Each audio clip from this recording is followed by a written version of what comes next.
through the Seattle Sports app. KIRO AM Seattle. KIRO FM HD2 Tacoma. This hour is brought to you by Goldberg and Jones. Give me a freaking auto! From the Quantum Fiber Studio, this is Brock and Salk on Seattle Sports. Brock Ewert is my hero. Jay Buhner just punched me in the kidney. We're going to see you on the interview. Doesn't really work that way, Sherm. This is a show that has my name on it. It kind of does, though. Now here are your hosts, Brock Ewert and Mike Salk. Hello!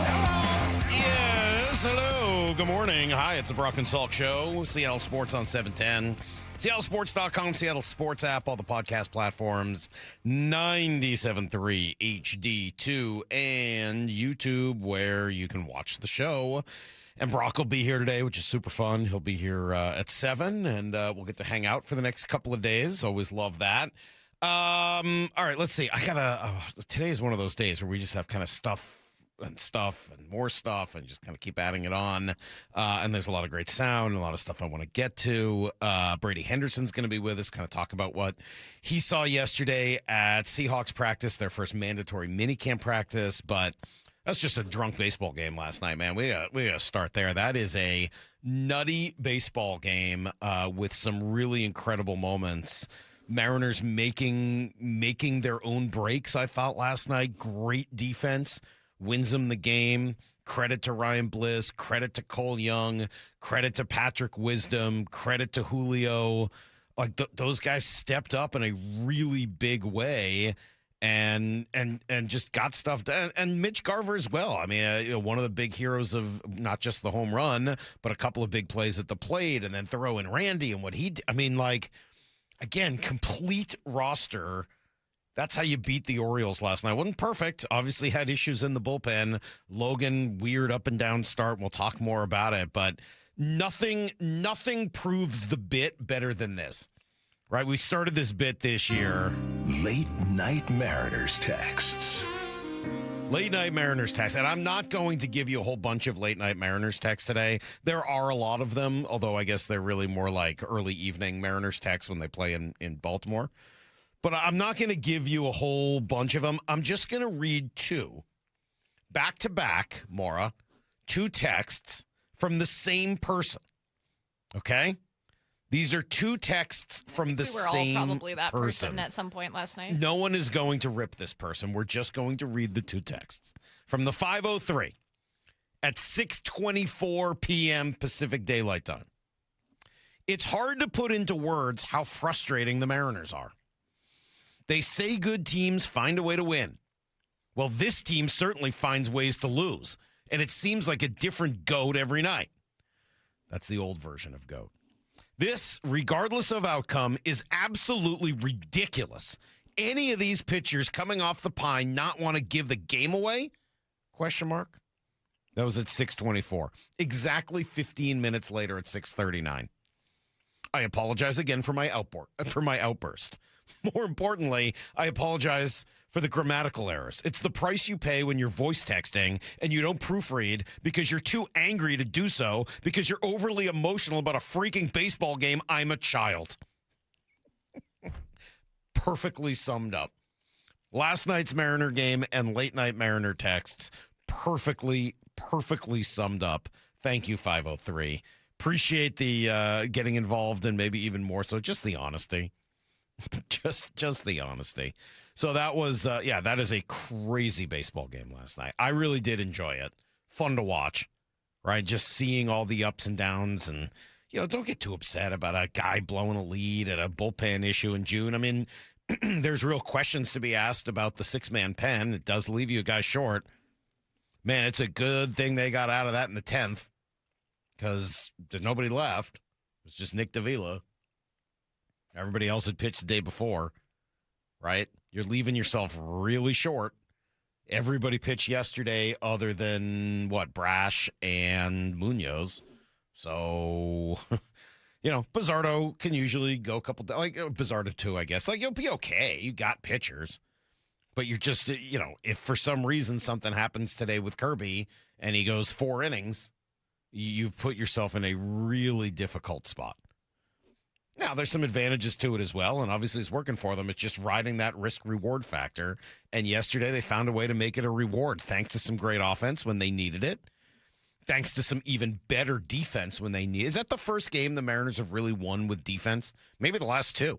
I mean, you got to give Julio credit for what he did the other day. I mean, that is a huge, huge win, and it comes from Julio's defense. Okay, so 2 games in a row. And Brock's guy, Patrick Wisdom. I know. And it was everybody. I mean, Cole Young at short. How about the play that Ryan Bliss made on a little pop-up? If that falls and he doesn't get to that ball, totally different game. It was great. I will say the other team made some baffling decisions. Oh, the Orioles are a horrific baseball team. I mean, they really are. I mean, they are, you know what they are? They're the Mariners without being good. Like, they make some of the same baffling decisions and have some of the same challenges. It's just that they're significantly worse, and they don't have, and like, their good players are just not playing well also. And they don't have any pitching. I mean, like, you put all those things together and you get the Orioles, so it's almost unfair to comp them. But, like, that was sort of my thinking in watching them. Like, man, this is the bad version of the Mariners, is the Orioles. And then the Mariners right now are the good version of the Orioles. They're sort of a good and bad version of each other. And the Mariners are much, much better than that Orioles team. Doesn't mean they're going to win tonight or tomorrow. Baseball's got its ups and downs. It's a weird game.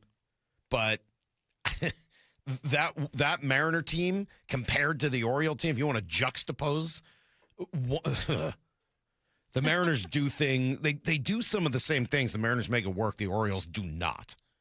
I mean, look, the Mariners still got a guy thrown out at on the bases last night. Yeah, that's starting to get frustrating. Very, very frustrating. Right? You had, I think, 2. Was it one for Randy and one for Robles last night? Did Randy get thrown out at second? I think he did, stealing, right? Was that last night or 2 nights ago? Man, they all run together. Well, there was a couple on Sunday, too. I know, it's been a lot. There have been a lot of moments on the base paths. But that was last night. I think you get the Robles play in the 9th, and you're like, man, you give up that kind of a base running mistake, and it just feels like it often leads to the other team getting a little life and coming back to get you in the next inning, and that's exactly what happened. But hey, they made their plays. They made the defensive plays when they had to, and that's why you win that game yesterday. And obviously a couple of huge hits and big moments. The other thing we'll talk about today is the trade deadline. I mean, and it's early still. I mean, we're a month and a half plus away from the trade deadline. And we'll play you the Jeff Passan conversation coming up here in about 20, 25 minutes. It is a really weird trade deadline year. And I just, reading through some of these lists, there aren't a lot of players that match up with the Mariners. And, of all of them, the one team that actually has players that matches up with the Mariners is one of the 2 teams in baseball I would least expect them to trade with. They're not going to trade with the Angels. They never have. They probably never will. So I'm just going to essentially write off any Angel. Not that there's a lot of them that would make sense, but just write them off. They're not going to make that deal. But the only other team, that has Mariners, potential Mariners on them is the Astros. I got a bunch of texts yesterday about Yordan. I don't think they're trading Yordan Alvarez, but I mean, obviously, yes, if you had the opportunity, of course you would really want to have that conversation. But I don't see them trading Yordan in the division, and I don't see the Mariners giving up the type of talent, young talent it would take to get him in their own division to the Astros. So I don't see something like that happening. But you go through the list of potential trade candidates. Okay, if Aroldis Chapman is out, the only other closer on this list is Josh Hader. And there's a risk there. You got injuries, et cetera. But, and you'd have to eat some money. He's got 2 years after this at just under $20 million a year. Ugh, I don't know if I want to do that. But if you really felt like that was the only direction you could get a closer, okay, fine. I don't think I'd be in favor of it, but I'm at least willing to have the conversation. There just aren't a lot of, I was looking through, okay, Luis Arraez might be available again, and could he yeah, but he's another lefty. Yeah, okay, I would take a Luis Arraez, especially if he was a right-hand hitter, but he's not. He's a left-handed hitter, and you got 1,000 of those. So I'm probably not going down that road. It just there aren't a lot of good options for the Mariners at trade deadline time this year. I like the Byron Buxton conversation, although Passan shut it down quick. Like, yeah, no trade. He's not coming here. Okay, great. I mean, that's still a conversation worth exploring, I think. Thanks to Adam Jude for pointing it out. And the Twins and Mariners have a pretty good relationship, so maybe there's an opportunity there. Maybe a conversation with him to try to convince him it would be a good place for him to go for a couple of years, try to win. Good culture. Get out of Minnesota, where he's been his entire career. Yeah, I mean, like, that's an interesting conversation. But it is frustrating that you look through, it's all starting pitchers. Well, that's the one thing the Mariners have is starting pitching. The relievers were meh, and the bats are almost non-existent. Almost non-existent. So anyway, that's a weird part of this year, and we'll talk more about it I think at 8:00. Like, the Mariners might just have to stay pat. There's not like a lot of obvious opportunity for them to upgrade. So strange. You'll hear more about it from Passan coming up in 20 after everything you need to know next. Have you downloaded the Seattle Sports app? We're going to have a challenge right here. What are you waiting for? Listen to this. Every pitch. Here comes the 3-2. Every game. Swung on and missed. Got him. One app for free. How about that, folks? The Seattle Sports app. Every game. Julio racing back. Right in the palm of your hands. Makes a leap and makes the catch. Plus the latest Mariners news, insider access, video, and podcasts. They got it. Wow. The Seattle Sports app. Hey, it's G. Scott. Let's talk real for a sec. Summer is supposed to be about sunshine and kids having fun. But when the kids are home all day, that grocery bill, yeah, it grow fast. That's why I want you to know about Sunbucks and why our friends at Safeway are helping get the word out. If your family qualifies, you can receive $120 per child to spend on groceries this summer. Food in your cart and a little less pressure on that budget. And let me be clear about this. There's no catch, no judgment. This program is simply about making sure kids have enough to eat when school is out. Here's the important part. Many families are enrolled automatically, and a card may already be headed to your mailbox. But some families do need to apply depending on income and where you live. So take a couple minutes and check. Visit freesummermeals.org. That's freesummermeals.org. Safeway, looking out for your family this summer. Once again, that's freesummermeals.org. In 2026, Bay Alarm celebrates 80 years of security. With burglar and fire alarm systems, 24/7 in-house monitoring, and local service, our promise to the Puget Sound remains the same. We got you. Learn more at bayalarm.com. Hi, this is Nancy Penrose, owner of Big Trees in Snohomish. Spring has sprung. Need color to brighten up your yard or privacy trees to keep your neighbors guessing? Now is the time to buy. With hundreds of trees arriving in the nursery daily, Big Trees has the perfect tree for you. Check out our updated inventory list online at bigtreesupply.com or come visit the nursery today.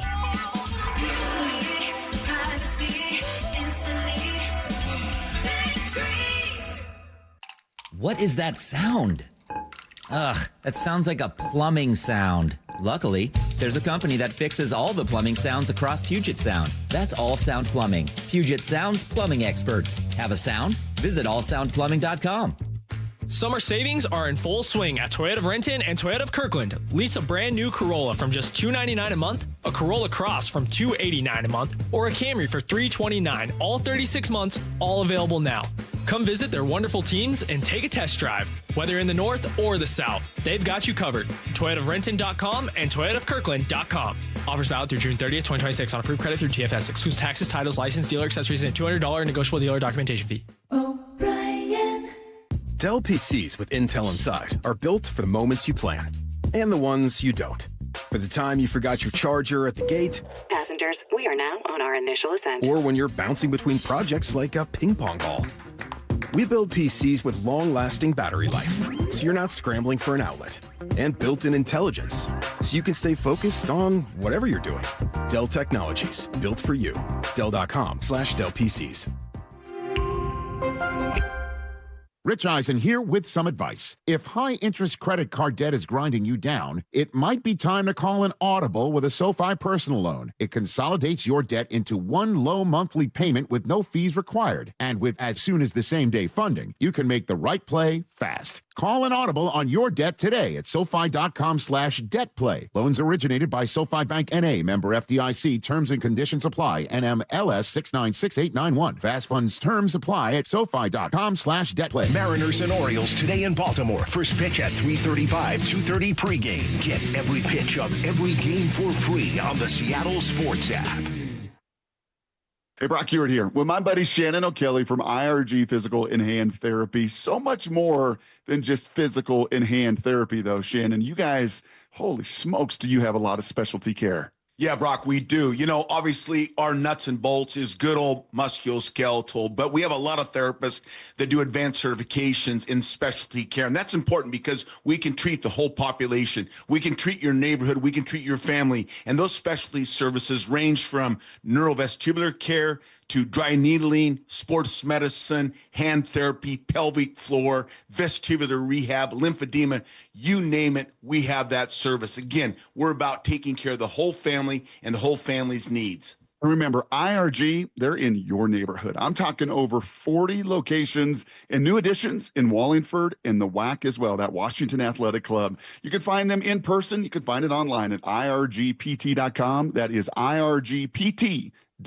This is for all you guys on Viagra. ED pills are no longer needed. The brutal side effects like 4-hour headaches, blurred vision, and that flush feeling can all be put behind you with our treatment. Here at West Coast Men's Health, we have a better approach to ED. Acoustic wave therapy creates blood flow circulation by safely removing the plaque in your arteries and restoring function naturally. Guys, let me be clear. Pills will never fix your problem. Our equipment is the latest technology, and our medical staff is the best in the industry. So give West Coast Men's Health a call today. Speak with our clinic manager. Ask him any question you like, how it works, the science behind it, and even the cost. If you suffer from ED or Peyronie's disease, give West Coast Men's Health a call today. In addition to treating ED and Peyronie's disease, we now offer testosterone replacement therapy. With clinics in Redmond and Tacoma, call 206-519-6541. 206-519-6541. Online at westcoastmenshealth.com. This hour is brought to you by Goldberg and Jones.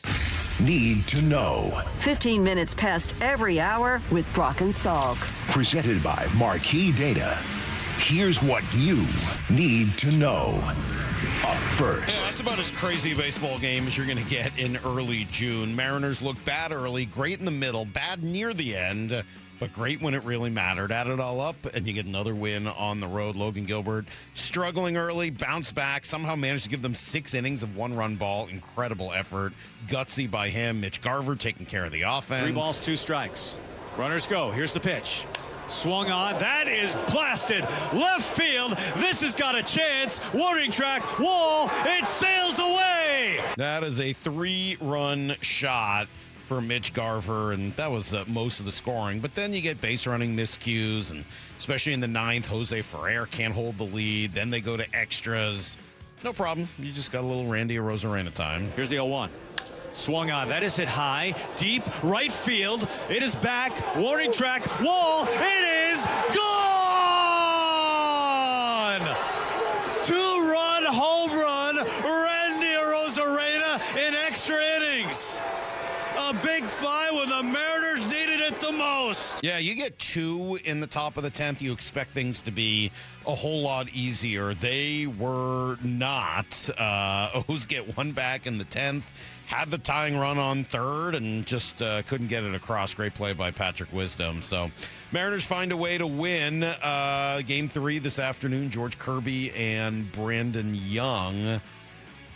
I really was impressed. Player of the game, maybe it's Garver. I don't know. Maybe it's Randy. What Randy did was pretty huge. Yeah, I mean, not trying to do too much, and he has the ability to go, backside homer, and that's what he did tonight. Got a pitch and went with it, and really drove that ball. That was such a huge lift for us after that.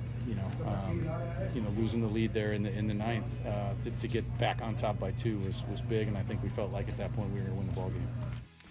I mean, the Orioles found all kinds of ways not to get back into that game, and the Mariners found a whole lot of ways to keep them down. Fascinating baseball game. We'll be talking about it throughout the morning. Here's the second thing you need to know. Meanwhile, in Tacoma, Cal Raleigh seems to have his groove, or at the very least his timing back. The pitch. Swing and a fly ball hit out towards right. Veen at the track. He turns. It is a grand slam for Cal Raleigh.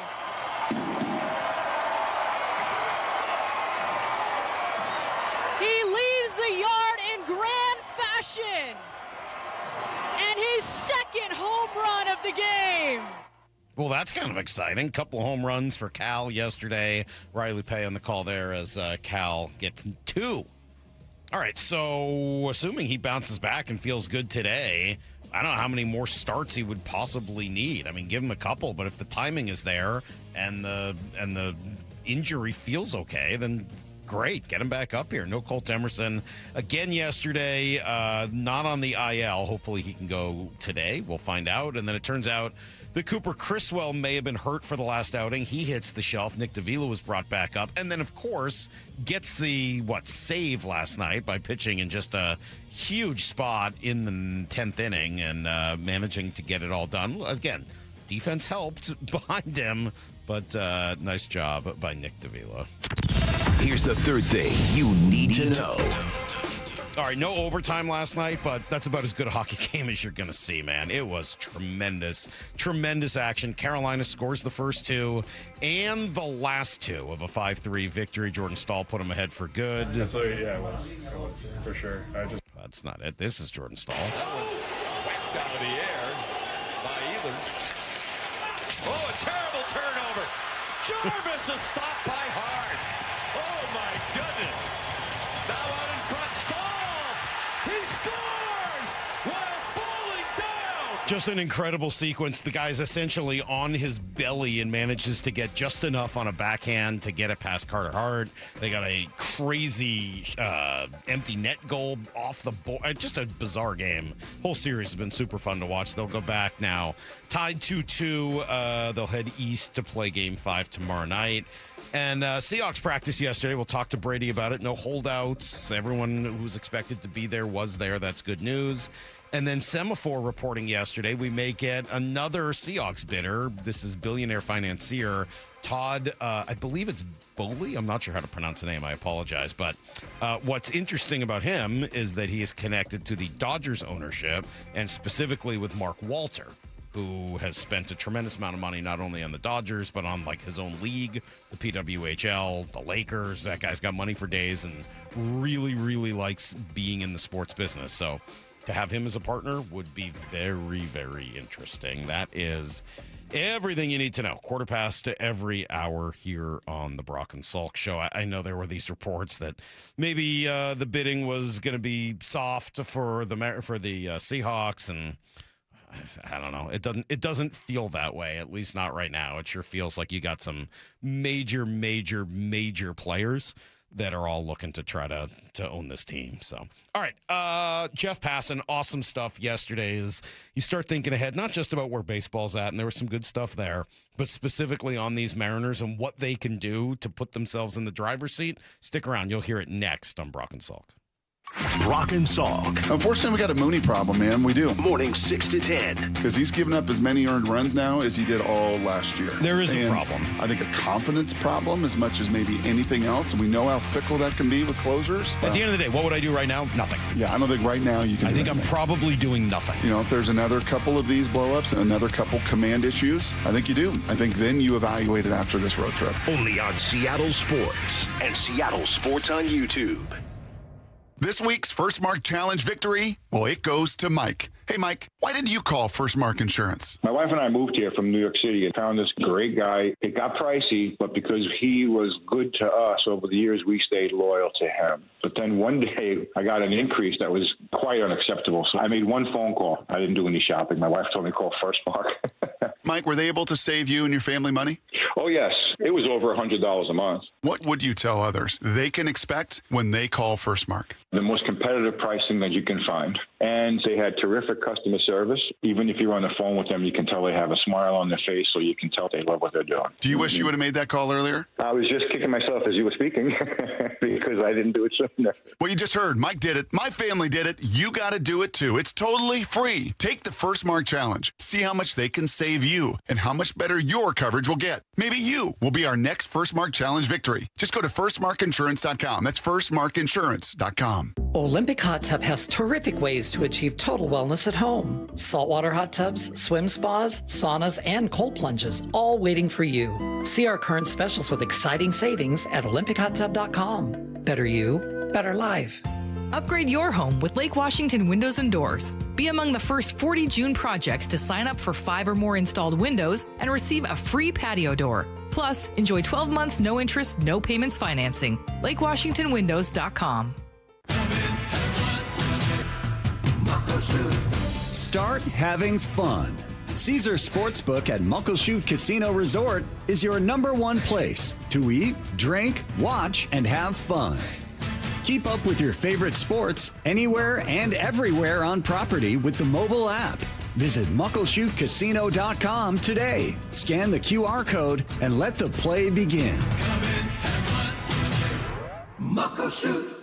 In the military, the mission was clear. You knew what to do. Now, the mission has changed. Stepping into civilian life isn't about finding a job. It's finding your purpose. I wanted a career that would leverage the skills and discipline I gained in the military. IT just felt right. My Computer Career offers class schedules that fit into your life and skills in high demand. Put your VA benefits to work. Visit mycomputercareer.edu/CWP to jumpstart your IT career today. An elite CompTIA certification partner. Financial aid is available to those who qualify, including VA benefits. Hey, it's Rich Eisen for Pella Windows and Doors. Sometimes teams take a timeout to regroup and call the right play. When it comes to your home, Pella Windows and Doors always has the winning game plan. They're not just window and door experts. They're experts at taking care of you and your home. At Pella, they find the products that meet your needs and their experts install them. They do it every day, and that's why your neighbors trust them. Discover why Pella is a trusted choice for homeowners everywhere. Visit Pella.com/Eisen today. That's Pella.com/Eisen.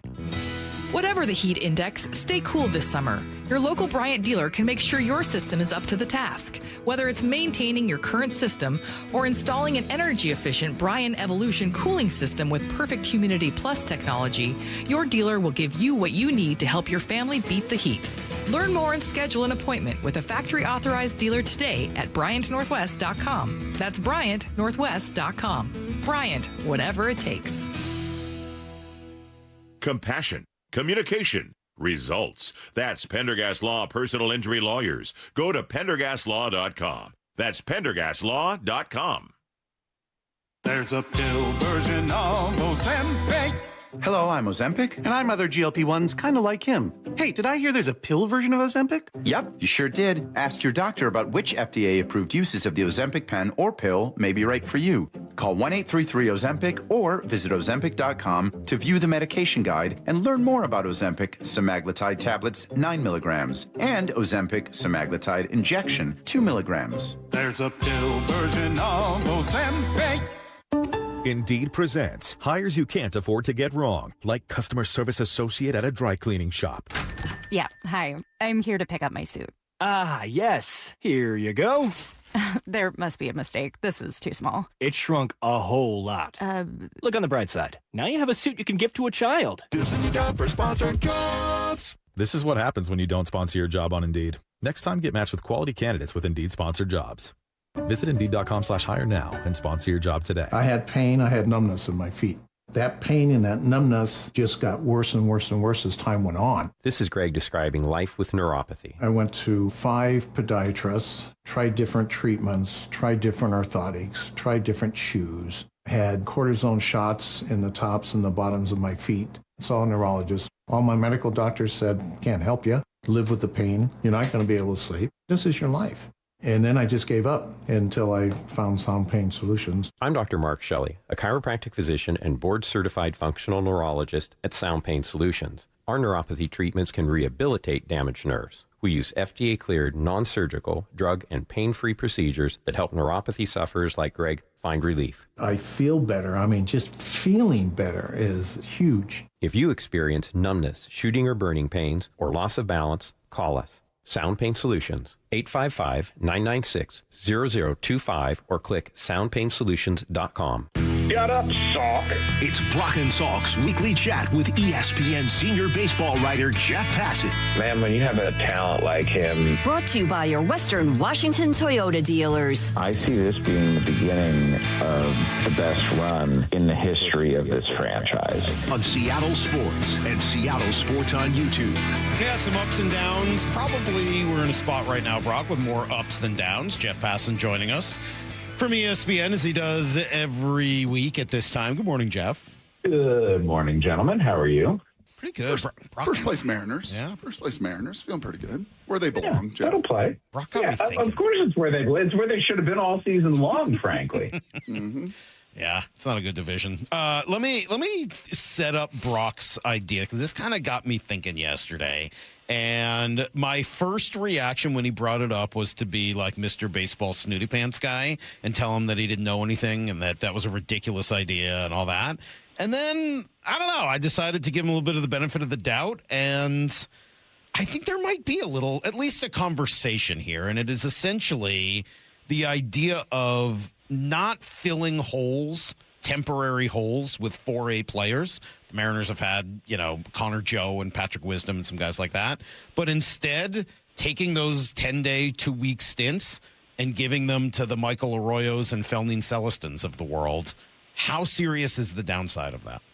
The problem becomes roster management at that point, because there are only 40 spots on an active roster, and you're adding service time to players and essentially starting their clock. So, especially in the case of a guy like Celestin, who I think he's still at least 2 years away from regular time. And when you put him on the 40-man roster to begin with, you essentially don't just start his clock on Major League service, but on the number of options that he has. So you have to be absolutely perfectly sure that by the time, let's say you call him up right now, and you put him on the roster, he's probably not going to stick around for very long. And by the time next year rolls around, the likelihood is he's going to start out in Double-A. So that means you've optioned him down this year once. You're optioning him next year as well. Then that third year, if, he's finally going to be right about cusp of the big leagues. So you've got to option him to begin the year next year in that situation? Yes, I didn't realize that. Okay. That makes sense. Yeah. So there is a technical nerdy reason that you don't do it. It's not just giving him those days of service time that are going to, add up. They're not going to be a big deal. No, it's more just about burning the options. And then if once he gets to the big leagues, he struggles. If he's out of options because you've optioned him too many times already, then you run the risk of potentially losing him or keeping him when he could benefit from being in the minor leagues. Got it. Yeah, I knew. It was just more theoretical than it is factual. And I guess, Jeff, really, I'm probably biased by watching a 21-year-old in Cole Young and a 20-year-old in Colt Emerson come into this league and be difference makers. Where just throw age right out the door at 20 and 21 and be the kind of and caliber of players they are. Are we seeing that? Are you seeing that around baseball and not just in Seattleville, that there is a real trend to young players and a youth movement that has been hyper-productive? I'm working on a story about that right now, in fact. Wow. And it's one of those things that's difficult to quantify because, well, let's not forget, Ken Griffey Jr. was up at 19 years old. Alex Rodriguez was up at 18 years old. So it's not like we're in uncharted territory here. But I do think the premise that players, by and large, are ready at younger ages now than they've been throughout the course of history is fair. And we see it not just in the ones that you named, but in Connor Griffin and in Kevin McGonigal. And I know J.J. Weatherholt went to college, but, he has come up into the big leagues. And I think by WAR, J.J. Weatherholt might be the best of the bunch right now. I know it's close with him and McGonigal, but either way, guys are ready. And guys are ready because I think that there are ways to train now that are just far superior to what they've been in the past, and that really have the ability to prepare you, and that there are certain players who, when you take those abilities to improve yourself physically, just have superior mental games.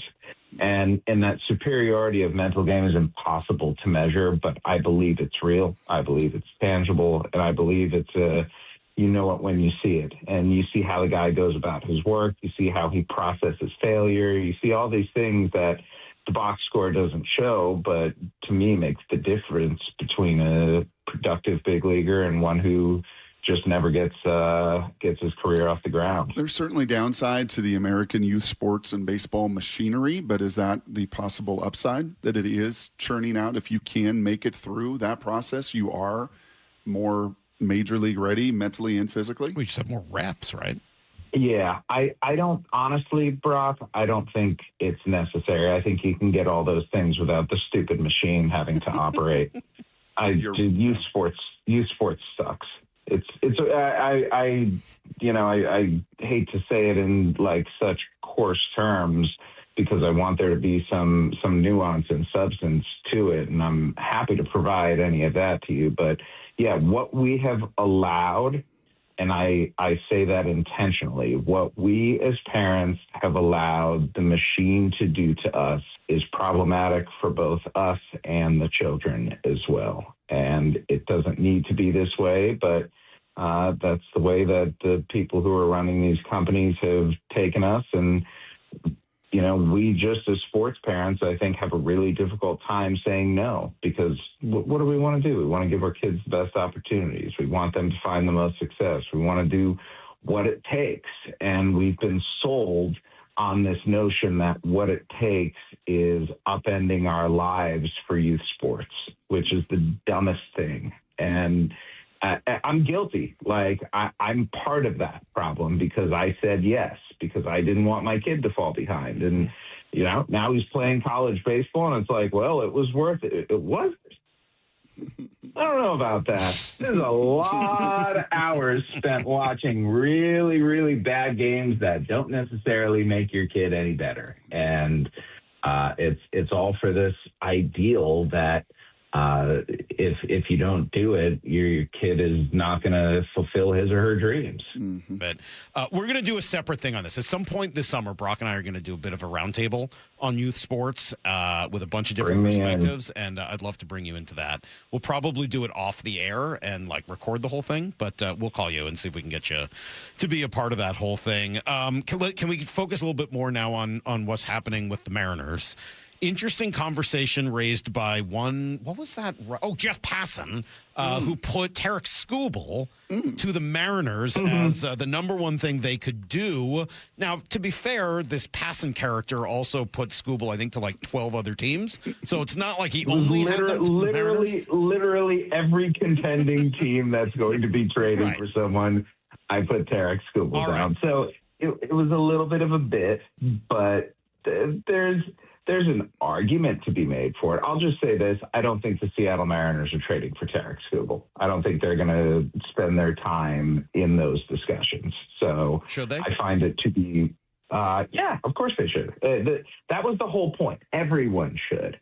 Everyone who thinks that they can win a World Series this year, that has the opportunity to go out and get Tarek Skubal, should absolutely try to get him. And if that costs a controllable pitcher and a prospect, but it puts you in a position where in game one of a playoff series, you have the best pitcher in the world wearing your uniform and standing on the mound, hell yeah, you do it.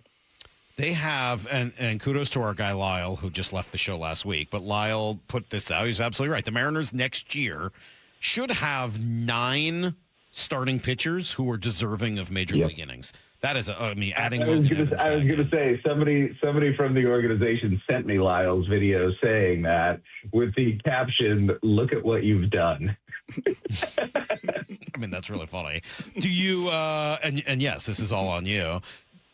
Do you trade some of that if it's not for him? If Skubal isn't really is there a target out there that would be worth one or more of those 9 starting pitchers? No, I think you only give up your starting pitching depth to get stars.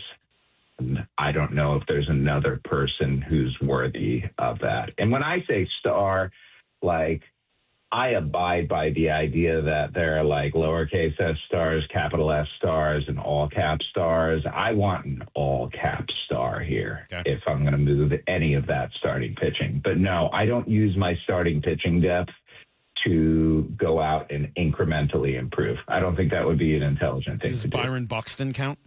He'd be pretty close. I don't think Byron Buxton's going to come to Seattle, though. And he's got a no trade clause, too. Yeah, he's got full no trade protection, and I think it would have to be a very, very good fit for him in order for him to even consider saying yes. 67 games into the season, along that same vein, who are the Mariner All-Stars? It's a really good question at this point, because it's not like it's not like there's been a distinct individual standout at this point, has there? Randy would make the strongest argument for Randy that. Rosarena is an all-star right now. Probably. I'd have to look through the outfielders in the American League in order to definitively say so. I mean, he has had a very good year this year. Aaron Judge being hurt helps. I mean, is Trout ahead of him? Is Buxton ahead of him? Yeah, probably so. I mean, God, outfielders kind of stink, don't they? I mean, you could make a compelling case. That doesn't mean you're going to win the case, but you could make a compelling case for Randy, Julio, Raley, and maybe Canzone. Like, I think you could make a compelling case. I don't know if Canzone gets there. Obviously, he doesn't have the name recognition. But, I mean, you can make a compelling case for Julio. He carried the team through May, and he's Julio Rodriguez. You can make a compelling case for Randy Arozarena. He's leading this team in almost every category, and he's more than a 2.5 B-WAR player. You could certainly make a case for Luke Raley. He's been their best hitter all year. I know it's part-time. But, I think you could make a case for those three anyway. Yeah, I don't know if any of them are going to. I think Randy's probably got the best shot. And on the pitching side, is it Emerson Hancock? Probably. Yeah. So what's that? So what does that say? It's interesting for a team. Yes. For a team that's as good as the Mariners have been right now. There's the fact that there's no slam dunk all-star is very interesting. Yeah. What does that say? What's that say to Jeffrey Passan? I think it says that they have a lot of good players. Their 1 through 26 is really solid. You have some top-heavy teams, and the Rays have come back to earth recently, but they just have a few good hitters who have been really good and a few pitchers who have been really good, and the rest not so much. The Mariners have depth, and that's where I think that's good is down the stretch when you need wins, and tonight might be a Cole Young night, tonight might be a Colt Emerson night, could be a Josh Naylor night, might be a Randy Arozarena night. Cal Raleigh night has to be coming soon. How about a Julio Rodriguez night or a Dom Canzone night or a Luke Raley night? If J.P. Crawford comes back, Brendan Donovan. They're just a deep enough team where there can be heroes who come from everywhere. Kind of like Toronto did. Good feeling. I mean, wasn't that what Toronto did to ultimately beat the Mariners and get to the World Series last year? Didn't they do that down the stretch and in the playoffs? Yeah, I think, though, they also leaned on stars. I mean, I hate to bring up the name because I know it's a curse word now, but George Springer had a monster year, and Vlad Guerrero had a monster postseason. And there were, Ernie Clement setting the postseason record for hits, for example. You would not expect that out of Ernie Clement. So there was some depth to their lineup, but I think the Mariners this year, frankly, have a chance to have even more, which is kind of wild to think about. So just to come back then and take that to the trade deadline, I know we're still, a month and a half away or more, but when you think of a deep team, a complete team like that isn't necessarily top heavy, what do you do at the trade deadline in a world where you don't think they're going after Skubal and a guy like Buxton says no thanks? I mean, I saw the idea you put out there of maybe a Joe Adele for right-hand bat. I'm not criticizing. I just think that's a waste of time. I don't. That is such a marginal upgrade. I don't even know if he's better than the guys that are on your team now. I was going to say, you can make the argument that it's not an upgrade. I mean, that feels like a deal for a deal's sake. So what do you do? What can you realistically do? How do you approach the trade deadline given the type of team they have? I think relief arms. And I understand Gabe Speyer's been awesome this year, and Matt Brash, when he's been in, has been near unhittable, and Jose Ferrer. What the Mariners bullpen, Andres Munoz accepted, has done a really good job of is keeping the ball in the park. Like, they're just not giving up home runs, and that is a beautiful thing to see, considering the starting pitchers, Logan Gilbert in particular, have been giving up quite a few home runs.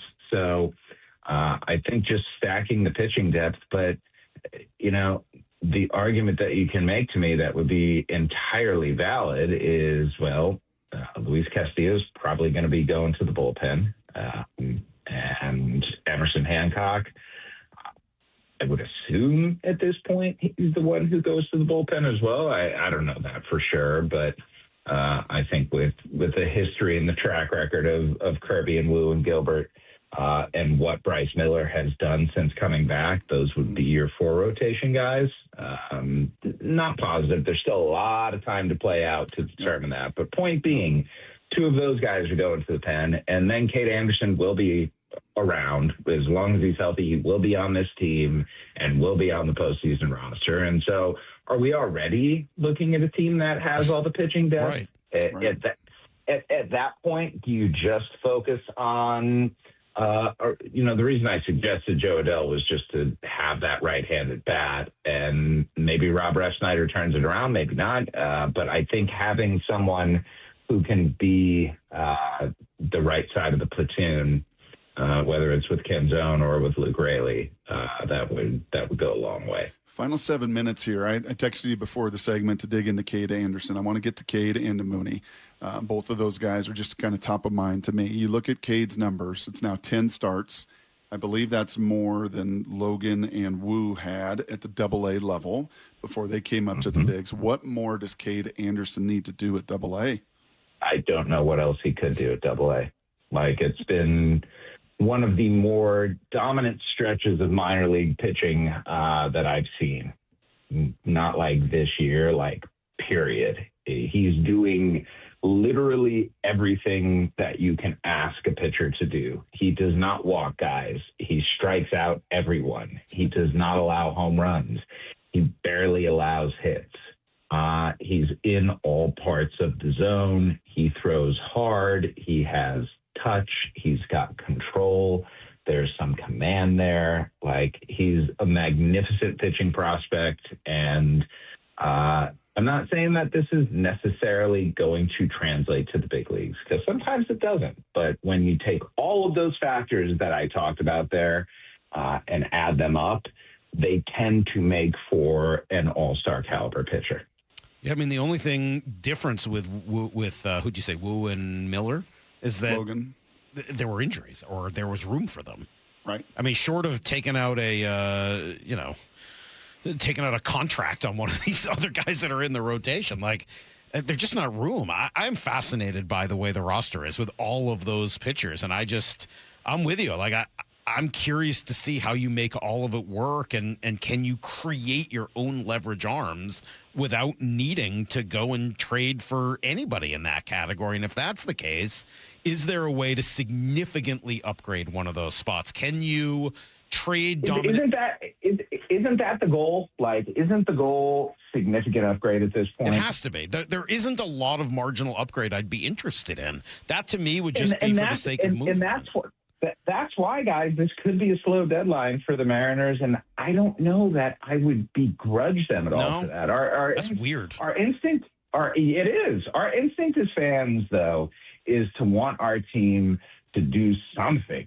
Come on, show us you're doing something. But the truth is, sometimes doing something isn't the right thing to do. What about an elite closer?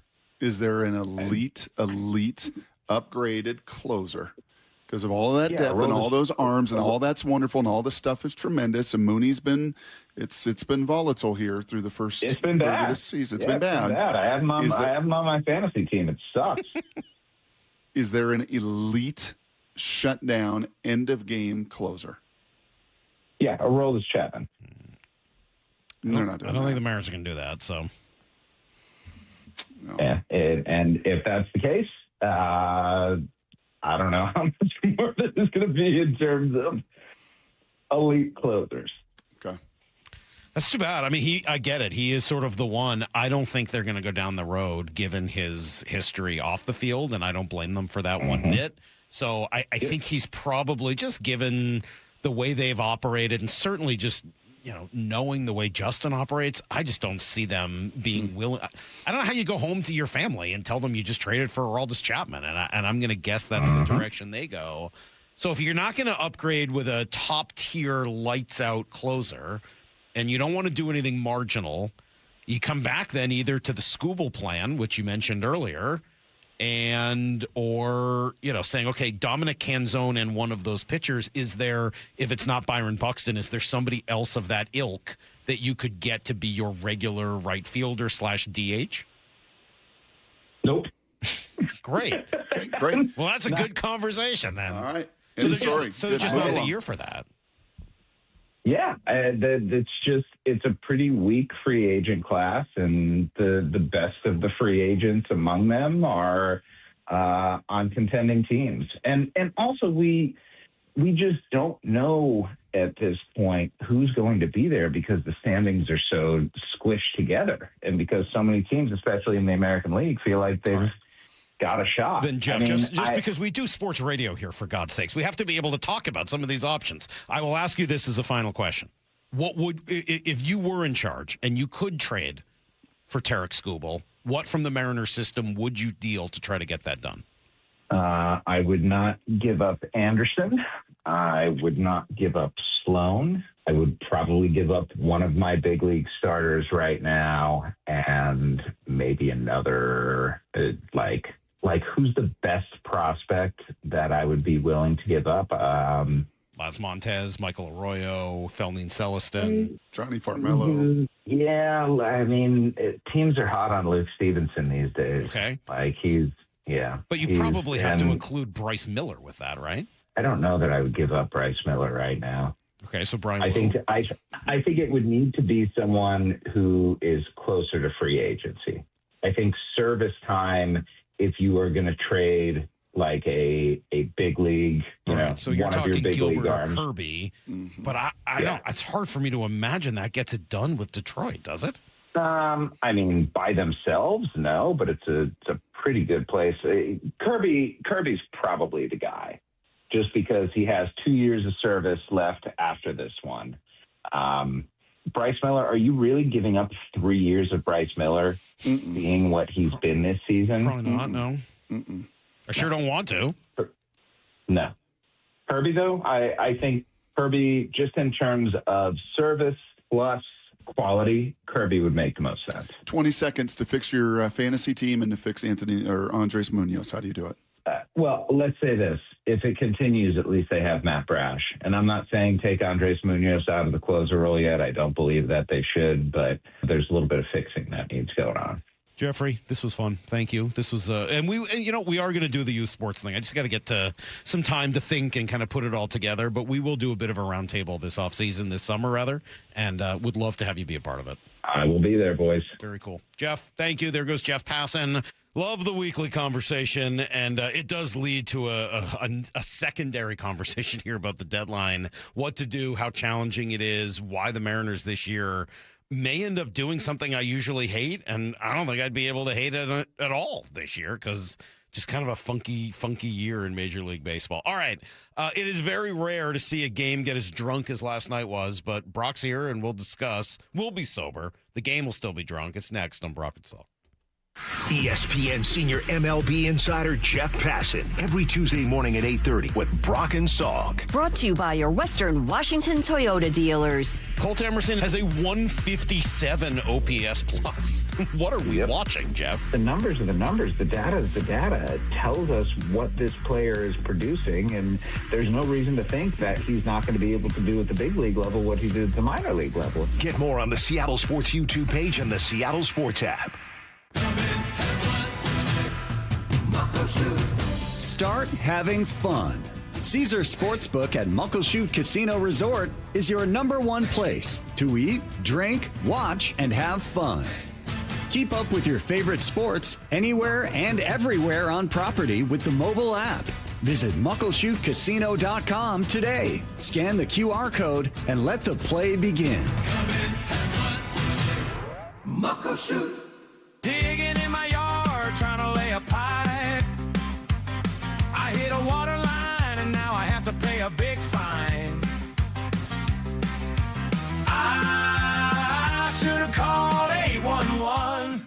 What if you could have the most reliable fiber-powered Wi-Fi? And get this, what if you could keep it at the same price for 5 years? During the Xfinity Summer Savings Event, now through June 15th, new customers can get our best price on gig Wi-Fi, just $50 a month for 5 years. And get online in minutes with same-day Wi-Fi. It's Wi-Fi that finds and fixes problems before you even notice them, like super intelligent Wi-Fi with a sixth sense. Plus, add one line of Xfinity Mobile Select and you can save an average of $60 a month over Verizon and AT&T. You can even try it free for a year. Lock in your price and unlock the possibilities during the Xfinity Summer Savings Event. Get it now at Xfinity.com. Xfinity. Imagine that. Restrictions apply. Requires paperless billing and auto pay with stored bank account. Taxes and fees extra. Savings based on 1 gig internet and 1 mobile select line compared to similar Verizon and AT&T plans over 5 years. After 12 months, regular rates apply to mobile select. Xfinity internet required. Speeds vary. Use of fiber coaxial cable. Everything that matters is at stake in a divorce. Your home, your savings, your children. For many of our clients, a divorce was unwanted. This is Rick Jones. At Goldberg Jones Divorce for Men, our team of experienced attorneys handle every aspect of a divorce and custody case. When stakes are high, you need a lawyer you can trust. Husbands and fathers trust Goldberg Jones. Visit us at goldbergjones.com to get your questions answered at no charge. That's goldbergjones.com. What is that sound?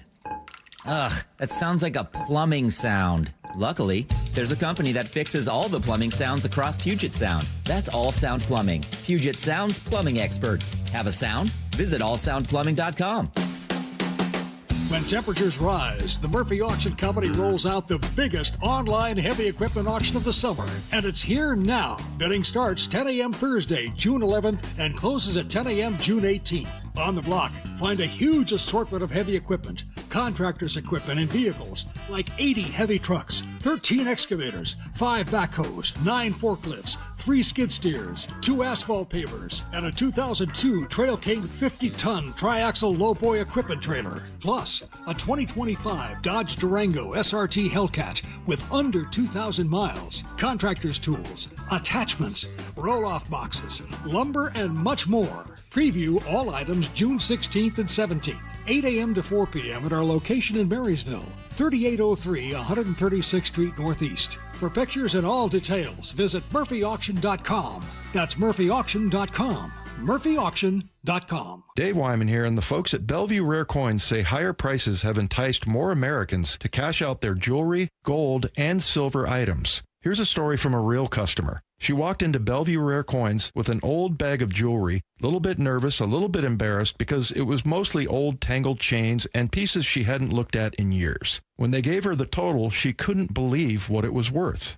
Go see what your jewelry is worth with a free consultation. Bellevue Rare Coins is now in Linwood, Issaquah, Tacoma, and Bellevue. My name is Whitney Allen, and I'm a widow. My husband, Ryan, died. We never thought we'd ever have to use life insurance, but the unexpected happened. With Ethos, signing up was fast and 100% online. You can get a quote in seconds, apply in minutes, and get same-day coverage. No medical exams, and you can get up to $3 million worth of coverage. I'm grateful we were prepared. Get your free quote at ethos.com/play. That's ethos.com/play. Paid spokesperson. Time spent on application may vary. Online health questions required. Okay, I have to tell you. I was just looking on eBay where I go for all kinds of things I love, and there it was. That hologram trading card. One of the rarest. The last one I needed for my set. Shiny like the designer handbag of my dreams. One of a kind. eBay had it, and now everyone's asking, ooh, where'd you get your windshield wipers? eBay has all the parts that fit my car. No more annoying. Just beautiful. Millions of finds, each with a story. eBay. Things people love. Let's go! This is Seattle Sports. Streaming through the Seattle Sports app. KIRO AM Seattle. KIRO FM HD2 Tacoma. Home of the Seahawks, Mariners, and everything Seattle sports. This hour of the Brock and Salk Show is powered by Star Rentals, preferred supplier to the West's best contractors. Get it freaking out! From the Quantum Fiber Studio, this is Brock and Salk on Seattle Sports. I don't read the internet, guys. Take the bull by the hands. And Brooke, you are. And Brooke, you are. Now here are your hosts, Brock Heward and Mike Salk. Some drunk baseball yesterday, man. That is one crazy baseball game. I got 7 things on my list from that game to talk about, and I probably could make it 10 without a problem, or even more. I mean, that is just a weird, crazy, up and down, nutsy baseball game, man. I am glad that Mitch Garver, Shannon Dreyer, and Gary Hill and I all had the exact same feeling. Heart racing. I mean, my heart was just racing. I was on the airplane watching it and landed. And about that time I landed, we get to the 9th inning. I'm like, come on, just close it out, right? So I'm getting off the plane. I kind of pop it back on my phone. Like, what just happened? It was 4-2. Come on. Logan just got you through 6. You know, we get through Hoppy's wild 7th, and then Spire's clean. Like, okay, it's going to be a 4-2, nice conventional win. And then the 9th and 10th inning where I think you said drunk. You know what, though? But it even starts before that. Like, yeah, the 9th and 10th were crazy. But, I mean, you just said it. Logan had pitched 6 innings. If you only watch the first 2 or 3 innings, you'd be like, yeah, well, that's a lie. Was it 58? There's no way.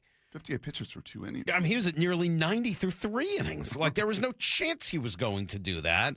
But, you know, he just kept kind of...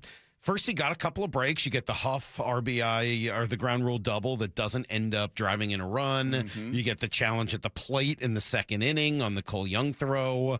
I mean, like a couple of those plays and a ball bounces a little differently, and eventually you have to pull him. And instead, he sets down, what was it, 13 in a row? Final 12 in a row. Of course he does. And just, I mean, what a huge, huge deal that is for the bullpen. It just gives them the opportunity to win a game that they probably wouldn't have, not just yesterday, but today and moving forward as well. Then you get a Garver. Your 2 guys, Brock, your 2 faves.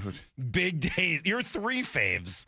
You're going to have to look at your 3 favorite players on the team yesterday and say all 3 of them were like co-MVPs of this game. Can you say that was Mitch Garver's best game as a Seattle Mariner in 2.5 years? Yes. Because I think you can make a very strong argument. Offense and defense, yes. And what Dan even said about what he did for Logan. Yeah. Offense, defense, emotionally, all of it. Communicative, challenges, his tags at the plate, his managing Logan through all of that, calling pitches that were backwards and doing and the trust that Logan had to believe in him there. And then obviously the 3-run blow. You know, you say it all the time. There's 50 you win, there's 50 you lose, and then there's the other 62. That one was in between.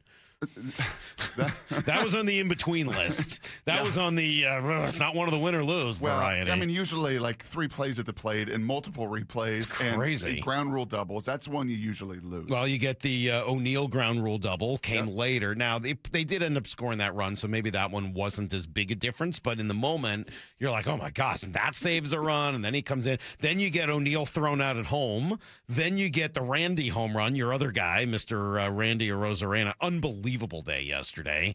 Huge RBI there and the home run. I mean, just awesome. You get the Bliss catch on the pop-up. What? Incredible. I mean, that was completely out of control. And then, obviously, you get Anderson thrown out at home by your other dude, Patrick Wisdom, who you wanted off the team in favor of some 17-year-old kid yesterday. And now Wisdom is out there making plays at the plate every other inning. That ball will find you, Soggy. That ball will find you. Well, that's why you get a veteran. I don't think Michael Arroyo makes that play.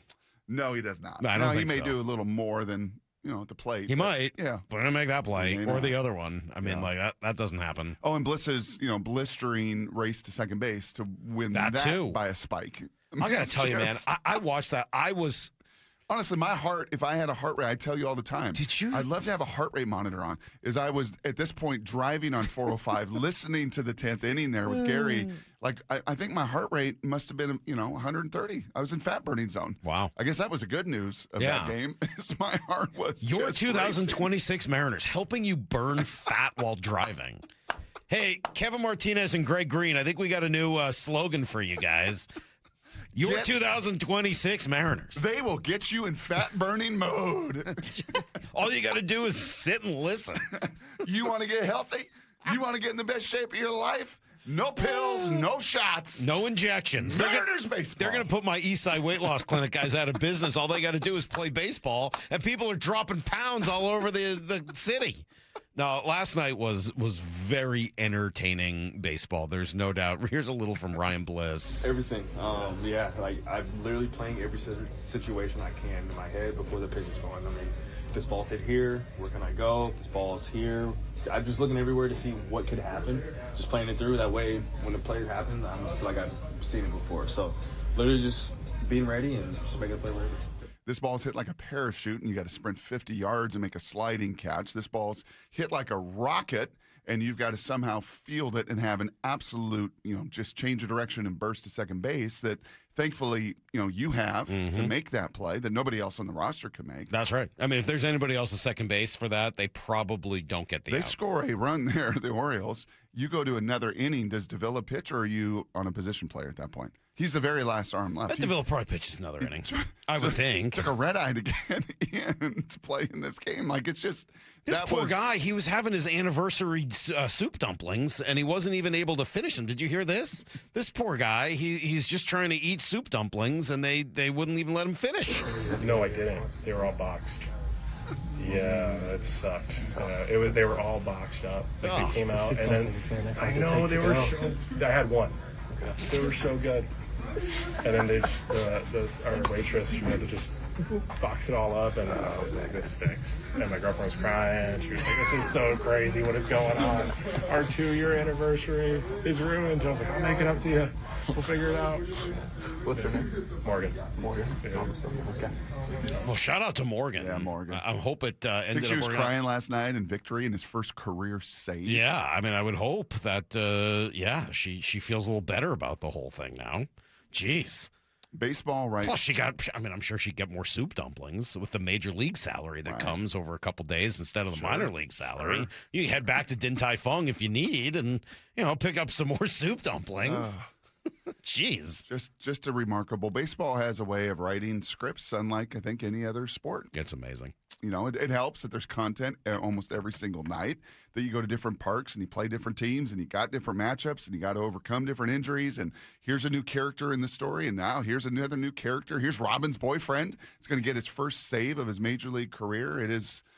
Yeah, it's why over the course of a baseball season, Salk, not only are we frustrated, not only are we entertained, I mean, the content on a daily basis for us, when it's gone, you really do miss it. Mm-hmm. You really do, because you just never know. The old Timmy Kirkjian, and Ricky Riz, you just never know what you're going to get when you show up to the ballpark. Well, and that was a never know last night. That was just like, yeah, good luck with that. Yeah. I was reading earlier a couple of text messages. We got one just telling the Mariners will always find a way to lose. And then 15 minutes later, same texter like, I'm really sorry about that. I'm a child. I'm so sorry. Like, I'm overly emotional about this game and it'll the backs and the forth. It will hijack you. Did you, you never want to draw too much from a game, but two things that come out of it. One, some of the challenges with the 6-man rotation. Yep. You are short in that bullpen. Yep. And look, I'm really glad that they called the guy out at the plate. I wasn't sure. I totally thought that was Well, if he was called safe, he was going to be safe. I think so, too. There's no question. We had to play like that earlier in the year, or I think at first base, Naylor had an RBI take, like he was called out, like... Yeah, it's about as bang as you're ever going to get. Whenever the call on the field is, it's going to stay that way. I thought that they were going to overrule it. They didn't. And then you're like, okay, like if that call goes the other way and they don't score, now you got to go play 11. Like, yeah, I mean, your bullpen is in rough shape. You just don't have a lot of guys. I mean, maybe you could have pitched Matt Brash at that point. He just gets up and says, yeah, all right, I'll go out there.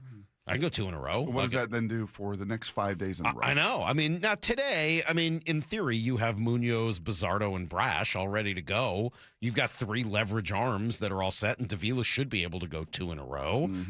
So you're not like completely screwed, but it does point out that challenge of, hey, if the guys, and if Logan hadn't found a way to go 6, like you're putting a lot of pressure on making those things happen. So that to me is a bit of a question mark. How are you going to handle that part moving forward? So while these guys are a little fresher, right, an extra day for the 6 starters, every time out now they also know I got to go a little deeper. They do, but you can't think that way. You can't think you just that way. Pitch your game. And I mean, while they have an extra day, I mean, it's really just what you would get with a normal off day built into the schedule. They're essentially just adding in that off day with an extra pitcher, so they throw with 5 days rest all the time instead of 4. It's not that unusual. But with an added off day now, they're not going to do 6-man rotation with the off day, is my understanding. That only comes when it's 10 games in a row like you've got here. So.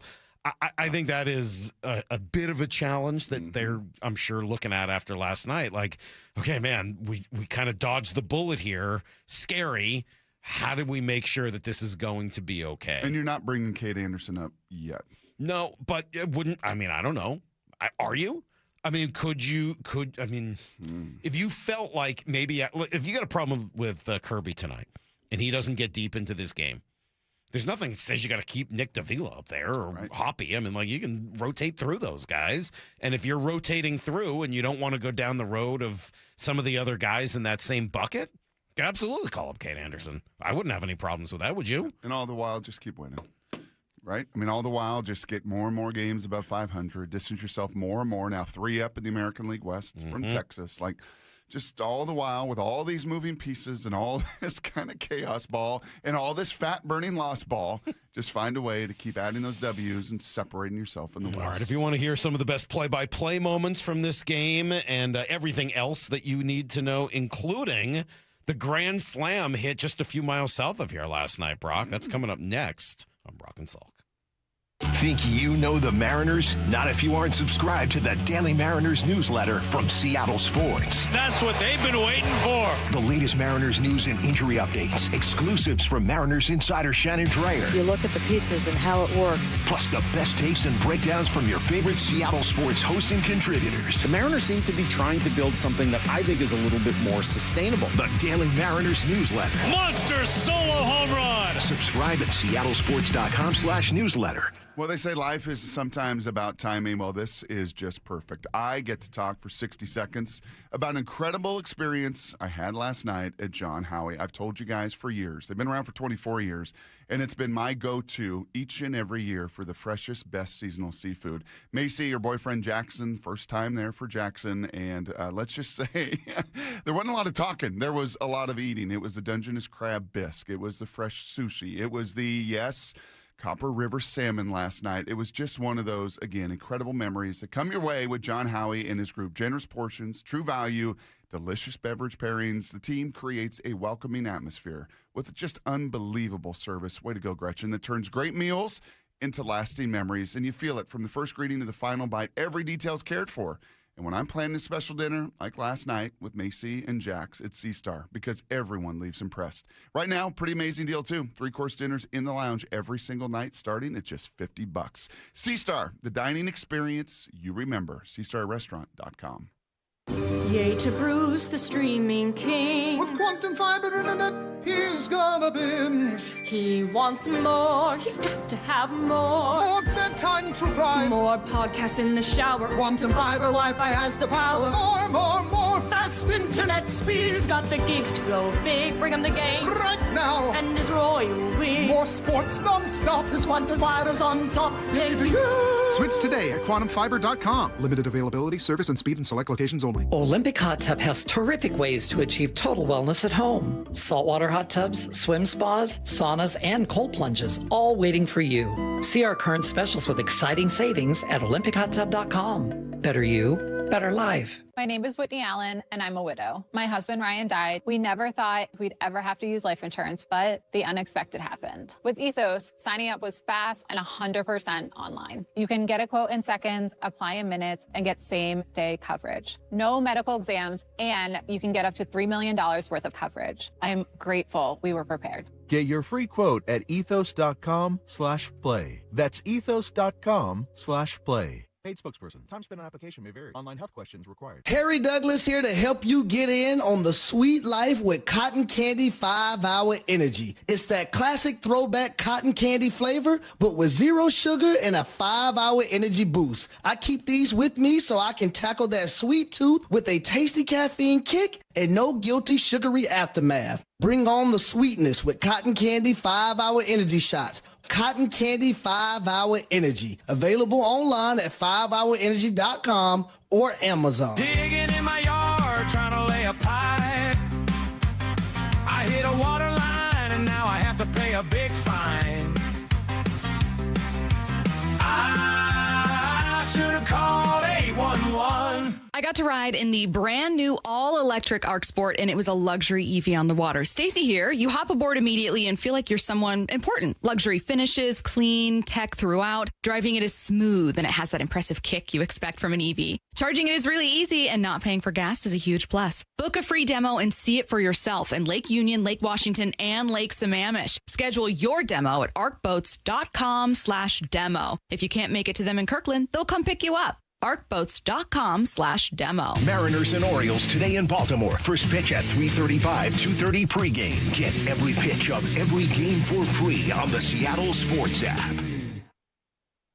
Hon, is your new pinball machine in our budget? KeyBank will meet you in that our money is now our money moment. Actually, our banker Steve recommended we start a joint checking account for bills and keep our individual accounts for things like pinball machines. Did someone say Banker Steve? I was in the neighborhood in case you had any checking account questions. Steve, you're always there for us. Now, how quickly can we open that account? Steve, are you seeing this? For every financial need, we'll meet you in the moment. KeyBank opens doors. KeyBank member FDIC. Whatever the heat index, stay cool this summer. Your local Bryant dealer can make sure your system is up to the task. Whether it's maintaining your current system or installing an energy-efficient Bryant Evolution cooling system with perfect Humidity Plus technology, your dealer will give you what you need to help your family beat the heat. Learn more and schedule an appointment with a factory-authorized dealer today at BryantNorthwest.com. That's BryantNorthwest.com. Bryant, whatever it takes. Did you really think Pure Talk was just going to sit back and watch America turn 250 years old without doing something awesome to celebrate? Of course not.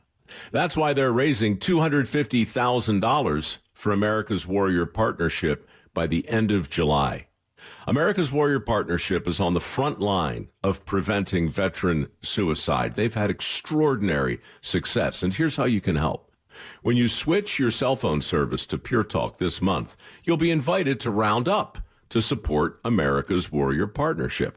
No pressure, but if you do, Pure Talk will match your donation dollar for dollar.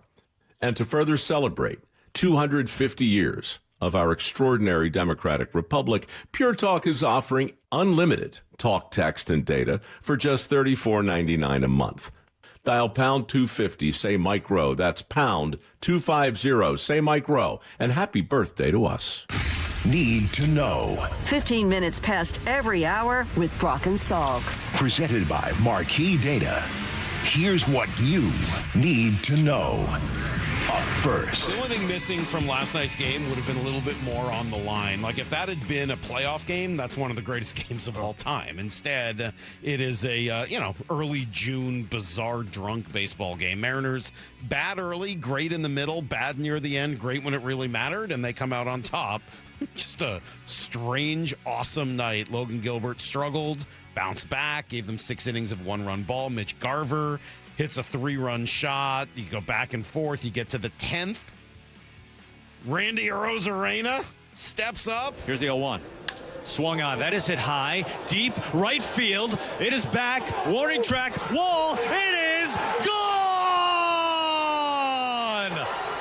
2-run home run. Randy Arozarena in extra innings. A big fly when the Mariners needed it the most. Yeah.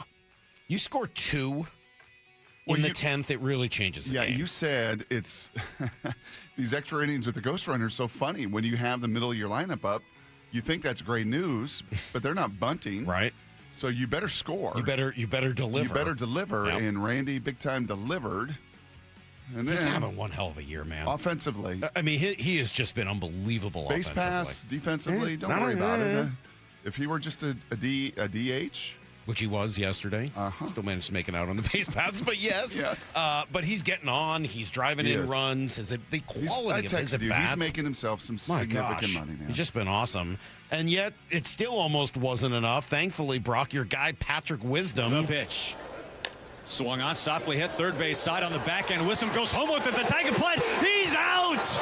Patrick Wisdom, a laser to home. Garver applies the tag. He is out at home. Yeah, they reviewed it, and he was out at home. The dirt. There was some dirt there. You couldn't tell at all. So whatever they called on the field, that call is going to stand. You think Colt Emerson makes that play? I don't know. I mean, that's the play. That's why. That's a really good play. That whole conversation we had yesterday about youth versus experience. Yep. You hope when you bank, right, years and years and years of experience, there isn't a play on the field that you can't slow yourself down enough. Yeah. And he slowed himself down enough to know that that's the only throw, that's the only lane. I got to create a lane. It's got to be a bang-bang. You've seen it enough. He's 34 years old. Yeah. He's got 14 years. And maybe he's made that play 10 different times through the minors and through the different. bigs. 14 years is a lot of baseball. Yes, it is. Being played by Patrick Wisdom. So let's see. Game 3 will be this afternoon. George Kirby and Brandon Young, chance to win this series. Come on. Here's the second thing you need to know. Meanwhile, Brock. Can I just say one last thing on one little cherry on top of that? Yes. For the overnight text toy. Realize that other teams in baseball go 1 for 11 with runners in scoring position and can't score with a runner on third and can't drive in runs. Well, I just said earlier, the Orioles are the bad version of the Mariners. Yeah. They're like the horrific bad version of the Mariners. They have some of the same positives, some of the same negatives, but they're bad instead of good. Yeah. Can you imagine watching that game as an Orioles fan? You would be tearing your hair out. Is Jason Locken for it? Did you follow that I did man, watch a little of it. Oh, what's he do? Oh, dude, you gotta just go. What? You gotta go read the tweets and then read the response. Like, he's starting to make Orioles fans mad. Even Orioles fans are like, dude, tone it down. He's kind of lost it. Oh, he's yelling at Katie Griggs and it's crazy. Anyway, south of here in Tacoma last night. The pitch, swing and a fly ball hit out towards right. Bean at the track. He turns. It is a grand slam for Cal Raleigh. That works. Cal going yard twice, including the grand slam. Saw that he went first to third as well. If he keeps doing that, you don't have to keep him down there more than a couple days. Let's go. He's got to be up this weekend, right? If the timing is good and he feels fine, there's no reason for Cal Raleigh to be in the minors. So what's the corresponding move? That is a great question, Brock. We'll talk more about it at 8. I think it's still probably sending down Pareto, but refs and I are going to have to do something. No Colt Emerson, right? I know, go to the IL. Yeah, you got a knee that's been barking. And maybe that's what happens. No Colt Emerson again yesterday, but he's not on the IL, so I don't know. We'll see if he can go today. Cooper Criswell looks like he was hurt for the last outing, which explains some of his challenges. Nick Davila, as we mentioned, was brought up. Here's the third thing you need to know. You talk about age and experience versus youth. I don't know if you saw the end of the hockey game, but Jordan Stahl lying on the ground. He's like 50 years old. He's lying on the ground. I didn't see this. No. Oh, really? I thought you were going DeMarcus Lawrence, Nick Emmanwori. No, we'll get to that too. I thought you were going DeMarcus Lawrence, Nick Emmanwori. We're going to do that at 7:30, but that goal that he scored last night, as he is essentially prone on the ground. 3-3. 3-3. This is the what turns out to be the game winner. Just incredible. Whacked out of the air by Ehlers. Oh, a terrible turnover. Jarvis is stopped by Hart. Oh, my goodness. Now out in front, Stahl.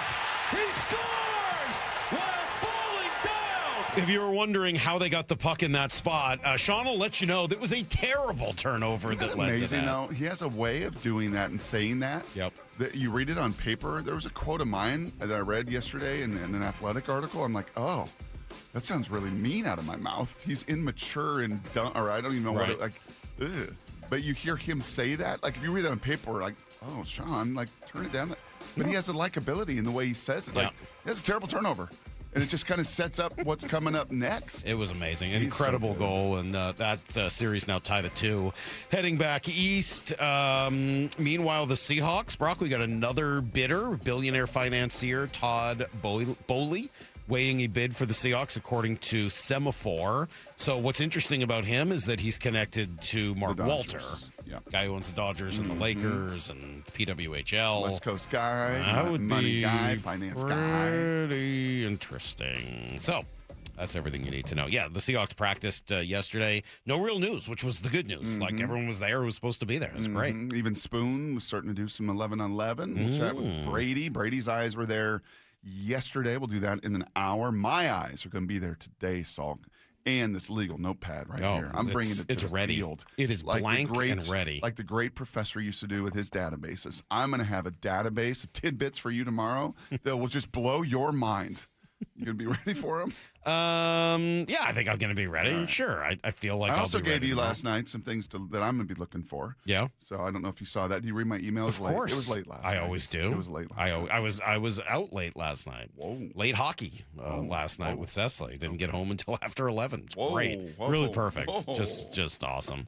All right, well then, coming up next, Brock, before you get eyes on today, the Seahawks were out there yesterday, and actually, I think what they said might have been more important than what they did. It's next on Brock and Salk. Have you downloaded the Seattle Sports app? We're going to have a challenge right here. What are you waiting for? Listen to this. Every pitch. Here comes the 3-2. Every game. Swung on and missed. Got him. One app for free. How about that, folks? The Seattle Sports app. Every game. Julio racing back. Right in the palm of your hands. Makes a leap and makes the catch. Plus the latest Mariners news, insider access, video, and podcasts. They got it. Wow. The Seattle Sports app. Hey, Mike Salk here. You know summer, it's coming, I promise, really, really soon. Just another day or so of this dreck, and then we're going to get some real hot weather.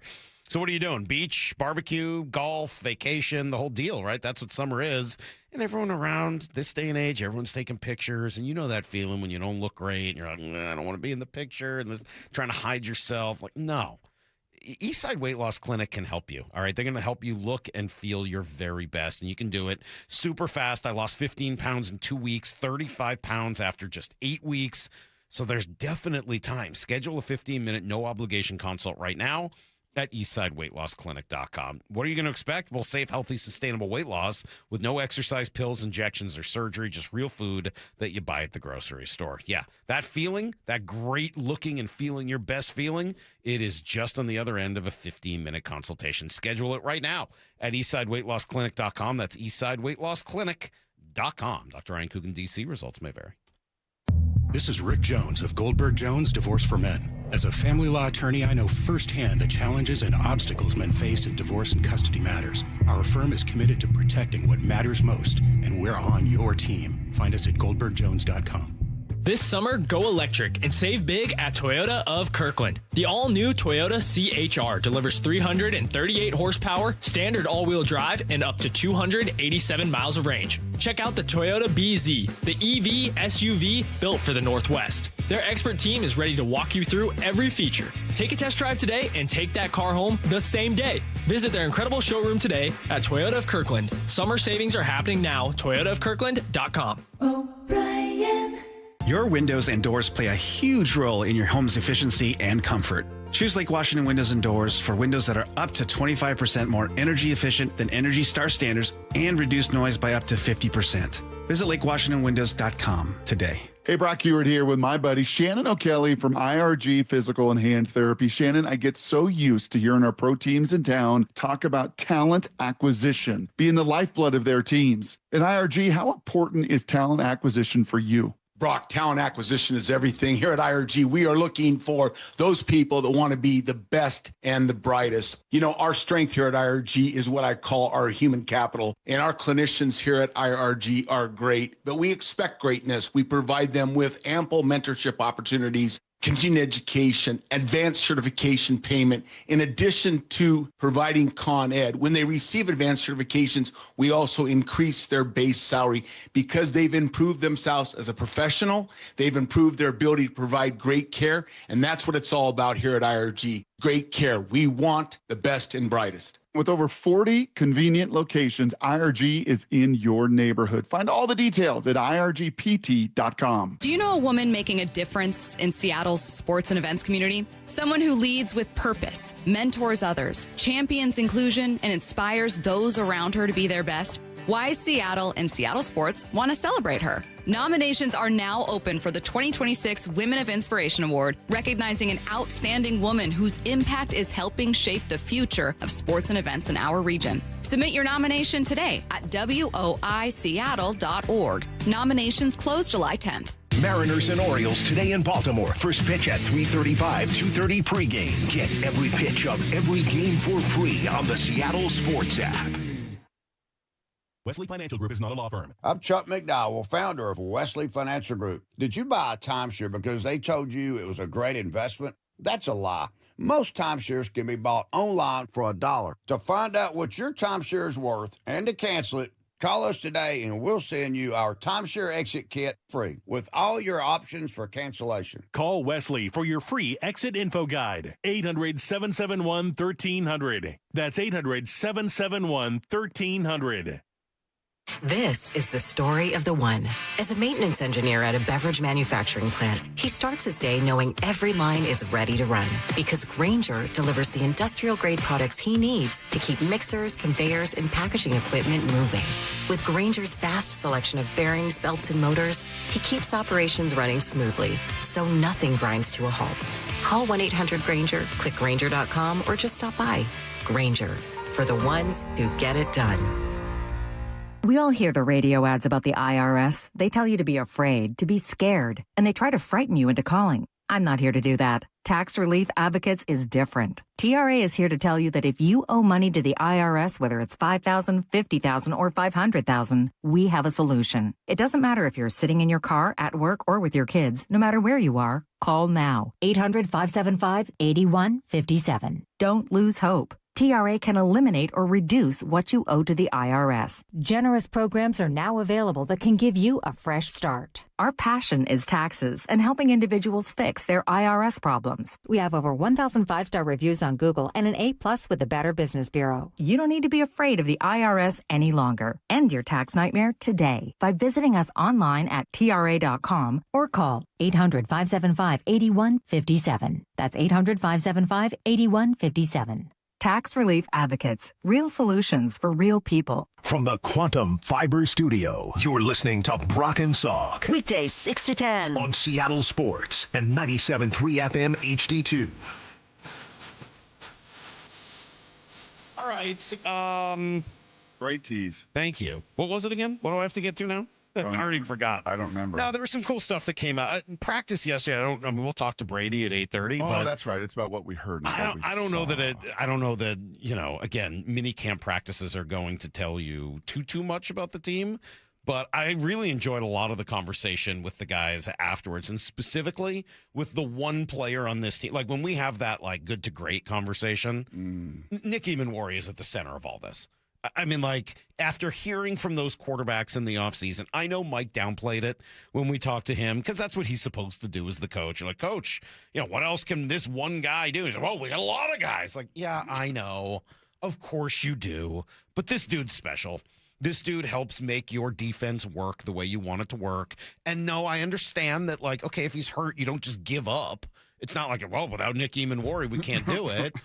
But he's kind of the good to great guy. Well, it's back to our baseball conversation with Passan yesterday and the whole trade deadline and all that talk, Salk. He's not a marginal impact guy. No, he's a significant. And is why, while Spoon is the force multiplier and has been the last couple years, he may be looking across the field at the big nickel, safety, corner, edge, linebacker going, all right. Well, I mean, this is now the second time. You might be a force multiplier. Right. The second time Mike McDonald has had a guy like this. And it seems to be very clearly a big part of what he's looking to do in his defense.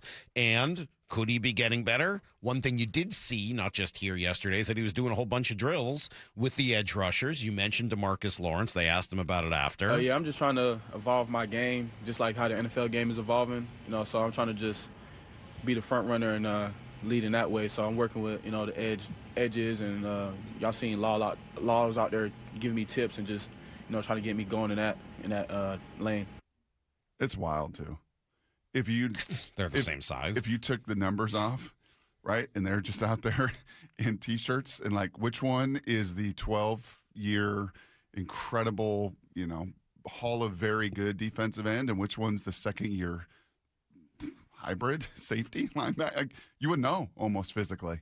I mean, Law's got him by probably 20, 25 pounds, but you don't really see that because, like, height-wise and length-wise and everything else and proportion-wise with where Nick is, yeah, like, he looks like he could play defensive end. It's crazy. It's wild. It is really crazy. And if he gets better at that part of the job, I mean, I still think the bigger key for him is probably to get better, in the coverage element of it.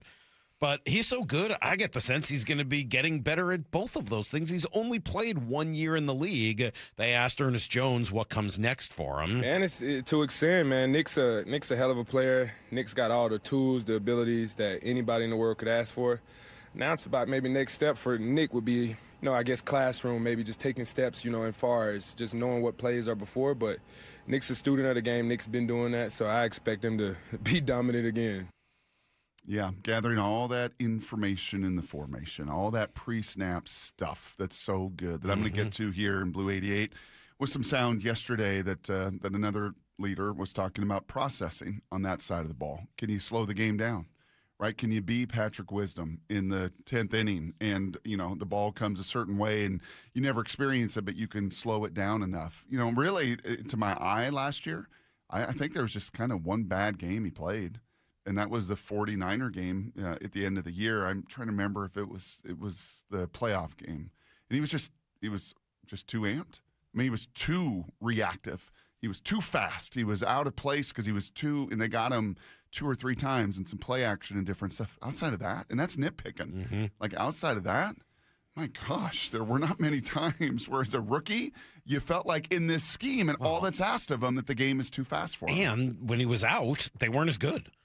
I mean, that's it. Remember the scare factor when he went down with the ankle injury right before the Super Bowl? It was like, oh, my God, this is Cam Chancellor Part 2. Oh, yeah, that did happen. Remember all that? Yeah. And Mike was like, well, you can't go down like you've been shot and then just walk off the field. Like Don't tell that to Willis Reed, okay? Don't you dare. You remember Mike's reaction to the whole thing, giving him grief and all that? And, yeah, they did ask Nick about that, but also just about, the off season. Here's what he said. Honestly, this first off season, they kind of say you have so much time in your hands, you don't really know what to do with it. And, I kind of understood that. But since he went so far, it was kind of like the weeks were kind of like just get what you can from it. So, honestly, I know my next off season I'll be way more better equipped and, like, move with better pace and stuff, but this offseason was a little not crazy. It was a good offseason, but just being my first offseason, it was a little extra. It was a little extra. A little extra. It's just a little extra. See, that's another area where, even though it was actually the opposite of extra. It was less. You didn't have as much time in the offseason. This is another area where these college football players of today,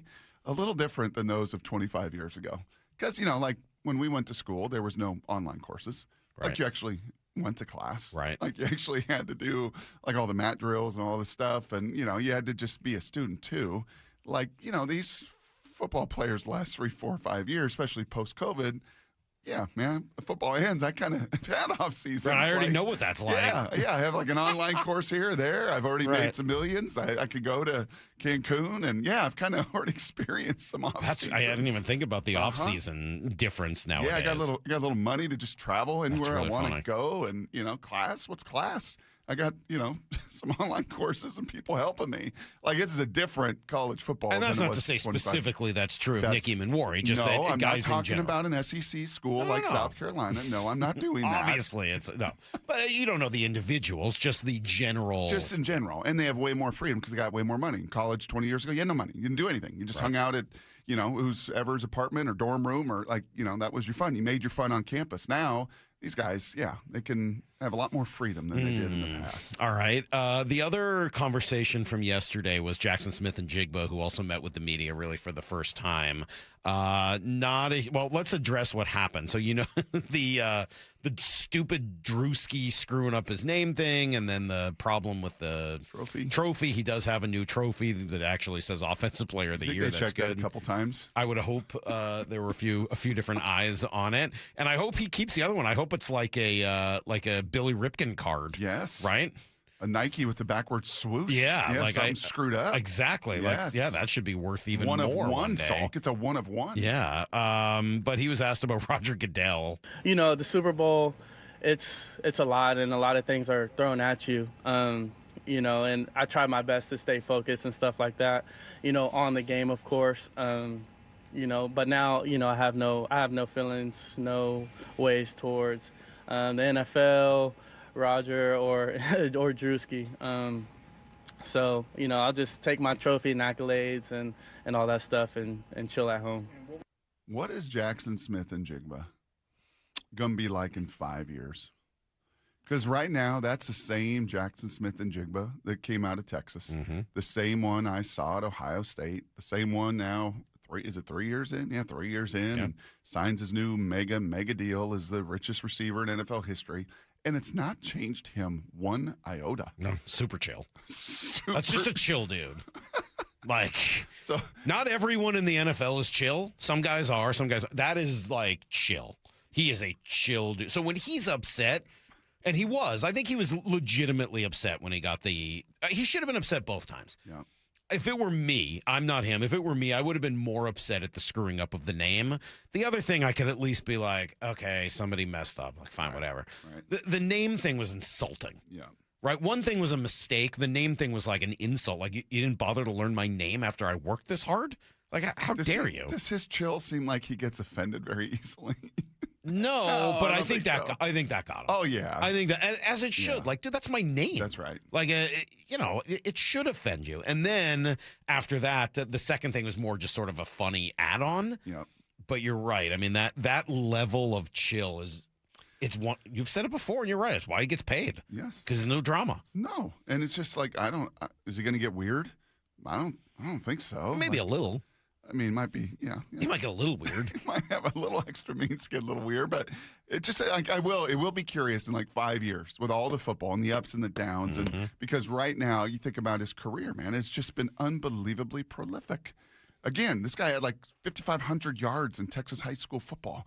This guy had 17 catches in the Rose Bowl. This guy was the Offensive Player of the Year in year 3 of his career. Like it's been a pretty linear. Oh, and then it was capped by a $150 million contract. Like, it's been a pretty cool linear run.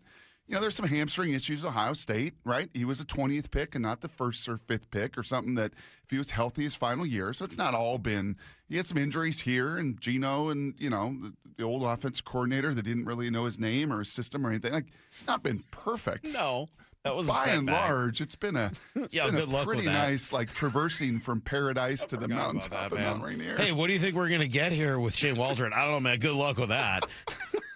That is one of the funniest pieces of sound in our system. Like, yeah. Good luck. Yep. Are we taping? Oh, my bad. Oh, we live? Oh, we're live? I mean, good luck, because he's great. Yep. He was also asked about Sam Darnold. Really, I mean, it's his team. I love going into, year 2, with these guys and Sam especially, just to grow the connection and we really understand each other on the field, and I understand what he needs from me. So just to take another step forward is something that I always love and look forward to. It's his team. First thing he says about Sam Darnold. It's his team now. Yep. Well, I mean, it was his team last year, but it wasn't at the beginning of the year. I mean, he had to. No. How can it be his team when you don't even know what it looks like? By the end of the year, it was his team. Yep. Right? Yep. It's his team now. I mean, like, he comes in and, like, everything, he knows it. They're not taking him off the field the way they did at the beginning of last year. Like, it's his team. Yep. He knows all of it. Some years ago, following that Super Bowl in 13, and even more so following the Super Bowl in 14, Colin Cowherd kind of coined that whole noisy. Oof, Pete's locker room's noisy. Oh, this team's just noisy. It's noisy in season. It's kind of noisy out of season. There's just a lot. And, there's kind of a noise spectrum there that we talked about. And this team, and obviously this culture with Mike, antithetical to a lot of that. It's not noisy. Sam's not noisy. JSN's not noisy. Cup's not noisy. Leonard's not noisy. But the other thing, too, is I'm going to come back to that. Like, this is not a weird, like, they're not getting weird. Right? That other team right there along noise was just, man, those guys just got, like, stop. Stop, Earl. Don't wear a crown and studded diamonds to your wedding. No, Earl has to do that. That's who he is. No. I mean, like, that's who he is. Earl has to do that. He's not the one who, kind of went over the top. I mean, he is, but that's who he was. Russ in bed. I think the Russ thing is a much bigger problem than Earl. Say what you want about Earl. That was authentic. Russ, we got a deal. That was authentic Earl. Danger, Russ. Weird dude doing weird things. Russ got weird. Just weird. Yeah. Like, what are we doing, That's Russ? inauthentic. And I think that's where you lead to some of those questions that we've had since. So good to see him out there. Brock will be out later today to watch more of mandatory minicamp. I'm not going to be bothered out there. I just want to let people know. Oh, like, don't come and talk to you? Yeah, Maura, or please don't come today. Like, you've done so much legwork. You're the sound hound. Take an afternoon off. I don't. Or if you do, because I don't want to be rude to you. I'm going to be so locked in, okay? Hawk blogger, Brady. I'm going to tell Brady in 45 minutes. Just don't even come talk to me. Yeah, like I got my... I don't think I've... Brady won't talk to you anyway. No, you don't. I feel selfish. No, I was going to say, but you don't bother me. It's not me you have to worry about. Usually get swarmed by so many people, I hardly ever talk to you at practice. No. Brady stands by himself. Brady doesn't like anybody around. Yeah, I'm going to be the Lone Ranger out there today. Okay. I'm sorry, I've got to see it. All right. I got to see it for myself. Okay, well, good luck with that. Let's do some Blue 88. This is Brock and Salk's Blue 88. We're going to go red, right, tight, close, sprint left, G, U corner, halfback, flat, on one. Ready? Brock Heward tackles 3 football questions as only he can. Blue 88. Now here's your hosts, Brock Heward and Mike Salk. All right, 3 good football questions for Brock. Let's start here. NFL rookies, they come into the league. They think they know everything. What do they get wrong? I think number one, and this is through a lot of years, I think that the first misconception, and this goes back to Emmanwori and DeMarcus Lawrence, is they think as a college, I got to get big. I remember talking to Dane Looker about this. Right, when he came out, and poor Dane was like 159 pounds, a senior year of high school. My dad didn't bump him to 160, and to this day, he's still a little bitter at Coach Heward. Like, hey man, 160 looks a lot better than 159. Can you just give me 160? And Mike Heward, very black and white with that stuff, Salky. No, I will not. You are what you are. And he gets college, and you lift, and you do all these things, and you're always watching the league like, oh my gosh, these guys are so big, and it's not that. They're so fast. And they're so refined. And that's what you're going to get naturally bigger anyway during that time. You do, just as you kind of get just going to fill 20s, out. If you can continue to do that. But I think a lot of guys were trying to oh man, I got to get so big and so strong and so, because this league is bigger and stronger and faster and longer and all of it. But really, when you see Nick Emmanwori and DeMarcus Lawrence, that's a perfect picture of no, DeMarcus Lawrence isn't 300 pounds. He's not 280 pounds. He's an absolute technician at 250 pounds with tremendously long arms that help him a lot and keep guys off of him. But yeah, that's been one through the years that no, don't just go squat till you drop. It's not about that. It is about the details and really the technical skills that are just so refined at the NFL level. All right, question number 2. Processing. We talk about it all the time. Processing speed, specifically at the quarterback position, because no matter how many physical skills you have, if you can't process things quickly enough, you don't really got a shot. Yep. What about on the other side of the ball? What about on defense? We don't talk about it enough. And it's the one thing, if the Lord ever opens the broadcast booth back up to me and I get back in the booth, just a bigger perspective of coaching and seeing it now. And really these couple years with Mike, I think you and I would both say that, man, Pete Carroll influenced our football and influenced a lot of our thought over all those years about talking about him and leadership and coaching. Mike's really influenced the way I look at defense, and guys like Ernest Jones yesterday are the mouthpiece of it and talk about, how much processing goes into their scheme. Yeah, guys are. I mean, you could tell now defensively, it's more problem solving now. Guys are getting a look that doesn't match what we're used to or what we've seen in the past, and instead of just freaking out, going back to rules, what you've been taught, and 9 times out of 10, that's the right way to go about it. So I think guys have just taken the next step mentally in this defense. You would actually, just from a football learning standpoint, Salk, because you still are curious and like to learn, you'd have some fun just sitting in our meetings watching defense get installed. You would. Like at the most high school, basic, rudimentary level. Here's man-to-man, right? Our red. Here is our 3. Here's our 3 match. Here's our cover 2, blue. Like, and how it's all predicated and set upon what formations. And if they're in 2x2, we line up like this. And if they motion at 3x1, we got to make this call to check out of this coverage and get to this coverage. Like you would, I think, honestly, like, oh, so that's how they do it. So that's how they get all those chess pieces defensively aligned. That's the rudimentary level. And then to sit into these meetings where it's like that stuff's all a given. Like we don't even have to worry about getting lined up. Now it's like, how do we take that apart?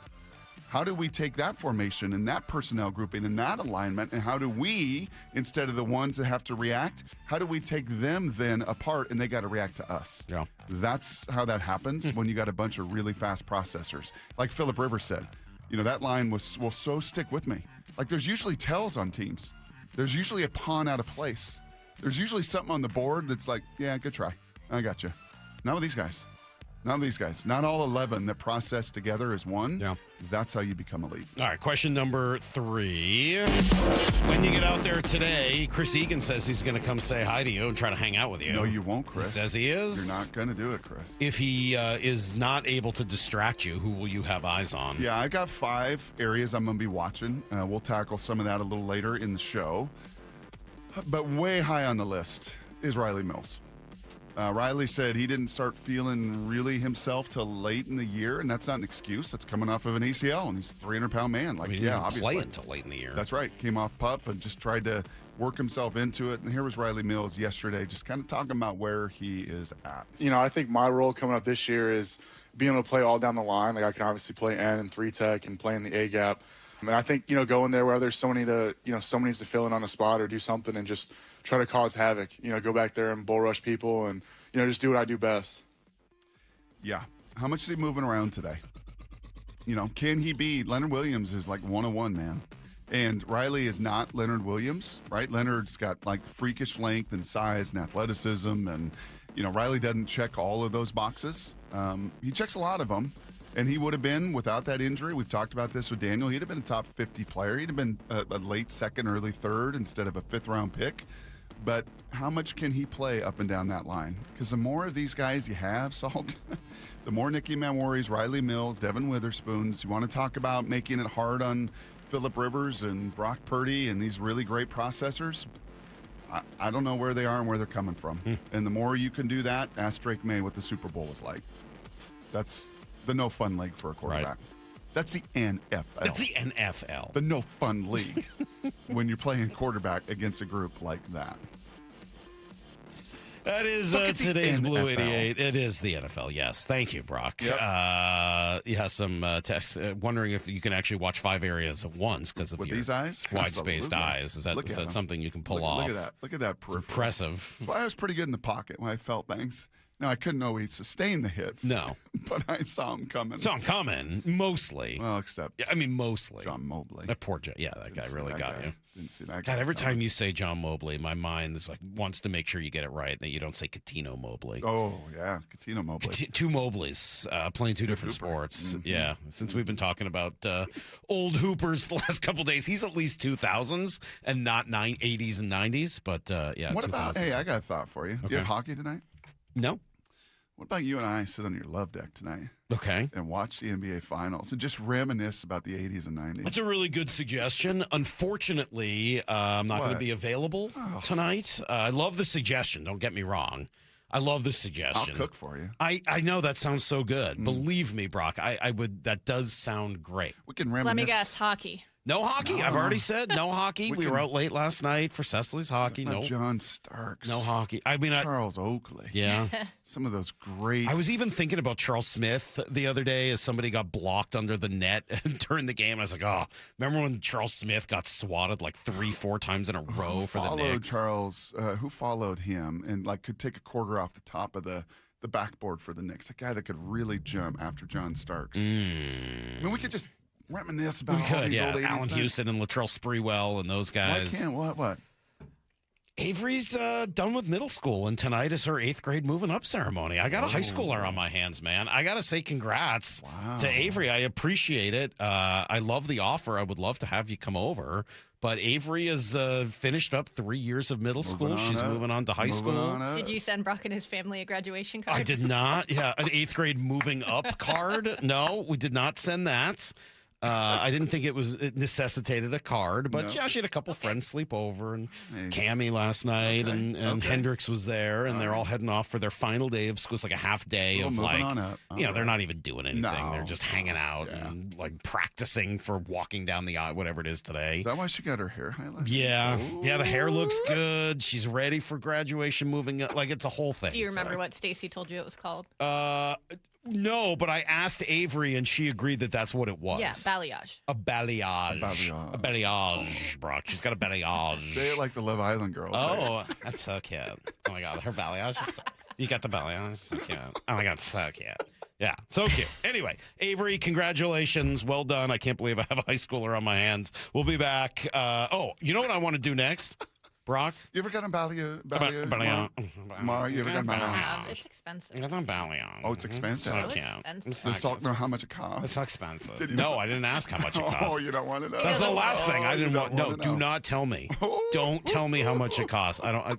Thankfully, it did not pop up on my Capital One thing. I didn't get an alert to that. Don't even look. So don't tell me. I don't want to. It looks great. Avery looks great. I don't even want to hear about it. Coming up next, the Mariners are poised to do 2 things I usually hate, and I don't think I'm going to hate either of them. Next on Brock and Salk. Brock and Salk. Unfortunately, we got a Mooney problem, man. We do. Morning 6 to 10. Because he's given up as many earned runs now as he did all last year. There is a problem. I think a confidence problem as much as maybe anything else. And we know how fickle that can be with closers. At the end of the day, what would I do right now? Nothing. Yeah, I don't think right now you can. I think I'm probably doing nothing. You know, if there's another couple of these blow-ups, another couple command issues, I think you do. I think then you evaluate it after this road trip. Only on Seattle Sports and Seattle Sports on YouTube. At Uline, they know going the extra mile takes hard work. For companies pushing to go further, Uline will go the distance with you.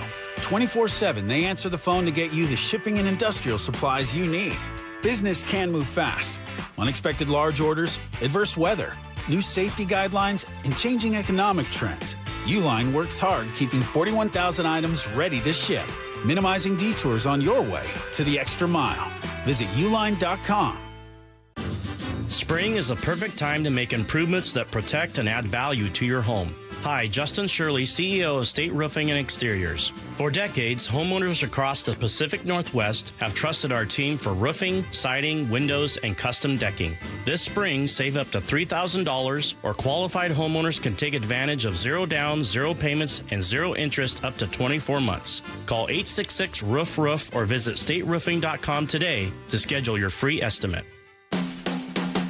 When temperatures rise, the Murphy Auction Company rolls out the biggest online heavy equipment auction of the summer, and it's here now. Bidding starts 10 a.m. Thursday, June 11th, and closes at 10 a.m. June 18th. On the block, find a huge assortment of heavy equipment, contractors' equipment, and vehicles, like 80 heavy trucks, 13 excavators, 5 backhoes, 9 forklifts, 3 skid steers, 2 asphalt pavers, and a 2002 Trail King 50-ton triaxle lowboy equipment trailer. Plus, a 2025 Dodge Durango SRT Hellcat with under 2,000 miles, contractor's tools, attachments, roll-off boxes, lumber, and much more. Preview all items June 16th and 17th, 8 a.m. to 4 p.m. at our location in Marysville, 3803 136th Street Northeast. For pictures and all details, visit murphyauction.com. That's murphyauction.com. murphyauction.com.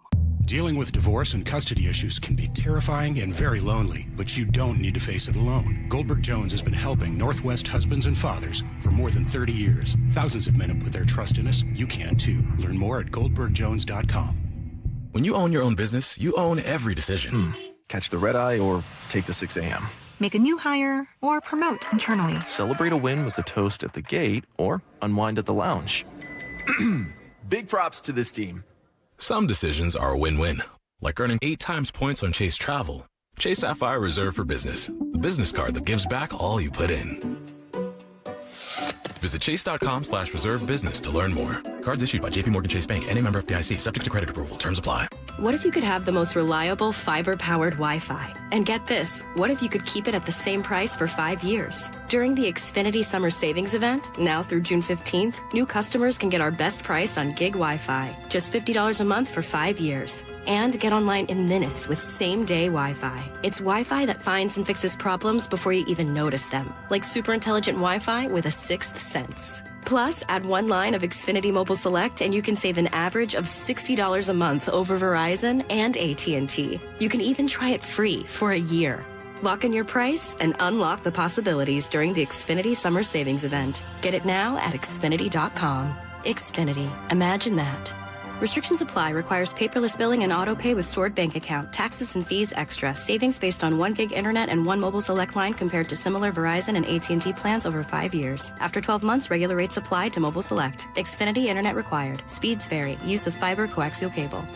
Stacy here. Sell your car to Wayscar Ford, and when they resell it, they share half their profit with you. That's right. Sell your car to Wayscar Ford, Isuzu, and Auburn. They'll pay you today for your car, and once they resell it, they'll share half their profit with you. WayscarFord.com. Veterans and active duty service members. When your call to service ends, your mission doesn't have to. Go from GI to IT in just a few months at My Computer Career. Prepare for a high-demand career in cybersecurity, protecting people, systems, and institutions from real cyber threats. Cyber warriors are needed now. Will you answer the call? Go to mycomputercareer.edu/CWP to learn more. That's mycomputercareer.edu/CWP, an elite CompTIA certification partner. VA education benefits are available to those who qualify.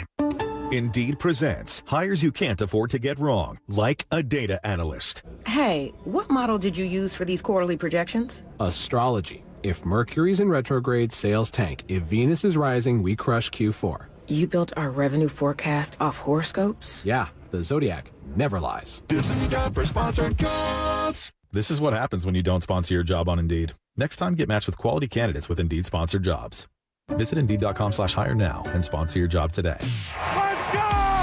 This is Seattle Sports. Streaming through the Seattle Sports app. KIRO AM Seattle. KIRO FM HD2 Tacoma. Home of the Seahawks, Mariners, and everything Seattle sports.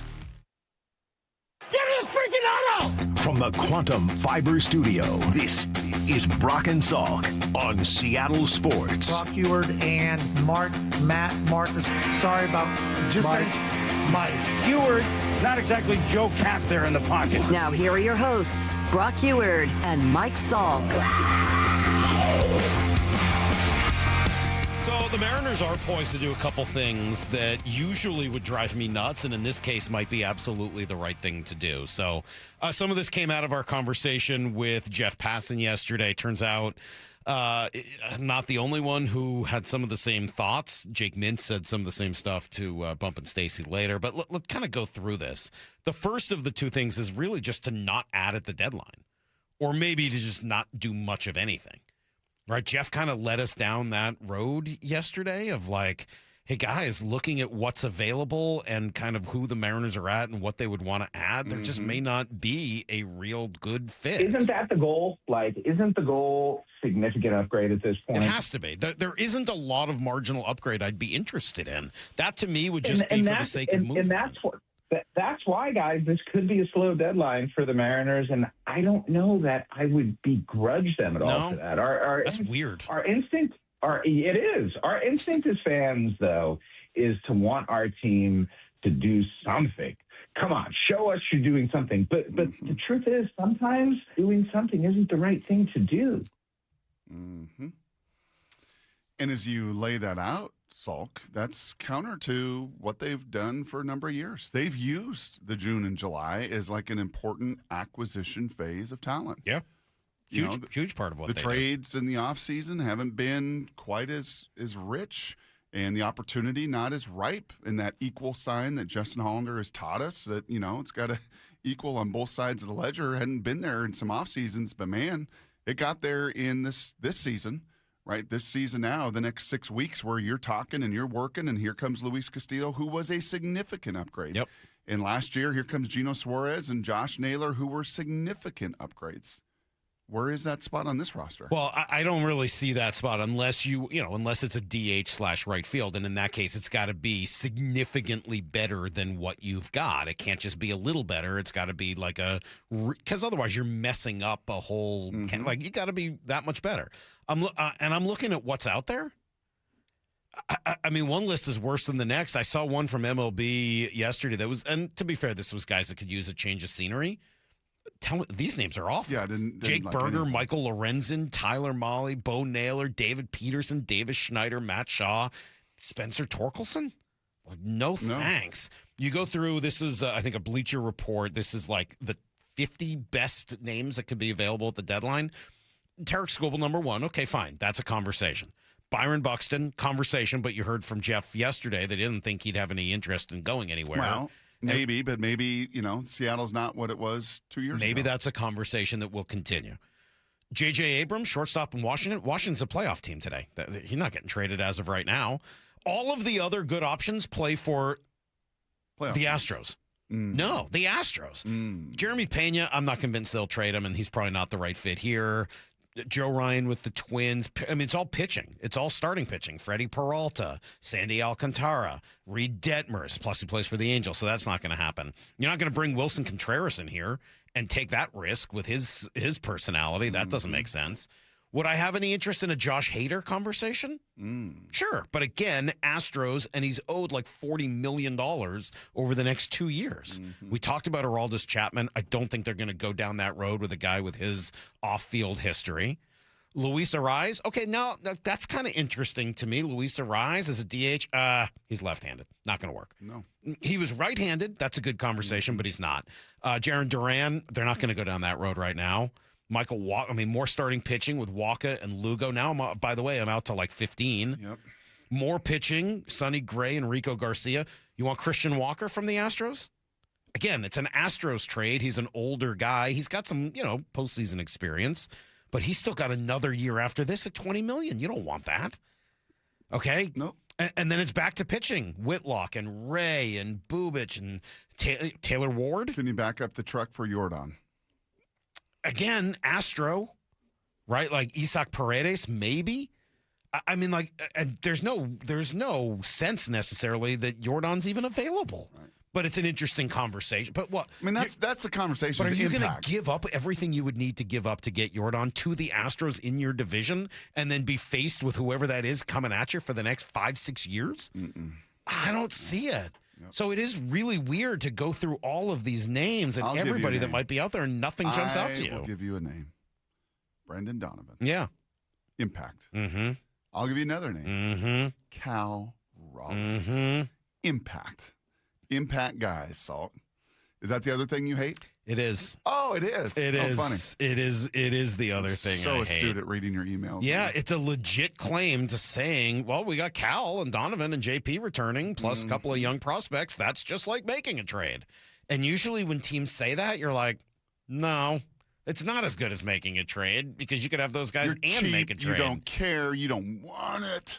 But I don't see anything on that list that makes a ton of sense and is reasonably likely to happen that actually, works as well as just getting those guys back. So I was writing that down yesterday, and then Maura, you sent over the email with some of the sound and saw this from Jake Mintz. There's two ways to think about it. I get kind of eye-rolly when front offices are like, our deadline acquisition this year is getting this guy healthy. It's like, okay, sure. In the Mariners' case, that holds a lot of truth considering who is on the IL, right? Like the dude that finished up runner-up for MVP, the biggest acquisition of the winter, the dude who's been playing shortstop for the last half decade. Like, these are all really key pieces. I think it will all work itself out, as it always does. if everyone is healthy and purring and kicking butt when the postseason starts, that is what we call a first world problem. Did he say purring? Mm-hmm. What was that? The offense is like a motor, like a cat? like a Camaro, Brock. When that thing starts purring, like an old Firebird, thing starts purring. Like a big cat. By the way, very entertaining watching or listening to Cecily try to say the word Pontiac, which doesn't exist that much. Firebird? Well, yeah, like she watches Brooklyn Nine-Nine, and the guy's the Pontiac Bandit. And she's like, Pontiac? I'm like, no, it's Pontiac. Podiac? You No. also say it weird too. You emphasize it. Well, because I'm trying to help her understand that there's an N in there. But she keeps saying Pontiac. And I was like, all right, that's just not it. So. That's what Waltier had back in the day. Little Firebird? I think so. Oh, those are the best. Those Firebirds are so freaking sweet. Yeah. Yeah, there aren't a lot of great options. I wish there were a options. really young, controllable, dynamic right-handed outfielder. Well, they're not going to do that. So the one right-handed outfielder that could be available, you got to see the last two nights, and you should get to see him again tonight, is Taylor Ward. You got any interest in Taylor Ward? He's had a good couple seasons. I actually looked his numbers up last Not a bad night. player. Not a bad player. Mm-hmm. Pretty good bat. Yep. Going to have an OPS in the mid 700s every year, maybe even the high 700s. And he's done that in Anaheim and Baltimore, which are not exactly. But not a young guy. No, but I'm that's not talking what about- you'd be looking for. Well, I'm talking about something that checks two boxes. They're not going to do that this year. That guy's not available. That if Randy Arozarena is not going to be a Mariner in the long term because he's going to get paid a lot of money and you're going to get a first round pick back for him, is there a younger, controllable, dynamic, right-handed hitting outfielder out there somewhere, right? So it adds this year, but it softens the blow for next year. I think you're going to have difficulty finding that. But Taylor Ward is, a little bit better hitter against lefties than he is against righties. And if Ref Snyder doesn't end up working out, could you throw something at the Orioles in order to, because they don't need him. Yep. I mean, like they made that deal in the offseason for Taylor Ward and they don't really need him. So, all right, is that a conversation? Maybe. Okay. Like, yeah, that so far, honestly, might be the one that intrigues me the most. Everyone else is on four. I mean, Isaac Paredes, again, Astro, not that interested. Lars Nootbaar, who might be available, lefty. So, like, you keep going through these, and there isn't a natural fit. Taylor Ward is one that I think you'll probably hear a little bit more about before it's said and done. Obviously, the Byron Buxton conversation is interesting. Tyler O'Neill. I mean, they have always Right-handed liked bat. Tyler O'Neill. They have. They have always and you're liked buying Tyler low. O'Neill. He's hitting like $180. Okay. You're buying low. But He's like- a Canadian sensation. He's hanging out with Naylor But yesterday pregame. Is that an upgrade over anything you have at this point? Probably not. So anyway, it is a weird year. There's no doubt in so many different ways, but that the Mariners may actually be able to pull off a couple of things that usually would drive you crazy. And this year it'd be like, yeah, I can't really argue with it. And especially with Cade and others potentially coming up here before it's said and done. All right, coming up next, we will do a little need to know, tell you about the insanity last night, what Cal did down in Tacoma, and then Brady Henderson joins us after watching training camp yesterday. We'll do that in 20 minutes. Minicamp. Brock and Salk, same thing. Seattle Sports on 710. ESPN senior MLB insider Jeff Passan every Tuesday morning at 8:30 with Brock and Salk. Brought to you by your Western Washington Toyota dealers. Colt Emerson has a 157 OPS plus. What are we watching, Jeff? The numbers are the numbers. The data is the data. It tells us what this player is producing, and there's no reason to think that he's not going to be able to do at the big league level what he did at the minor league level. Get more on the Seattle Sports YouTube page and the Seattle Sports app.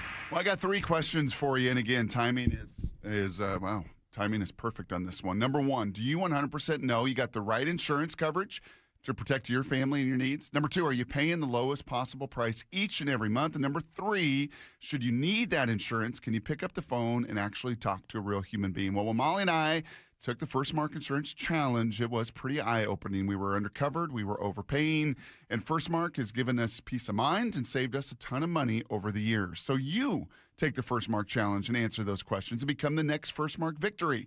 They go to work for you, not the insurance carriers, to get you the best coverage. They have helped tens of thousands of Washington families manage the complicated world of insurance and save them a lot of money along the way. And they'll do the same for your local business, too.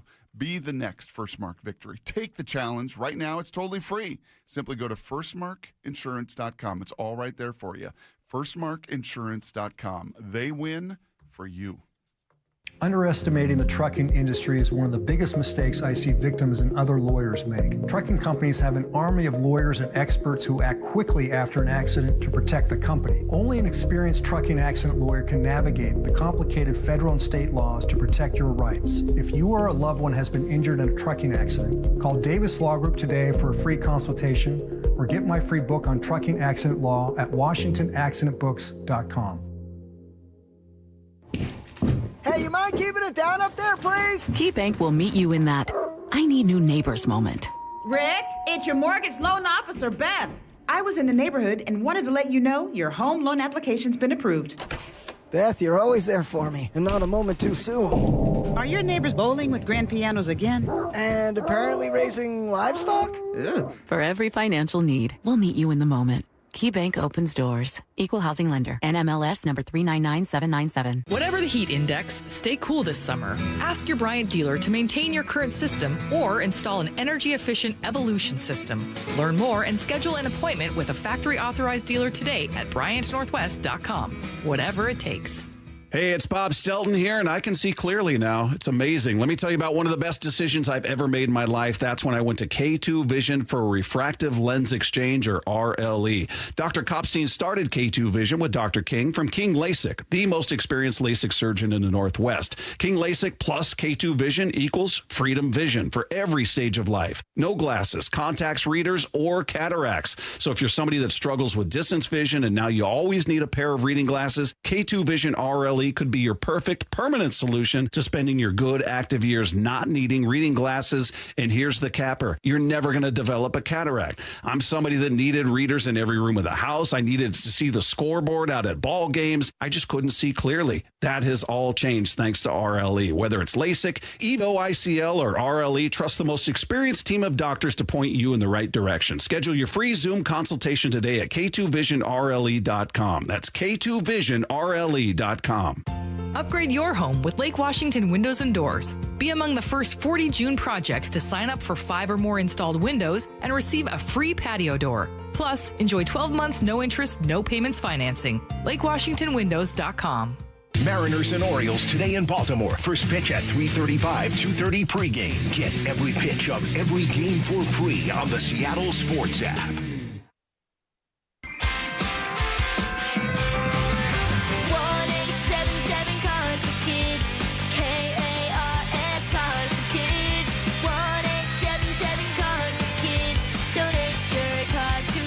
Call 877-CARS-FOR-KIDS to reach a friendly live agent. Donation is super easy, and your car can be picked up as soon as tomorrow. Call us now or go to carsforkids.org. Donate your car today.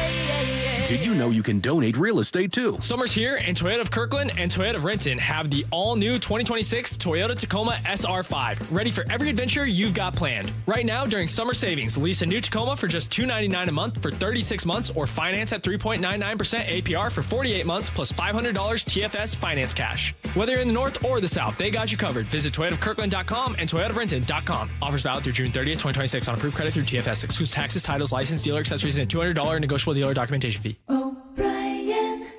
Do Crohn's disease or ulcerative colitis symptoms keep coming back? Tremfya, guselkumab, may help, with rapid remission achieved at 12 weeks and lasting clinical remission at 1 year. Some even saw visible improvement of their intestinal lining at 12 weeks and 1 year. Tremfya is a prescription medicine used to treat adults with moderately to severely active Crohn's disease and adults with moderately to severely active ulcerative colitis. Serious allergic reactions and increased risk of infections and liver problems may occur. Before treatment, your doctor should check you for infections and tuberculosis. Tell your doctor if you have an infection, flu-like symptoms, or if you need a vaccine. Healing is possible with Tremfya.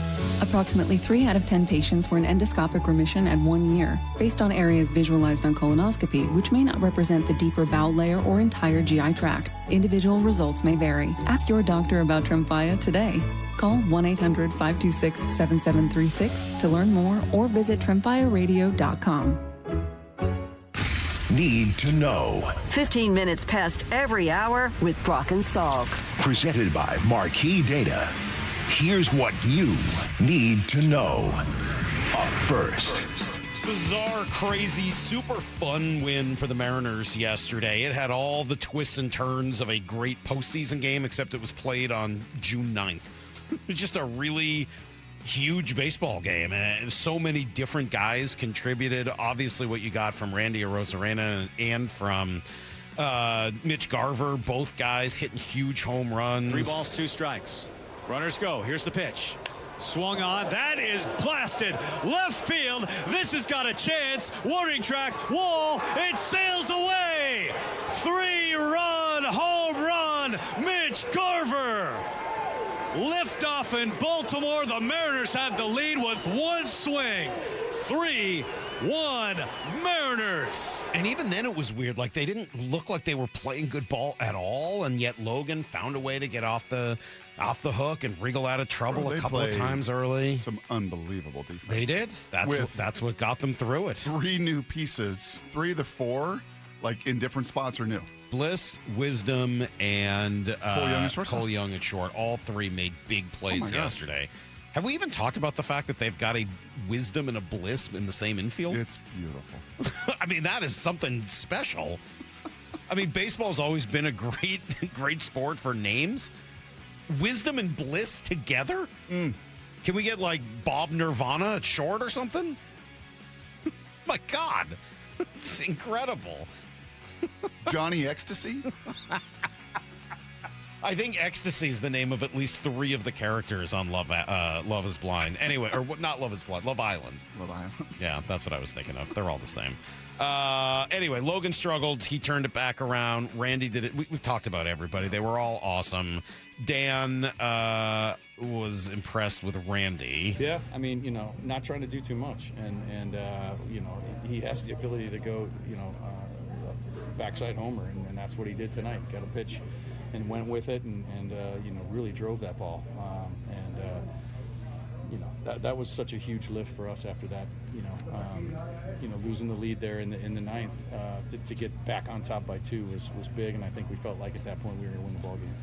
Yeah, put that one in the column. Again, 50 wins, 50 losses, the other 62. Put it in the other 62.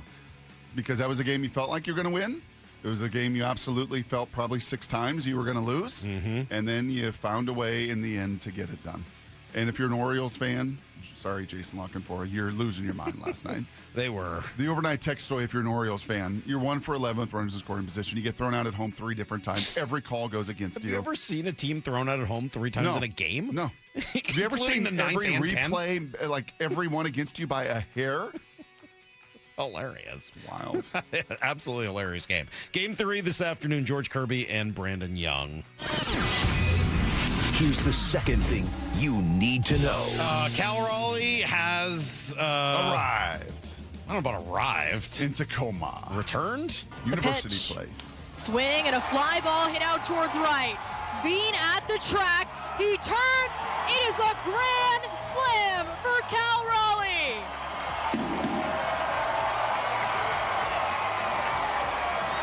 He leaves the yard in grand fashion. And his second home run of the game. Looking good. I mean, if Cal can hit 2 home runs, run the bases, and catch, and feel okay today, there's no reason for him to be there more than another day or 2.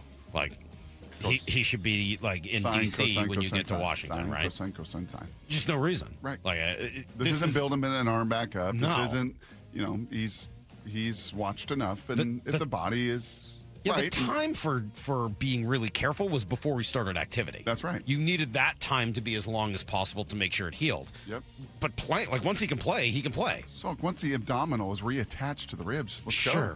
Let's go. Let's get this guy back with the Mariners as soon as possible. You think Colt plays today? It was it was nothing, but then it was fine, and then he's out again, and I hope he's back out there today, right?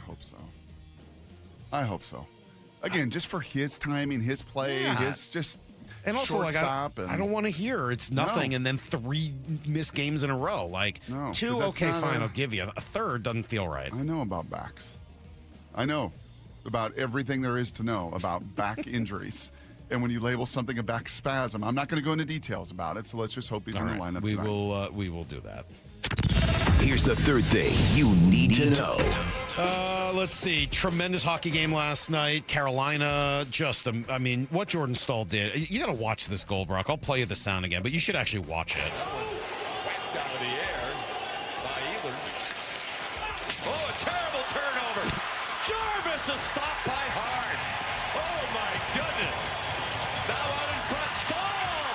He scores while falling down. God, the last I know this isn't about Sean McDonough, it's about the hockey game, but the last time you marveled at how well he's able to just weave in saying something like, what a terrible turnover. Yep. How about the way he controls his voice during the huge call? He's just amazing. Yes. He is as good as it gets. Yes, he is. And these two teams have played 4 games that are as good as it gets. It didn't go to overtime, but it was darn close to doing so. It's 3-3 there, and that was the goal, and obviously an empty netter at the end. But every one of these games, they were up 3-1, right? Carolina was up 3-1 early. Yes. And Vegas comes all the way Of back, course. and it's tied in the third period. And even the last couple minutes, I mean, when it was still a 1-goal game, Eichel had a shot from the doorstep with a minute left, should have gone in. And then you get a 4 straight overtime game. Just crazy. Just absolute nuts series. It's so much fun to watch. Seahawks practicing yesterday and then again today as they go through mandatory minicamp. And, we got more potential buyers and stuff. We'll see where all that goes. Is it fair to say, we know this about hockey, and the data tells you this, marquee data will tell you this, that, the playoffs, right? The Avs are the best team in the league, almost record-setting in the regular season. Doesn't matter. They get swept in the playoffs. Like playoffs in NHL can be topsy-turvy. Is that because in this game and this series reflective of it? Unlike the NBA where there's 30-point blowouts and 40-point blowouts all the time in the playoffs, that the margin in hockey between these teams is maybe the smallest of any of the playoff combatants. What separates these teams in hockey, these top 8 teams that get left or whatever, that line is That might be true. so much It is thinner it's a thin line than it is for NFL teams at that point with injuries. Yeah, I think NBA that, teams. and then add in the way a goalie can affect a game or a series or a moment, and then just And again, puck it's a luck. process sport. There's puck luck, absolutely. I mean, not unlike baseball, weird things happen, weird bounces happen. So that's everything you need to know. 1:15 every hour here on the Brock and Salk Show. The better team doesn't always win in hockey, not unlike baseball. Usually in basketball, the better team wins. Mm-hmm. Especially over 7 games. Over 7 games, the better team wins. In football, I feel like over the course of a year, the better team wins. Maybe not every individual game, but by the end of the year, the best team is usually won Well, the the Rams Super Bowl. didn't win it. I know. They weren't in the Super Bowl. They were the best team. By the end of the last year, in the best NFL. team. The NFL usually picks the best team to win. Baseball and hockey sometimes don't. It is unique like that. And that's why they are process-driven sports. All right, back to football, back to the NFL. Brady Henderson was out there yesterday, Brock. I know he's not going to come near you today. We got some serious questions for Brady next on Brock and Salk. Think you know the Mariners? Not if you aren't subscribed to the Daily Mariners newsletter from Seattle Sports. That's what they've been waiting for. The latest Mariners news and injury updates, exclusives from Mariners insider Shannon Dreyer. You look at the pieces and how it works. Plus the best takes and breakdowns from your favorite Seattle sports hosts and contributors. The Mariners seem to be trying to build something that I think is a little bit more sustainable. The Daily Mariners newsletter. Monster solo home run. Subscribe at seattlesports.com/newsletter. Highlights don't win games. The full box score does. I'm Brock Hewitt, and most business leaders aren't short on data. They're short on clarity. Numbers are scattered across ERP, CRMs, and spreadsheets, making decisions reactive instead of confident. And that's not how great businesses are built. Marquee IQ brings all your data together into one clear view, even if it lives in disconnected systems or offline, so you can see what's really happening and act faster. Stop running your business on highlights. Get the full picture. Visit datathatwins.com to see what Marquee IQ can do. Olympic Hot Tub has more ways than ever to achieve total wellness at home. Immerse yourself in a saltwater hot spring spa and let jets melt stress away. Enjoy a refreshing swim in an endless pool swim spa. Retreat to healing warmth and detox in a Tilo sauna. Then awaken mind and body with a cold plunge. You'll be saying, in no time. Your path to wellness starts today at Olympic Hot Tub. Current specials with exciting savings at olympichottub.com. Better you, better life. Immaculate greens, unrivaled natural beauty, championship caliber conditions. Bump letting you know Loomis Trail is the epitome of Northwest golf. With water in play on every hole and tree-lined fairways, you better hit them straight. Loomis Trail provides a fantastic golf experience for those who want a challenge and those looking for a fun getaway. What round are you up for? Tee times available online at golfloomis.com. Start planning your perfect golf getaway today. After the round, enjoy a stay at Silver Reef Casino Resort. Go to golfloomis.com. Valvoline Instant Oil Change presents wisdom from the road. Summer means wide open spaces and a whole lot of extra miles. The last place you want your engine to give out is halfway to nowhere.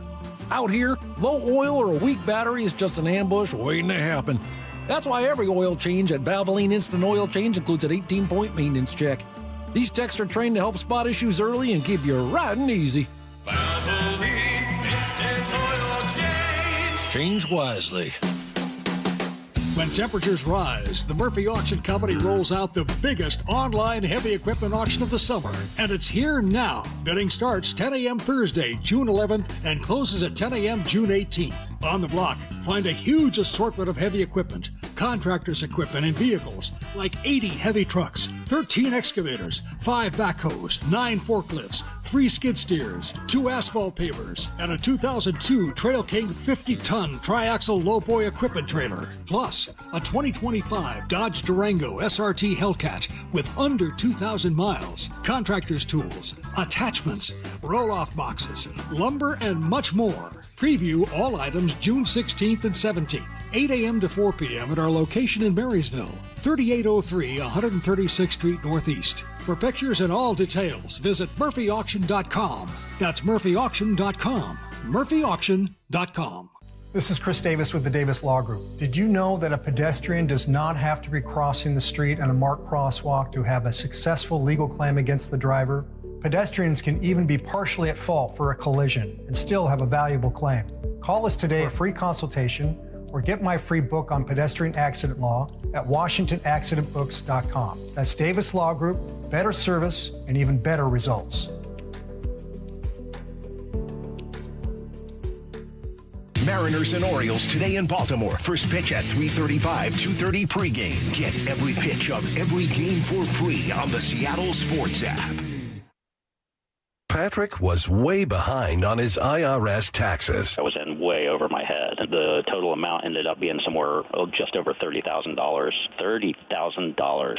Then the IRS came to collect. Started getting letter after letter. A lien had been filed against me. They were going to basically hang me completely out to dry. He had to do something. That's when I reached out to Optima Tax Relief. Patrick's life quickly got a lot easier. It was very easy, pretty much hands off. They picked up the ball and ran with it. And how'd it go? I couldn't believe it. I had to ask 2 or 3 times. I saved an incredible amount of money. How does Patrick feel about Optima? Couldn't be happier. They definitely helped me. Optima Tax Relief, the best place to call. They're the best in the business. Do what Patrick did and call Optima Tax Relief for a free consultation. Call 800-343-6460. 800-343-6460. 800-343-6460. Optima Tax Relief. Testimonial from an actual client. Some restrictions apply. For complete details, please visit OptimaTaxRelief.com. T-Mobile has an exclusive bundle for customers 55 and up. I'm Sarah Bowl. Yeah, I'm Frank Bowl. A reliable network is key for us. And with T-Mobile, it's been wonderful. And going to the 55-plus plan saved us so much money. A lot. And that's important. Trying to keep costs down. The home internet's been perfect. It's fast, it's quick. The setup was so easy, it took less than 15 minutes. It was like, ta-da! If you want simplicity, coverage, reliability, you want the whole package, T-Mobile has it. Right now, T-Mobile customers 55 and up can get 2 phone lines on America's best network, plus America's fastest 5G home internet for just $30 each. $30 per month each line with autopay plus taxes and fees. Minimum age 55. Pricing for home internet rely on 2 lines of essentials. Choice 55. $35 connection charge per line required. Best mobile network and fastest 5G home internet based on analysis by Ookla of Speed Test Intelligence Data 2H 2025. All rights reserved. From the Quantum Fiber Studio. This is Brock and Salk. Weekdays 6 to 10. On Seattle Sports and 97.3 FM HD2. All right, it is Brock and Salk here on Seattle Sports on 710 Brock, seattlesports.com. How we doing? Are we feeling good? I'm feeling good. Are we feeling great? I'm feeling great. All right. Get to watch football Are you today. ready for football today? Mariners are back in the lead, up 3 in the West. All right. Life is good. The Huskies, another big recruit in Jed's class. Okay, so you're in a good place. Got the number 1 player in the state from Brady Henderson's O'Day High School committed. The one and only. And hey, here is Brady Henderson. What an amazing coincidence. Good morning, Brady. Good morning, Michael and Brock. How you doing? Brady, how much do you think your time playing for Monty Kohler, the Hall of Famer at O'Day, has helped you in your analysis in your current position? Yeah, I think it helped me. I think it just shaped me in general. It gave me a good respect for authority, I would say. I can still hear Monty, Coach Kohler, as I used to call him back then, in his, high-pitched voice, yelling at me for screwing up on the field. And, what would that sound like, Brady? What would that sound like? So you talk about coaches having presence. Yeah, what would that sound like? That man had a presence. What would that sound like? What would that sound like when Monty yelled at you? You were what? You were a D-end outside linebacker? What were you? Yeah, I was an outside. Yeah, I could not even get my voice to do that. But I will tell you this: you cannot imagine a voice being at the same time like so high pitched and also so intimidating. Set the edge, Brady! Set the edge! Yeah, that's not bad. All right. That's pretty good. And apologies to anybody who just had to turn down their radio station. I apologize. It's not the way it's supposed to sound. Oh, my God. Stop. Oh, my gosh. Please stop doing that. Brady, how was mandatory minicamp different from OTAs yesterday? Really not a whole lot. I mean, there are some differences, I think, in what they're able to do. The practice was longer, but it's not something that is really all that noticeable. I can tell you this: it was very windy yesterday. I told Mara, when she called, that it was sort of like reminded me of playing golf over in the UK. We're talking 2, maybe 3 club wins here. That's how windy it was yesterday. But in terms of what they did on the field, other than it being longer, there may have been more team stuff. Not a whole lot different. You're still in that mode of the off season where it's no contact, and so you aren't seeing defensive backs. You're sort of seeing them pull up at the last minute and not make plays on the ball, and so this naturally becomes a setting where, pass catchers tend to be set up to stand out. I did see Brady Henderson from ESPN fame, Monty Kohler's whipping boy at times at O'Day back in the day. I did see you report that Devin Witherspoon, it looked to your eye that he took part in a little bit more of the team, like 11-on-11 stuff. Yeah, and he had been doing some of that before, but it seemed like, and we had only been out there, I think, for 3 practices, not counting the rookie minicamp before yesterday, just the 3 OTAs that were open to reporters. And it looked like during the full speed 11-on-11 reps, he would sit out those, and don't know if that was due to his contract or what. Looked like there were some other players kind of doing the same thing maybe. But he did more of those yesterday. I don't necessarily read that as any sort of sign of significant movement in the contract or not. But, yeah, it did look like he was doing a little bit more yesterday than he had been in terms of those full-speed 11-on-11 reps. Early impression of Jadarian Price? He looks the part. He is, as you guys know, the scouting term for guys like him is rocked up, which means, kind of like Ken Walker III was rocked up. This guy's rocked up. And I know there was a lot made, and understandably so, about just his hands and his ability to produce as a pass catcher out in the backfield. And I'm not going to tell you that he is the greatest receiver of all time, but from what I've seen, it seems like that was maybe just as much, or maybe more so, a product of the fact that you've got the fact that he only caught 15 passes in college seems to me, based on what I've seen from him, probably more so a product of Jeremiah Love being so good in that role, and not as much of a product of this guy just can't catch. I mean, he had a drop, I think, on the rookie minicamp. Other than that, he's caught the ball fine. He had a chance to make a tremendous one-handed catch, kind of back shoulder situation yesterday, and couldn't come up with it. But that was a tough catch that, we would have been saying that was a great catch if he had made it. So he looks, not going to say great as a pass catcher, but he looks plenty capable. And as you guys know, that really helps determine what your role is going to be on Sundays. Brady, you're mostly journalist. You can be part opinionist, and you can be part analyst. You can wear some different hats, and you jump on this station an awful lot and fill in for shows in an awesome way an awful lot. So just analyst, fun guy, radio guy. If you were to say Jadarian Price reminds me of, is there any kind of former Seahawk running back? Is there somebody in the NFC West that you have seen? Does he just kind of strike you as like, whoa, that kind of reminds me of? God, you know what, Brock? That's a great question. I'm gonna have paid to ask great questions. That's what I get paid for. You do. It's a great question, and I'm trying to butter you up because I don't have a great answer for you. I know your stalls. I know your stalls. Like when the pads come on. Yeah. You know, if you're just talking about like what this guy looks like in football pads and a uniform, I don't know. I mean, like I said, he is buff. Okay. Yeah, his upper body is jacked. Yeah. His lower half may not be Ken Walker, but his upper body, man, he is, golly. Who was the running back you loved? Julius Jones? That dude was. Was I a big Julius Jones? No, I'm looking at Salk. Salk's rolling his eyes at me right now. Oh, okay. But the upper body, Robert Turbin was kind of a different level, right? He's not quite Robert Turbin Jack, but he is, you said, rocked up. Just movement-wise, right? Because that's really what you're judging. When I get out there today, that's what I'm looking at. Like just the ease of movement, right? The coordination of movement, the effortlessness. You can't see pads. You can't see violence, but you can see kind of movement. Anybody in that way?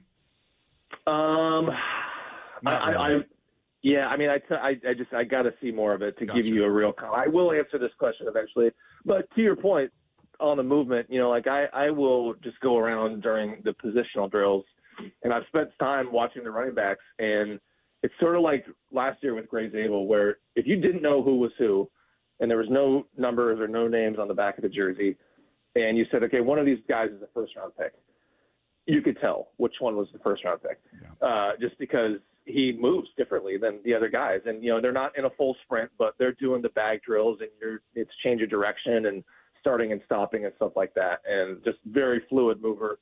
I will give you a comp at a later time. I just got to see them play some actual football. How about just with Charbonnet? How about compare and contrast a healthy Charbonnet? I understand he was out there doing some little jogging and moving around and everything else. How about just Charbonnet last year, you know, or over the years of watching him? Is there any comparison? Is there any comparison to Charbonnet? Yeah. In terms of with Jadarian Price? Yeah. I don't know. I mean, they seem like different runners to me. I mean, Charbonnet is sort of a straight line power runner who's got some good, you see when he gets in the open field, he can turn it on and has, a little bit of an extra gear. That has not struck me. That comparison has not struck me. And certainly another big rocked up guy. Yep. Yeah, I don't know if I see that one necessarily. You're asking it, so I'm guessing you see it. No, I'm kind of curious today. I've got to see it. Like, I've watched enough videos. I've obviously all the run up to the combine, all the run up to the draft, all the conversations you and I had about what they're going to do at 32. So we've talked a lot about it. But yeah, I'm kind of anxious to. I'm a little curious to know some intel today when we might see Zach Charbonnet. It's good to hear that there's some positive news. Brady, any thoughts or insight from you or anyone in your family on when we might see Charbonnet? What? Well, is that a little inside baseball? No, what? I'm just kidding. Yeah, my mom was not a doctor. My mom was a journalist, so I'm going to refrain from giving any sort of putting any sort of timetable on it. But I will say this, and we're having fun with our guy Corbin. Yes. The idea that he could come back, sooner than most people might expect, just based on when the injury was and the fact that he didn't have surgery until February. I think most people would assume, okay, just based on the usual timelines for ACL recoveries, like you're not coming back until very end of the season. I think the idea that he could come back before that is not crazy. And I'm not saying that like I have, hard, this is not like a report or anything like that. I have kind of gotten the sense from the organization, there is this sense of, hey, this guy is such a diligent worker. He is going to attack his rehab like better than anybody else will attack their rehab. And if anybody can beat the timeline, it's a guy like this. And I remember talking with somebody, and I think their exact words were, this guy is a machine. And so I think there is this sense in the organization that they're just not going to put anything past him in terms of, possibly beating some timelines. But I'm not going to tell you that's going to be, October, November, December. I'm just saying I would not surprise me if he comes back maybe a little bit sooner than most people would assume. Hey, so when we talked to Mike last week, he mentioned I think it was talking about Derek Hall at the time as somebody who could take a really big leap from where he was last year to where he could be next year. And we asked him, okay, who else is on that list? And he declined to answer for the team. Somewhat obvious reasons, I guess. But I'll ask you, what players are poised to take a huge jump heading into this next season? I gotta say, Nick Emmanwori.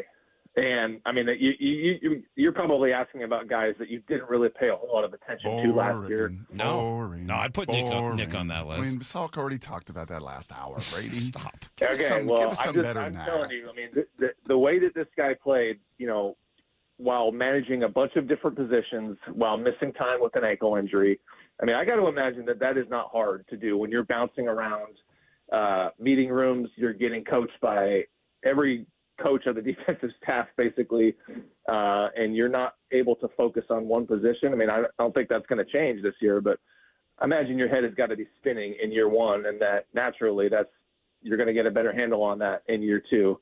And, he's healthy after the ankle injury. So he is maybe not the conventional answer for that in terms of like a guy who was under the radar last year. But I think Nick Emmanwori could take a step in year two.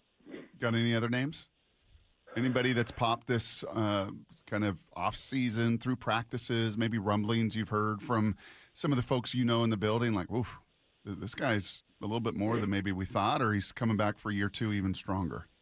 I think that there is a reason why John Schneider talked about George Holani the way that he talked about him. And look, George Holani is going to factor into this backfield. And, the way that from what we've seen from him and the way John Schneider talked about him, what did he talk about? Talked about how well he caught the ball out of the backfield in those, I think it was the playoffs after Charbonnet went down, and then how good his pass blocking was. He used the word elite, I think, to describe his pass blocking. So to me, what do you want your third down back to be? What do you want him to be able to do? You want him to catch the ball out of the backfield and be great in pass protection. So George Holani, to me, sounds like he's their third down back. And obviously there's a lot of time to sort that out. But with the questions about Jadarian Price's, ability to factor in the passing game, I think right now he and Emmanuel Wilson are your early down guys. And then George Holani is your third down guy. But Holani he looks, I remember thinking this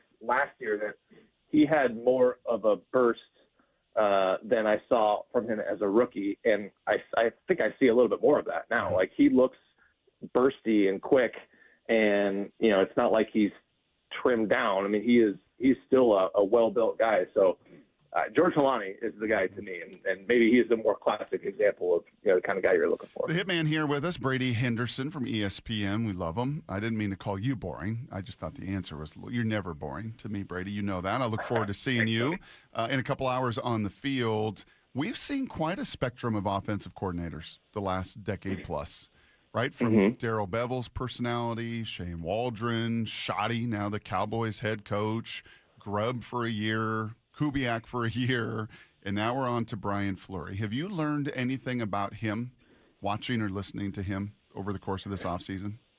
Yeah, I think the most interesting thing, it's more so observing him, is that he is not the most vocal guy at practice. And, if you didn't know who the coordinator was and you didn't know what Brian Fleury looked like and you were out there, you would not just look out at the offensive coaches and be able to pick out and say, yeah, that guy is the one who is running the offense. I mean, he is. I think Sam Darnold used the word stoic, and Cooper Kupp, I think, used the same word, stoic.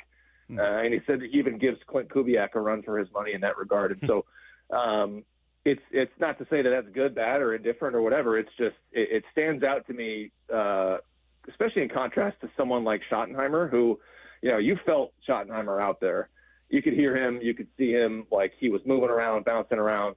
That's maybe a little different because he wasn't technically their quarterback's coach, but he might as well have been their quarterback's coach with how hands-on he was. Mm-hmm. You really don't hear, or I don't see Brian Fleury like giving a ton of instruction in between plays, and maybe he's just too far away for me to hear it. But I tell you, I've had my eyes trained on him for good chunks of time during the team periods, and you just see him, and he just looks like he's got completely dialed into play calling, and maybe that is part of it. Maybe this is, maybe he is sort of eschewing some of the on-field coaching, knowing that, hey, man, this is his time to really this is on-the-job training.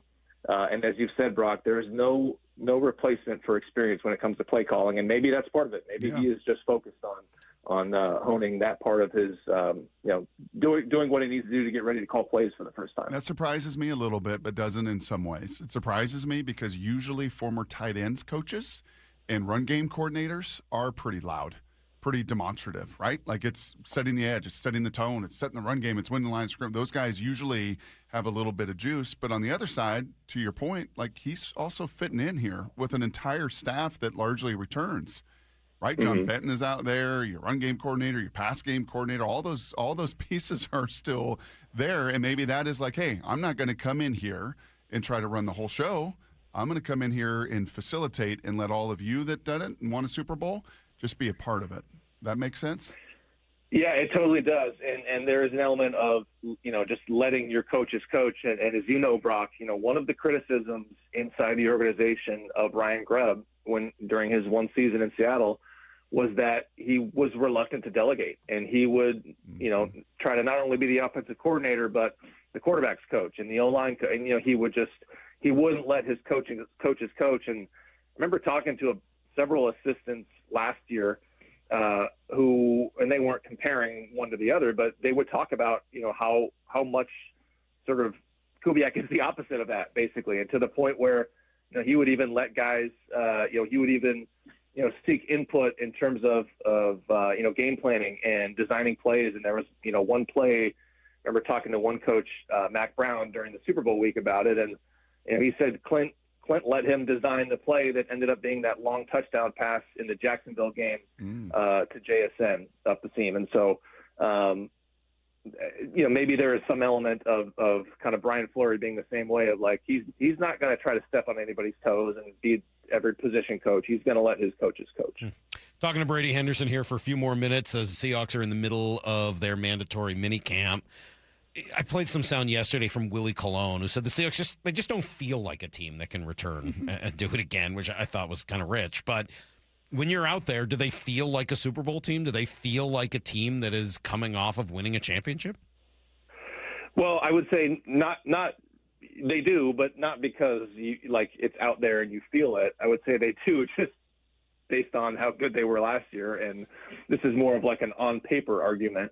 I know there was a lot made of like how much they lost in free agency, and there's no doubt they did lose some key pieces, and they lost their offensive coordinator, and now they're going to be relying on a first-time guy like we talked about. So there's no doubt that they lost some pieces, but kind of like remember what I was talking about last year where you asked me, I think at some point in November or December, like, does this feel like a Super Bowl team? And I said, yes, because when you look around, when I go around and talk to all my, when I go and cover a game in another market, or whenever I talk to one of my other ESPN colleagues, all they can talk about is like, well, all the flaws with the team that they cover. Like every team has flaws, and every team, maybe took hits in free agency or still has some lingering question about them. So it's sort of like a question of, okay, well, who is so much better than the Seahawks right now that makes the Seahawks non-contenders? I just don't see another team in the league that would fit that description right now. It's less about, I say that, less about like what I'm seeing out at practice, because we've only seen 4 practices. They're not playing real football. I will say this, the observation that I can make that supports that is that this still looks like a very tight team, and you just see it out there at practice. Guys are still doing the shadow boxing thing off to the side, and it just seems like a group of guys that genuinely like being around each other. And I do wonder if that was part of the reason why, the attendance was so great during the voluntary off-season program like it was last year. So it just seems like there is a tight team, still a strong culture. They did take some hits in free agency, and they are going to have to prove that they can overcome those. And I think probably the coordinator is the biggest one of those. But I just don't see another team that is clearly so much better than the Seahawks that we can say that they are not contenders anymore. Last thing for me here, Brady, does Super Bowl winning head coach Mike Macdonald look, sound, feel any different than Mike Macdonald of the last 2 years? No, not really. No. I do understand that he is going to be playing in the American Century, the celebrity golf tournament in Tahoe. So, maybe some more eyes on him, some more opportunities coming his way. But no, I mean, McDonald, and Brock, you see it, you guys see it. Like, you look around the NFL, there's coaches that you can tell have egos, right? And we don't need to look very far for that. Really? And McDonald just seems like he's a very grounded guy this is probably a big reason why this organization is the reigning Super Bowl champions, is because the two leaders at the top of the organization are very low ego guys, John Schneider and Mike McDonald. Mm-hmm. And just listening to Nolan Teasley's presser in Minnesota, man, did that reverberate as he kind of talked through all that. I'll give you, you just gave us a little nugget. I'll give you a little nugget. A family friend was out on a golf course and saw Mike McDonald last Friday. And you know what he said about Mike McDonald on the golf course? What's that? A very Brady term that you used 20 minutes ago. That dude is rocked up. Mm-hmm. We looked at it at camp the other day, bro. That was the first thing I noticed when I got out there. Yes. You see him, you're like, why is one of the players not dressed? Like, why is he yelling at everyone else? Like at Lake Tahoe, he might be one of the most rocked up dudes playing. I'm going to tell him that. Yeah, I've always thought, like, he looks like he could pass for a major league catcher. Mm-hmm. Yeah. Remember, like, Rob Johnson? Remember the catcher who used to play for the Mariners? Sure. Rob Johnson. Of course. Who could forget? Sort of built like that. Yeah. Good friend of the program here. As a matter of fact, Rob Johnson had that great catcher ERA we were always talking about back in the day. Yes. All right, Brady. Good stuff. That was fun. Brock will see you out there. Brock has asked not to be bothered today, so please don't come over to Brock. He's not interested in talking to anybody today. He'll have security around. He's got to get his own roster. I have forever been Brock's roster boy, where he'll say, who's number 19? Right. So if Brock doesn't want to talk to me, Brock can get his own roster. Whoa. Yeah. Hey, by the way, I was hoping I was going to hear the Todd Monken drop today. Oh, you like that? I can probably find it. I mean, a little heads up wouldn't have been the worst. What about which one? About Myles Garrett? About how he hadn't met Myles Garrett? Is that Hold on. Give me just a moment. I can find you some Todd Monken before you go. Here you go. I was never assured of anything when I took the job, other than once I signed my contract and whatever my contract said, that's what I was assured. And no matter what any of us coaches. That's not it. Hold on. Wrong one. Oh, here it is. My bad. Just for the record, have you had any face-to-face with Garrett yet? Miles? Yeah. No. No. No. You like that one? No. Yeah. Really good. Bye, good Brady. Stuff. Goodbye. See you later. Bye. There goes Brady Henderson. ESPN does a great job covering these Seahawks. All right, Brock, back to some baseball talk, yeah. I think, after a bizarre, crazy, awesome win for the Mariners last night. And I just saw, I don't know, I got two things that have come out today about the Mariners, and both of them made me kind of, well, one makes sense. The other one I thought was totally bizarre, and I'm curious your thoughts on it. It's next on Brock and Salk. Have you downloaded the Seattle Sports app? We're going to have a challenge right here. What are you waiting for? Listen to this. Every pitch. Here comes the 3-2. Every game. Swung on and missed. Got him. One app for free. How about that, folks? The Seattle Sports app. Every game. Julio racing back. Right in the palm of your hands. Makes a leap and makes the catch. Plus the latest Mariners news, insider access, video, and podcasts. They got it. Wow. The Seattle Sports app. When temperatures rise, the Murphy Auction Company rolls out the biggest online heavy equipment auction of the summer. And it's here now. Bidding starts 10 a.m. Thursday, June 11th, and closes at 10 a.m. June 18th. On the block, find a huge assortment of heavy equipment, contractors' equipment, and vehicles, like 80 heavy trucks, 13 excavators, 5 backhoes, 9 forklifts, 3 skid steers, 2 asphalt pavers, and a 2002 Trail King 50-ton triaxle lowboy equipment trailer. Plus, a 2025 Dodge Durango SRT Hellcat with under 2,000 miles, contractor's tools, attachments, roll-off boxes, lumber, and much more. Preview all items June 16th and 17th, 8 a.m. to 4 p.m. at our location in Marysville, 3803 136th Street Northeast. For pictures and all details, visit murphyauction.com. That's murphyauction.com. murphyauction.com. Eric Johnson here. I spent the past 30 years working to help make our community better informed, better protected when it comes to consumer issues, and better equipped to take on whatever life throws at us. That's why I love the free Washington Accident book series from Davis Law Group. These books keep us better informed about the law, better able to protect ourselves on and off the road, and better off when all is said and done after an accident. Chris Davis didn't have to write these books. He did it because he saw a need. People who were in accidents or other legal situations didn't know what to do, what pictures to take, documents to request. Only a tiny fraction of the people who get these free books will ever become clients of Davis Law Group, but that's not the point. Chris wrote them because it was the right thing to do. The free Washington Accident book series is a must-have for drivers who want to be prepared for whatever the road might throw at them. Get yours at WashingtonAccidentBooks.com.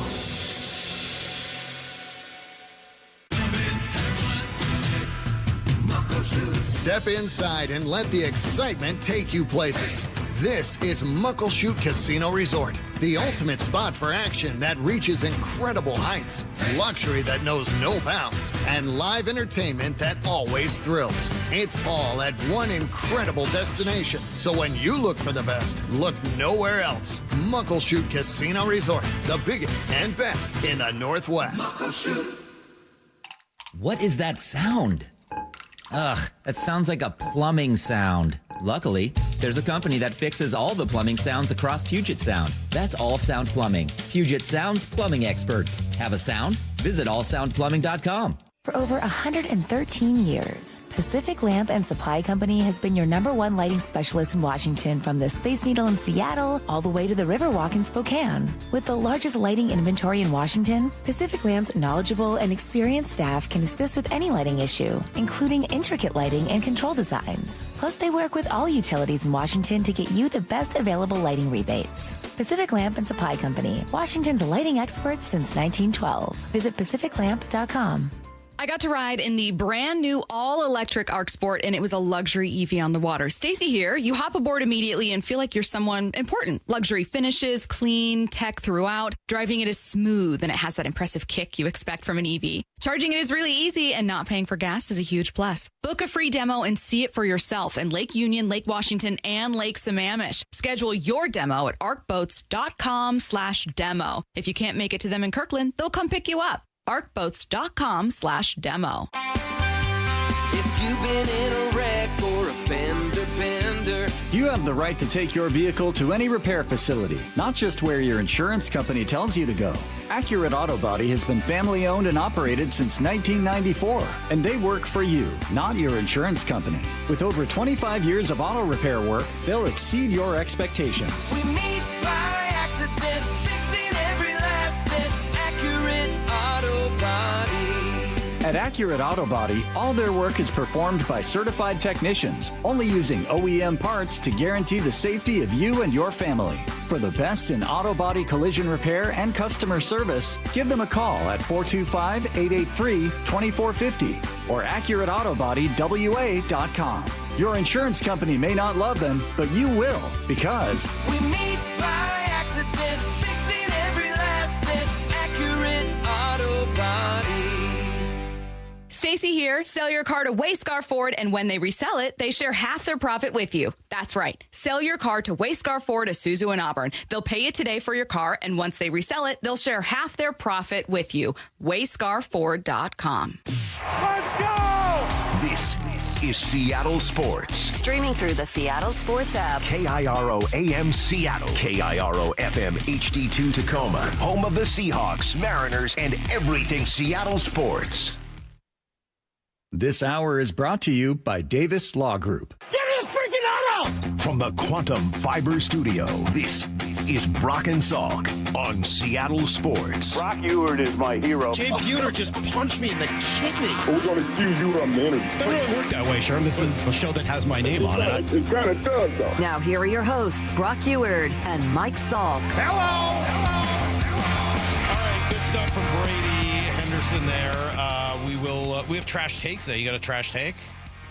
It's going to be hard to beat Willie Colon from yesterday, but we'll see what Brock and Moore have. I got a trash take. I bet you do. I feel pretty good about mine. Oh, well, then you're in trouble. Well, Brock. about time. When Morris says that. My neck has been hurting. My crown the last 2 weeks is heavy. Easy. I can't even. Like this 5-head, you put a crown on this 5-head. Like speaking of crowns, I was bored earlier in reading a piece on the best fast food dessert, and everyone agreed that it was earlier, like during the show. It was while Brock was talking to Brady. Don't worry about it. No, it was. Is that why you finished the segment? You're like, gosh, I'm hungry. So hungry right now. I could eat my hand. No, it was this morning before the show. Oh. And the question: best fast food dessert. There's not even a question. It's Dairy Queen. It's a Blizzard. Yeah, and all three judges said Dairy Queen. Yeah. I was like, yeah, why did I even bother clicking on this? Dumb. Of course it's Dairy Queen. There's nothing surprising so then you here clicked at all. over to two other things that were So then I saw perplexing to you. this. So we've talked about this guy before, Lance Brosdowski, who does he does really deep dive analytical stuff on I never baseball. understand the things you tell us from this guy. All right, this is not that hard though. What he's got today is very simple. But the Mariners stand out. If you were to look at this chart, the Mariners are 100% by themselves, not near anybody. So he put all 30 teams rather on a chart where the y-axis is zone rate percentage, so the vertical axis, zone rate. How often you're throwing pitches inside the strike zone. Okay. And on the x-axis, zone rate, y-axis, the x-axis, the horizontal at the bottom, is just velocity, four-seam velocity. Oh, yeah. So very simple. There's nothing complex here. We're not talking crazy spins or anything like that. It's just literally throwing in the zone and how hard you're throwing your fastball. Yep. If you were to guess where the Mariners fall roughly on that axis, on that chart, where would you and I should also one other part to this. Oh, of course. Minor leagues. This is not the pros. Come again? This is their minor league system, their entire system, looking at single A through triple A. So what sorts of pitchers they're looking for, how they're developing them. They're going to be in the far, this is never system-wide. eat shredded wheat. They're going to be way up in the northeast corner by themselves. So they're going to be the single best team? Yes. Yeah. That is nowhere close to where they are. Gracious. It's not close. This totally blew me away. Honestly, I was shocked by where you find them. Huh. Middle, right near the middle, just a little bit above even. Okay. On the y-axis for zone rate. Wow. Okay? Right in the middle. Okay. Behind the Orioles, Rays, Yankees, Tigers, Angels, Giants, Braves, Rockies, Phillies, and Blue Jays. So, I mean, like, middle of the pack. Okay. Velo. So far to the left, they're nowhere near all the other teams. Isn't that weird? What? Like, nowhere near anybody else. So based on your analysis of my map here, like right here? Yeah. That's exactly right. I was good on the XY axis. You're an XY machine, Brock. You're a machine on the XY axis. Linear, so basic. Very impressive. So good on that. Very, very impressive. Isn't Weird. that strange? And don't they have velo camp? What do they call their velo Gas camp? Gas camp. Right? And then you watch them at the major league level. Throw in the zone. And it's all strike one. Yeah, the combination of control the zone and gas. Like, I mean, Bryce Miller throws hard, and Logan throws hard, and Kirby throws hard, and Wu throws hard. Right. All of them do. But this is in totality with all their arms. So while but it's totality for everyone too. So while Sloan is in the northeast corner, and my Brock buddy from Oregon's in the northeast corner, and Everett, like as a whole organization, Velo is not. No, not at all. Quite frankly, I mean, it looks like outside of maybe a couple of top guys, and Kate Anderson's not a huge velo guy either. Ask Keith Law. But it is interesting that they don't. That really surprised me. By the way, there are really only a couple of teams that stand out. Houston would be the worst. They were the lowest, bottom left of this of anyone. The other one that was really odd is the Dodgers, who were far and away the highest velo, and also the lowest percentage of strikes. Interesting. Isn't that weird? That is they are as bottom right in this quadrant as you could possibly was your find. other perplexing thing the All-Stars? No, No. That's another one. That one was odd, but that's one guy's opinion, I guess. Right. I don't know. Yeah, who was that who had that? The All-Stars. Yeah, Maura sent that in her email last night. Do you remember who that was, Maura? Was USA Today? Maybe was it Bob Nightingale who had the Mariners with only one All-Star? No, it was David Schoenfield from ESPN, who's actually from here and usually pretty dialed in for the Mariners. Weird. He only had Julio as an alternate. Yeah, I don't see that. I'm sorry. Like I'm looking at it. I'm looking at the All-Star, and I guess Cody Bellinger's having a better year than Randy on paper, surprisingly, like his WAR. So he's the left fielder. But I'm not saying they're going to start. I just to me, I look at like who's having an All-Star season. Randy's having an All-Star season. Yes. Julio's having an All-Star season. Yes. Yes, he is. Andy's Julio Rodriguez. And by the way, I've given you my opinion on this before. Yeah. What you did in the second half of last year counts towards what you've done so far this year. Strong Salk opinion. It is, and and it should be true. It stands on an island, kind of like this XY axis. No, it actually makes a lot of sense. It's kind of by yourself, but I like it. Okay. No, it makes perfect sense. What you do in the second half of the year matters more than what you did in the first half. Right. Why in the world would we not count it in terms of your All-Star voting? 6 All-Star games. Yeah, and it counts for the last year. It's not the 25 and a half. It's the last year. It's not the 25 and but it's for the last year. Okay. And it also takes into account who's actually an all-star. Yeah. It takes into account more of it. All right. I'm sorry. I took you off the XY axis. What's your other perplexing piece? No. We're here on this one. Okay. Randy's an all-star. Randy's absolutely an all-star. Julio's an all-star. Quite frankly, Cole Young's an all-star. Yeah, as far as WAR, he's the number one in the American League. There's a ton in the NL. He wouldn't be an NL All-Star. Okay, but he's an All-Star in the American League. But they got the dude in Toronto. Schoenfeld likes the guy in Toronto. Okay. And somebody else, too. He wasn't even in the alternate. Yeah. Come on, David. I mean, like, that guy's an all-star. Yeah. And maybe, his guys back out and this, that, and the other. And that's just one man's opinion. But those three guys they're all-stars. Mm. And Emerson Hancock's an all-star. So if you're looking at it and you only see one for the Mariners, a team that made it to the ALCS last year, won their division, is currently leading its division right now, that's just a mistake. Okay. That's just not a good team coming off of a great year. With these players having the kind of years they're having, that would actually, like, I don't usually get too bent out of shape about All-Star this or that. That would actually piss me off. Yeah, well, that's just not right. I can tell. Well, no, it would. No, that's just not right. That's ignoring the things that generally allow guys to become All-Stars. Having good seasons, being big names in some cases in previous All-Star experience, and the team is good and was good last year. All of those things tend to factor in. And for them not to, that would be very disappointing. Okay. That'd be very upsetting. All right. So, other piece of perplexing?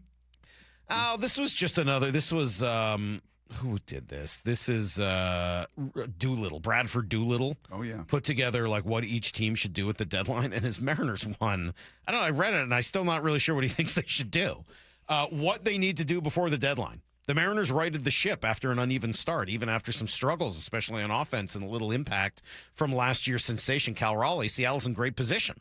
According to park-adjusted numbers, the Mariners are a top 7 team in both hitting and pitching. They have the AL's second-best run differential. I'm halfway through. I still don't know what they're supposed to do. Yeah. Raleigh currently on rehab in advance of a return in the lineup.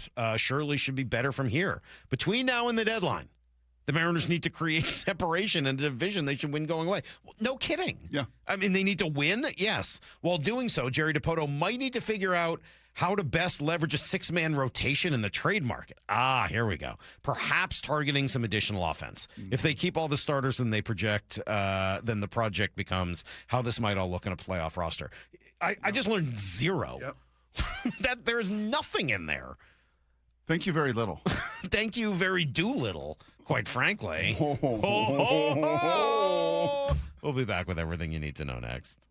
Give me a freaking auto! From the Quantum Fiber Studio, this is Brock and Salk. Give me a freaking Brock and Salk. Unfortunately, we got a Mooney problem, man. We do. Morning 6 to 10. Because he's given up as many earned runs now as he did all last year. There is a problem. I think a confidence problem as much as maybe anything else. And we know how fickle that can be with closers. At the end of the day, what would I do right now? Nothing. Yeah, I don't think right now you can. I think I'm probably doing nothing. You know, if there's another couple of these blow-ups, another couple command issues, I think you do. I think then you evaluate it after this road trip. Only on Seattle Sports and Seattle Sports on YouTube.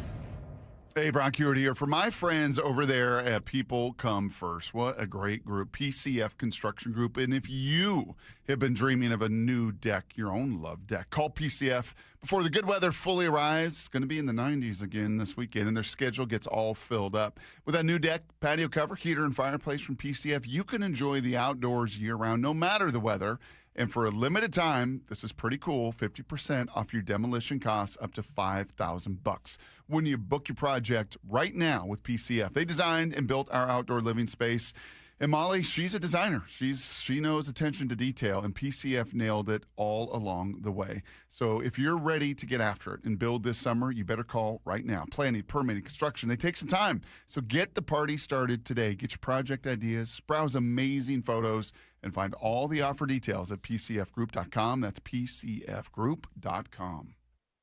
Olympic Hot Tub has more ways than ever to achieve total wellness at home. Immerse yourself in a saltwater hot spring spa and let jets melt stress away. Enjoy a refreshing swim in an endless pool swim spa. Retreat to healing warmth and detox in a Tilo sauna. Then awaken mind and body with a cold plunge. You'll be saying, in no time. Your path to wellness starts today at Olympic Hot Tub. Current specials with exciting savings at olympichottub.com. Better you, better life. You're losing your hair and you simply need a solution that works. You want the best. Modern technology, top-rated physicians, something that's guaranteed to work. Guys, you need world-class Dr. Perungo and his team at Advanced Hair. Advanced Hair has completely redefined hair restoration. From the experience itself to their unmatched results. Receding hairline, bald spot, thinning hair, maybe all three like I had. Get your hair back with Advanced Hair's simple one-day treatment that begins to regrow your own natural hair the very next day. Advanced Hair has changed tens of thousands of lives, including mine. And get this, Advanced Hair is once again the winner of the 425 Business of the Year. For your free consultation, call 425-449-8185. Right now, you'll get $250 off and 250 free hair grafts. Refine your hairline with the team that redefined hair restoration. That's 425-449-8185. Or for the before and afters, visit advancedhair.com.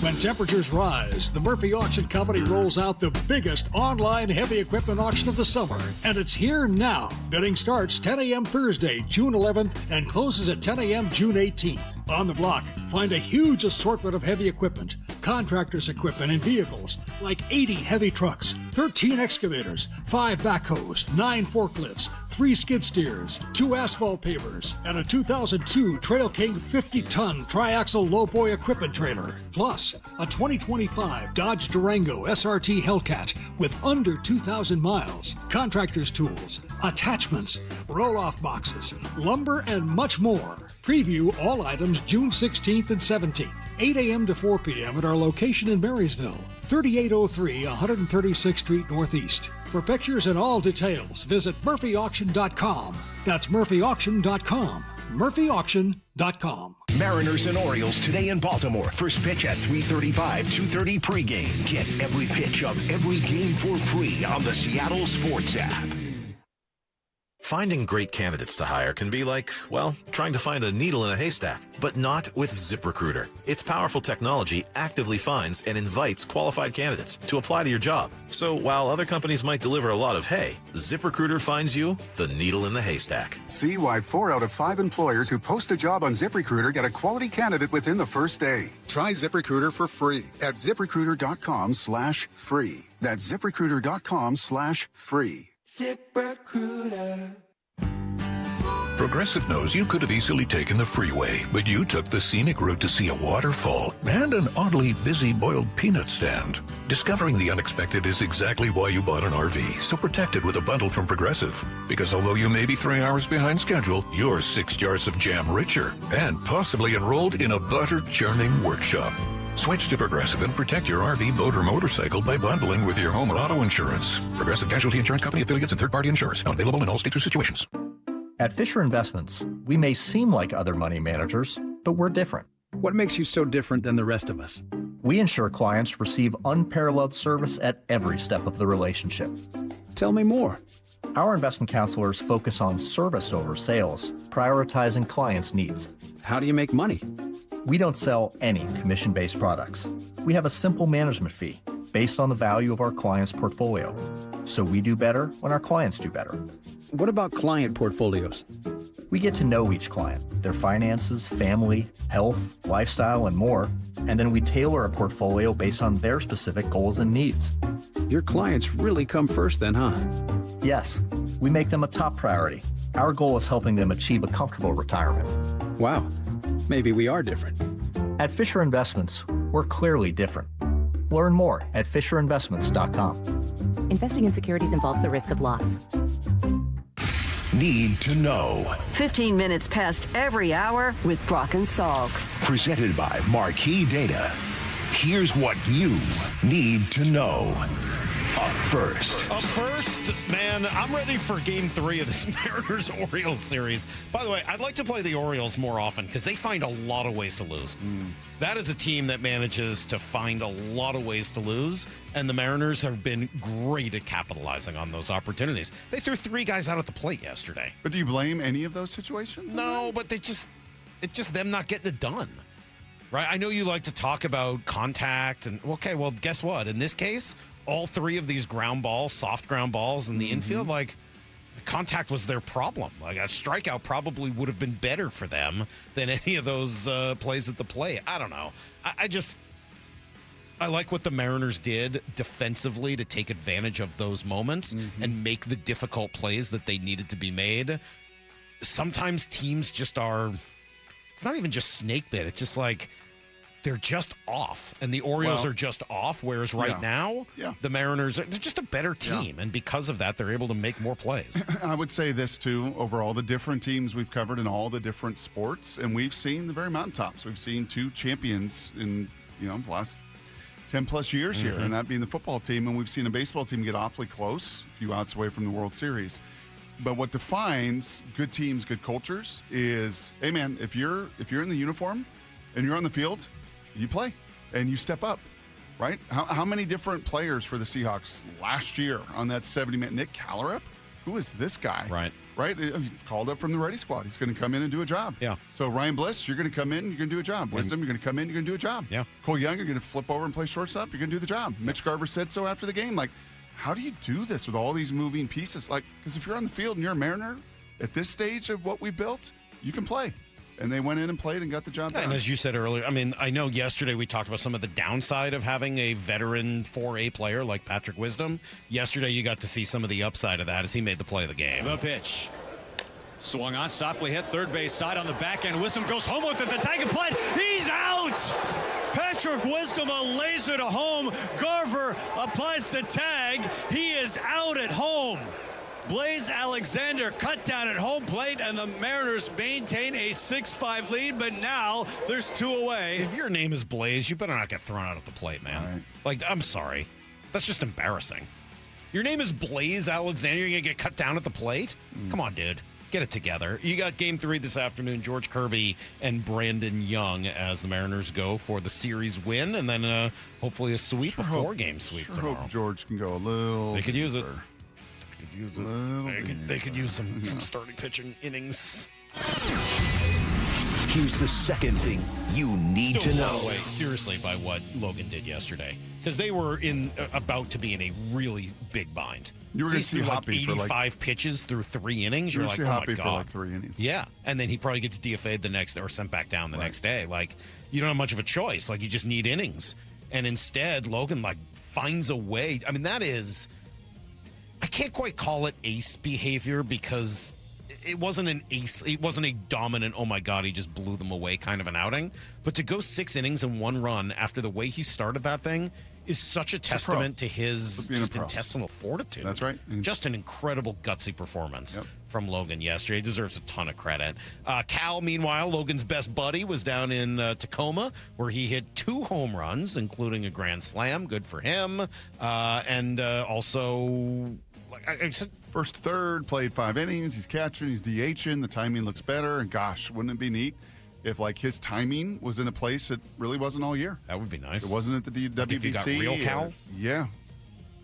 You're getting that foot down. Like Cal who hits 10 home runs in the next month. Harold Reynolds has talked about with some of the things that was going on in his swing. If you had a chance to take a little breather and that timing is down. He comes up and or maybe the side feels better, and that's been bothering him kind of throughout the early part of the year. And you add the real Cal Raleigh that you got last year, assuming that's the real Cal. You add that to what you've had here over the last 10 days or so, 2 weeks. Yeah, that would be a really, really big difference. Colt Emerson, again, needed the day off yesterday. Curious to see if he's back in the lineup today. 2 days off, fine. 3. That's definitely going to be a cause for some more concern. Cooper Criswell was hurt. He hits the IL. Nick Davila was called up in his spot. Here's the third thing you need to know. A tremendous hockey game. I love playing this sound just because I just love the Sean McDonough call. Whacked out of the air by Ehlers. Oh, a terrible turnover. Jarvis is stopped by Hart. Oh, my goodness. Now out in front, Stahl. He scores while falling down. All right, I made you watch the video. Yeah. Between the last need to know and this one. What'd you think? Pretty impressive. You kind of teed it up like, oh my gosh, he was like Superman on the show. He actually was falling down, as McDonough said.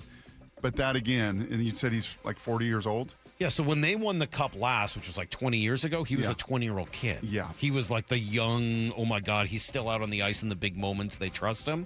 And the whole family. I mean, there's tons of like. Just speaks to veterans being able to slow down. Even when they're stumbling and bumbling and falling. Like, I'm that old salt that's still, I need to, as I'm falling away, hit a little backhand slapper. Yep. Gotcha. Yeah. Pretty incredible to get that puck past him there. We're also hearing from Semaphore yesterday that What is that? Semaphore? They're a news site. I thought it was like the Pentagon. No. We hear from Semaphore. Like, what is that? It's I've actually never heard of it. it's actually a pretty cool news site. It's a somewhat new news site. Okay. They do all kinds of different stuff. I didn't know they were doing a lot of sports, but maybe this comes more from their business world. It's actually a very in fact, you should go look at it later. It's kind of a cool site. Okay. But billionaire financier Todd Boehly is weighing a bid for the Hawks, according to Semaphore. He owns Chelsea Football Club, which must be soccer or something. I don't know. He's a member of the ownership group for the Sparks, the Dodgers, and the Lakers. So that's the Mark Walter group. Yep. People said that he's been bad with Chelsea. I don't know what that means, but obviously if you bring Mark Walter into this, that would be pretty interesting. A lot of money. A lot of winning, too. I mean, like a lot of really caring about making sure your team wins. With the Dodgers, right? Certainly with the Dodgers. Isn't he this guy also a minority with the Dodgers? Yes. Yeah. He is. So that's everything you need to know. 1/4 every hour here on the Brock and Salk Show. Yes. Good little Wednesday. Has it been? Yeah. You said Rush's set list last night, not so good? No, I didn't say that. I didn't say it wasn't so good. I said it didn't appeal to me as much as the first night. Both were great. Right. Last night, I wasn't as good. So but here's the thing. I'm going down to L.A. tomorrow. I'm going to be there by 3:30. There is a concert tomorrow night. I don't have tickets, but I could buy tickets. Do I see them twice while I'm down there? Do you? You know, if it was the same set list every night, the easy answer would be no. I'm going to see them again when they're here in Seattle in October. I don't know whether I need to see the same show 3 times. You're seeing them in October, too? Yeah. Well, they're going to be here. I'll see them here. Okay. I had tickets to see them in Then Chicago in don't worry July about also. Avery's hair costing almost $500. Right. I showed Stacy the picture of her hair. Yeah. And she was like, she was impressed. Loved it. The Beautiful. Nicolage, what was it called? Balayage. The balayage. It was super cute. Thank you. It is super cute. Super cute. Oh my God, so cute. So cute. It's like so cute. Oh my God. Why do you do that so well? Well, because I watched them there like, oh my God. This person's name is Sincere, and they're So when we play Mara's game why do you show, always say things that are so cute? like over the coming weeks, Why do you keep doing that? Oh my God, it's so cute when you do accent that. of Love Island. It's like so cute. Oh my God, so cute. Trash takes coming up in 20. Brock and Salk Sales Sports on 710. Stick around for Bump and Stacy coming up next at 10. That's right. That's what this news feels like. Committee for So there's going to be a announcement committee to decide whether they're going to make an announcement and when they're going to make an announcement. Give Seattle a team. Bump and Stacy with Michael Bumpus and Stacy Ross next at 10. I hope you guys are prepared to be embarrassed by my behavior. We're going to be on Hard Knocks for sure. We're definitely going to be on Hard Knocks because I will drag us in front of these cameras. On Seattle Sports.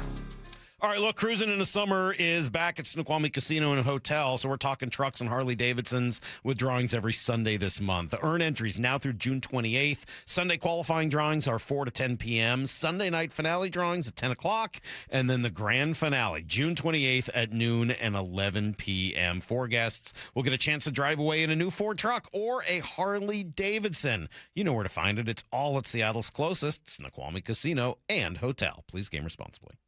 What does baseball and Klein Jewelers have in common? Diamonds, of course. Hi, Andy Klein here. Sure, we love baseball, but we love diamonds even more. Why? Because our diamonds sparkle and last longer than 9 innings. Every diamond is hand-selected for maximum brilliance, quality, and value. Klein Jewelers by the Fountain in downtown Edmonds also has a big selection of engagement rings, wedding bands, diamond and gemstone fashion jewelry, and one-of-a-kind custom designs. Swing for the fences and shine with Klein. Hey, Brock Heward here. Those in the know wait all year for the return of the Copper River King Salmon, available now at Seastar Restaurant and Raw Bar.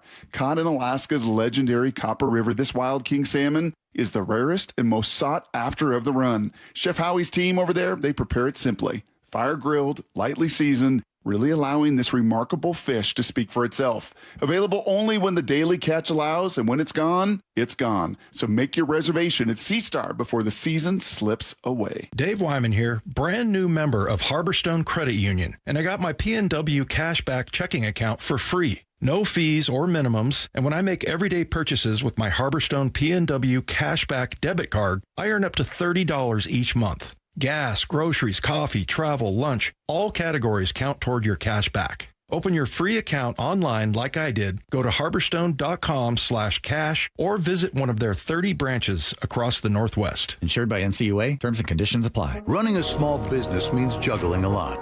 Your network has to handle it all. That's where a fiber-only provider falls short.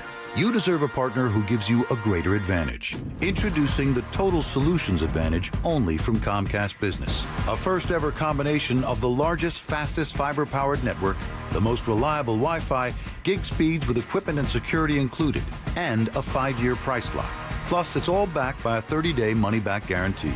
The Total Solutions Advantage only from Comcast Business. A new standard for small business with reliability, security, and savings in one. When you add it all up, no one does business like Comcast Business. Switch today. Get started for $60 a month for 12 months when you add an advanced solution to a qualifying internet package. Limited time offer. New customers only. Requires 300 megabits per second internet, security edge, and additional qualifying service. 1-year agreement, paperless billing, and autopay with bank account required. Taxes and fees extra. Most reliable Wi-Fi based on Open Signal Awards USA Fixed Broadband Experience Report, May 2025.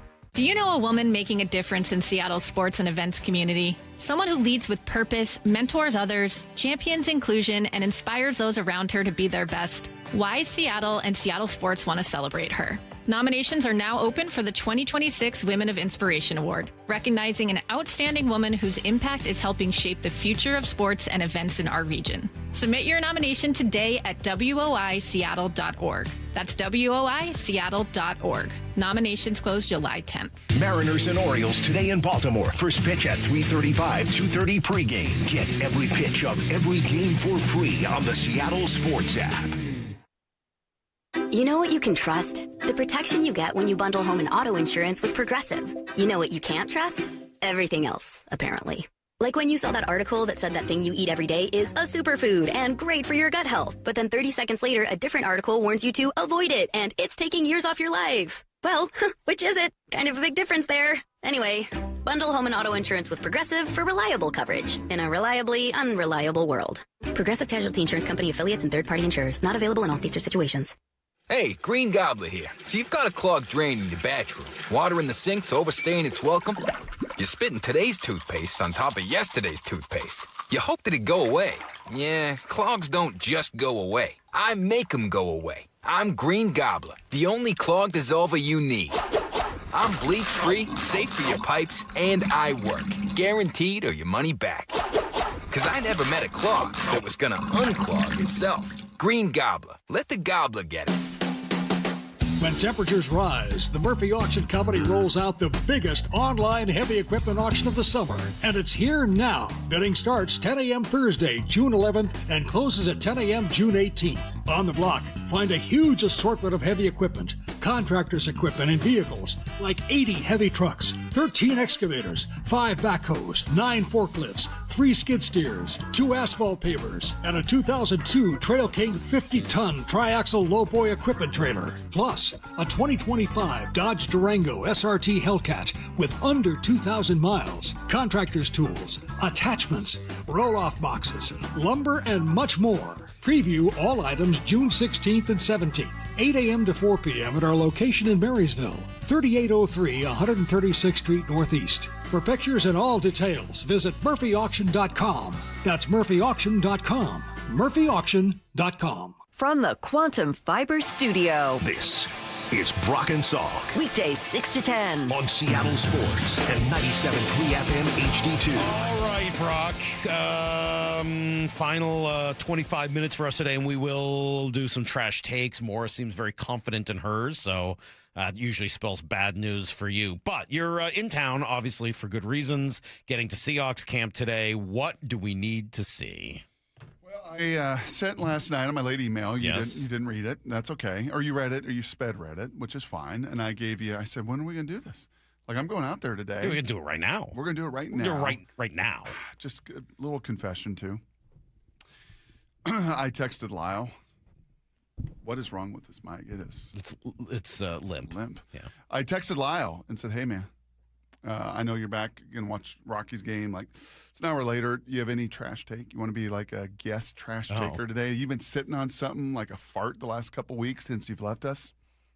No, nothing. Absolutely not. Yeah, nothing. No. He didn't even write you back, I bet. No, he finally did. He just did like 5 minutes ago. No, I'm good. I'm off the show. Oh, yeah. Why did you even ask him for that? Shoot. I think it may be a little tough today. Yeah, Since I'm running around a bunch this morning with a couple different things on the schedule. Happy to do it another time, though, if you feel like you need someone again at some point. All right. Okay. Well, that thanks, was a Lyle. mistake. Yeah, Brock, give me 5 things you're looking forward to seeing out there today. Yeah, so number 5, I'll go count down 5 to 1 and just kind of priority. Number 5 is the quarterback's timing and precision.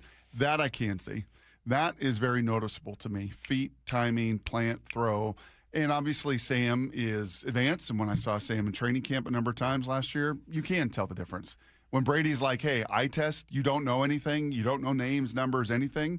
If you just watch Sam and Jalen and Drew, like, yeah, that guy's different. That ball's out of his hands like a shortstop. It's just out. You know, his feet, his timing, his posture, his mechanics, fundamentals, they repeat. So he'll be just fine.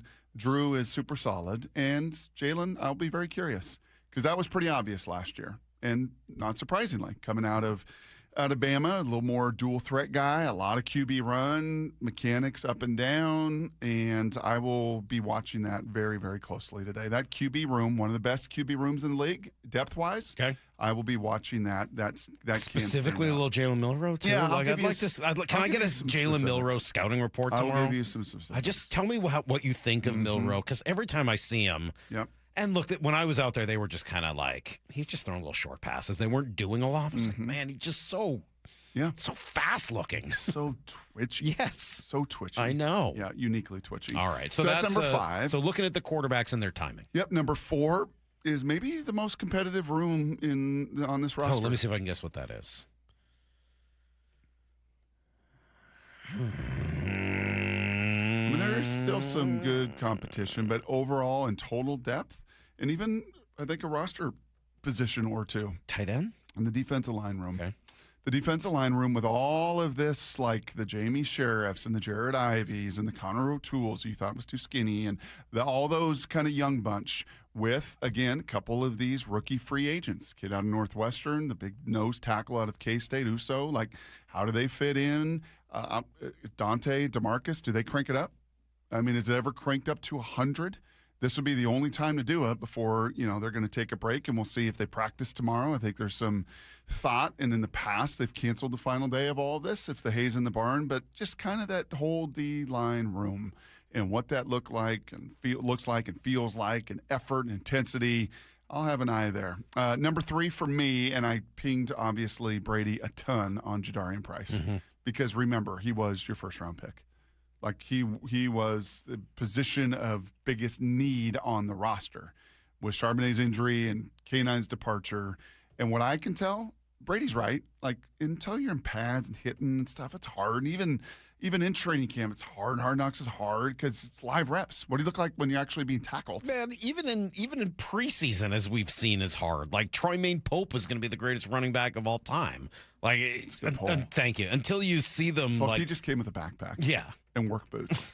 That was it. He didn't pack any bags. And everyone loved him, and for good reason. He was awesome in preseason, but obviously never worked out as a pro. Like, even that can be hard to tell. You can get a little fool's gold, depending on who you're going against and everything else. So for me, with Jadarian, it is just probably like fluidity, ease of movement, right? Brady said, no, you can tell. Even with George and, the big Emmanuel Wilson from Green Bay, even with other pros. I think you'll notice Emmanuel Wilson when you get out there. Right. I couldn't help but notice him because, like, as much as you were hitting up Brady looking for a body comp, like when you see Emmanuel Wilson, guys like Natron Means Eddie Lacy. No, he's not big. He's not big. Smaller Eddie Lacy. No, I'm not even going to put that on him. I'm just not going to put on any of the Eddie Lacy. Eddie loves Chinese food. This is not a great place for him. No, I would say more Maurice Jones-Drew, Natron Means. Like when you see him, those two guys that low to the ground. That's what I saw him just saw him for a few minutes. Those two guys kind of jumped out to me. Yeah, because those two are as similar as it gets, right? Low, big butt, that type of deal, bowling ball style. Yep. That's what he looked like when I saw him. Okay. So for Jadarian, like ease of movement, like fluid, like can you catch it well? Like I can tell with running backs within 3 or 4, like, no, that's a natural hand catcher, or nope, that's a little Ken. Even Ken at the very end was not a natural pass catching running back. Chris Collinsworth said as much in the Super Bowl. Sure did. He was capable at times, and he was competent. He made some big catches, but it just wasn't easy. So this should be easy. This is the time when it's like the easiest. Outside of still learning the system for Jadarian, this is the time without pads, without getting hit. Like you should have like an ease of movement. So just kind of we'll get some pretty good eyes on number 8 and just kind of how number 8 looks on a running back. I don't know. It doesn't look great. Yeah. I already saw it. It didn't look great. No.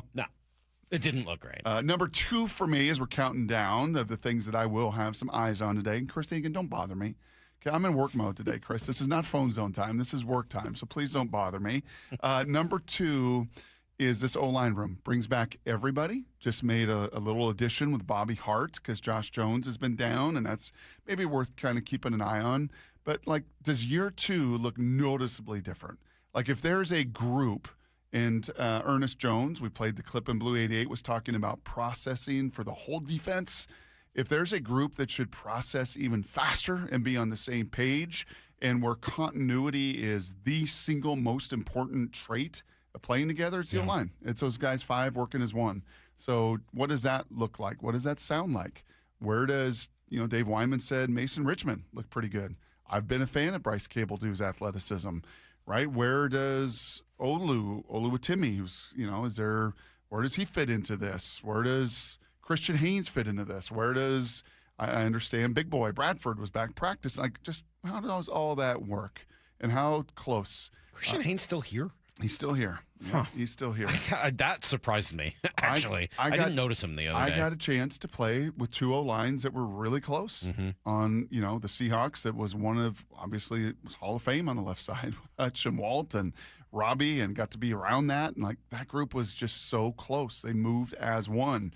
Went to Indy with Jeff Saturday and Tar Glenn and those guys, Ryan Dean. Like, that group moved as one. I want to see that group. I want to feel that group kind of move as one. I'll have eyes on that. And then lastly is what Brady did speak to, and that's Brian Fleury. Just the presence. I think you'll get what Brady saw, which is there's no presence. Just stoic. Yeah. Stoic doesn't mean no presence, though. Tony Dungy had a presence. Tony Dungy was as stoic as it gets. Tony Dungy never raised his voice. I don't think you'd see a presence, at least unless you are watching Sam a very did say different that. way. Sam did say the thing, and right, multiple times, his presence when he presents, when he's teaching, when he's installing, when he's in the room with us, you feel his presence. So stoic does not mean like no presence, just because you're kind of. I get that. You know what I'm saying? No, I know what you mean. Okay.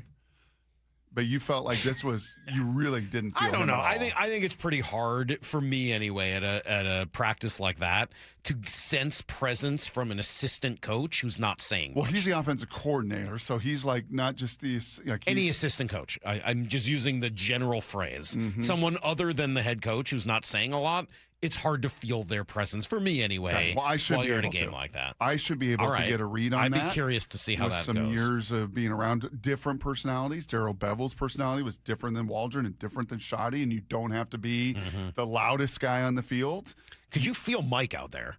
You can't help but feel Mike McDonald's presence. I mean, he's in the middle of everything, and he's pointing at things. He's closer to stoic than he is. But he'll yell, and he's telling people what to. It's not like Pete. I mean, he's not running around like a psycho. But you feel and hear and see Mike McDonald. I think even more so now than I did last year.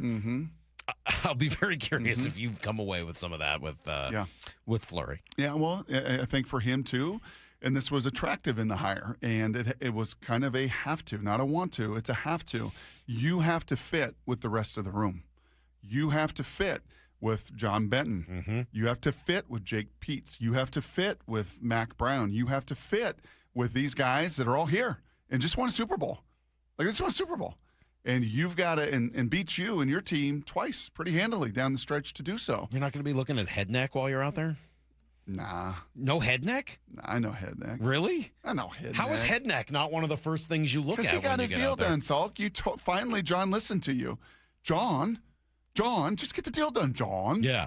And he got the deal done. So what's there? And last week, after he got paid, all the stuff happened. Those guys were. Right, so you don't even need eyes on head neck. Head neck's. How about Dante Fowler? Well, he's in that group of edge guys. So you're including that as D-line. Oh, yeah. You're including the edge guys. Absolutely. Okay. Like, are you going to go? Like, are we going to see? Like, and for DeMarcus, that's not been around, this offseason as much. Where's that body? Where's that movement? Where's, The other one that I thought you might have had on there would have been, your second and third, like your next couple of picks, the safety and corner. Yeah. Just because they're easy to spot. Now, as Brady said, they're kind of letting up and you're not getting to see them do everything. I think it's interesting because they're both noisy people that when I've been out there anyway, you don't feel that noise quite as much as a rookie with all of the veterans around. Sure. Like, it's hard to be the loud one when you're there with Spoon and Emmanwori and some of these guys that have been around the block. But, I would assume those guys will end up crossing your radar screen. Yeah, and I will say, it is kind of, I'm having a hard time. I'm not good spatially. Like, Molly will be like, oh, what do you think of this? And, if we do this. And, like, I don't know. Like in a room? Yeah. Like, what if I put the couch over here? Right. And and you don't know? I don't know. Don't you get out the graph paper for that? That's what my dad would do. My dad would get out the graph paper and start, Molly's got drawing all that architectural paper, and she does all that. I'm like, you're amazing. You can do it all with AI now. You're amazing at this. I don't know. Just do whatever you do. Yeah. Do your thing. It's going to look awesome because it always does. But you asking me to have vision for that, or can you picture this? No, I can't. I can't do that.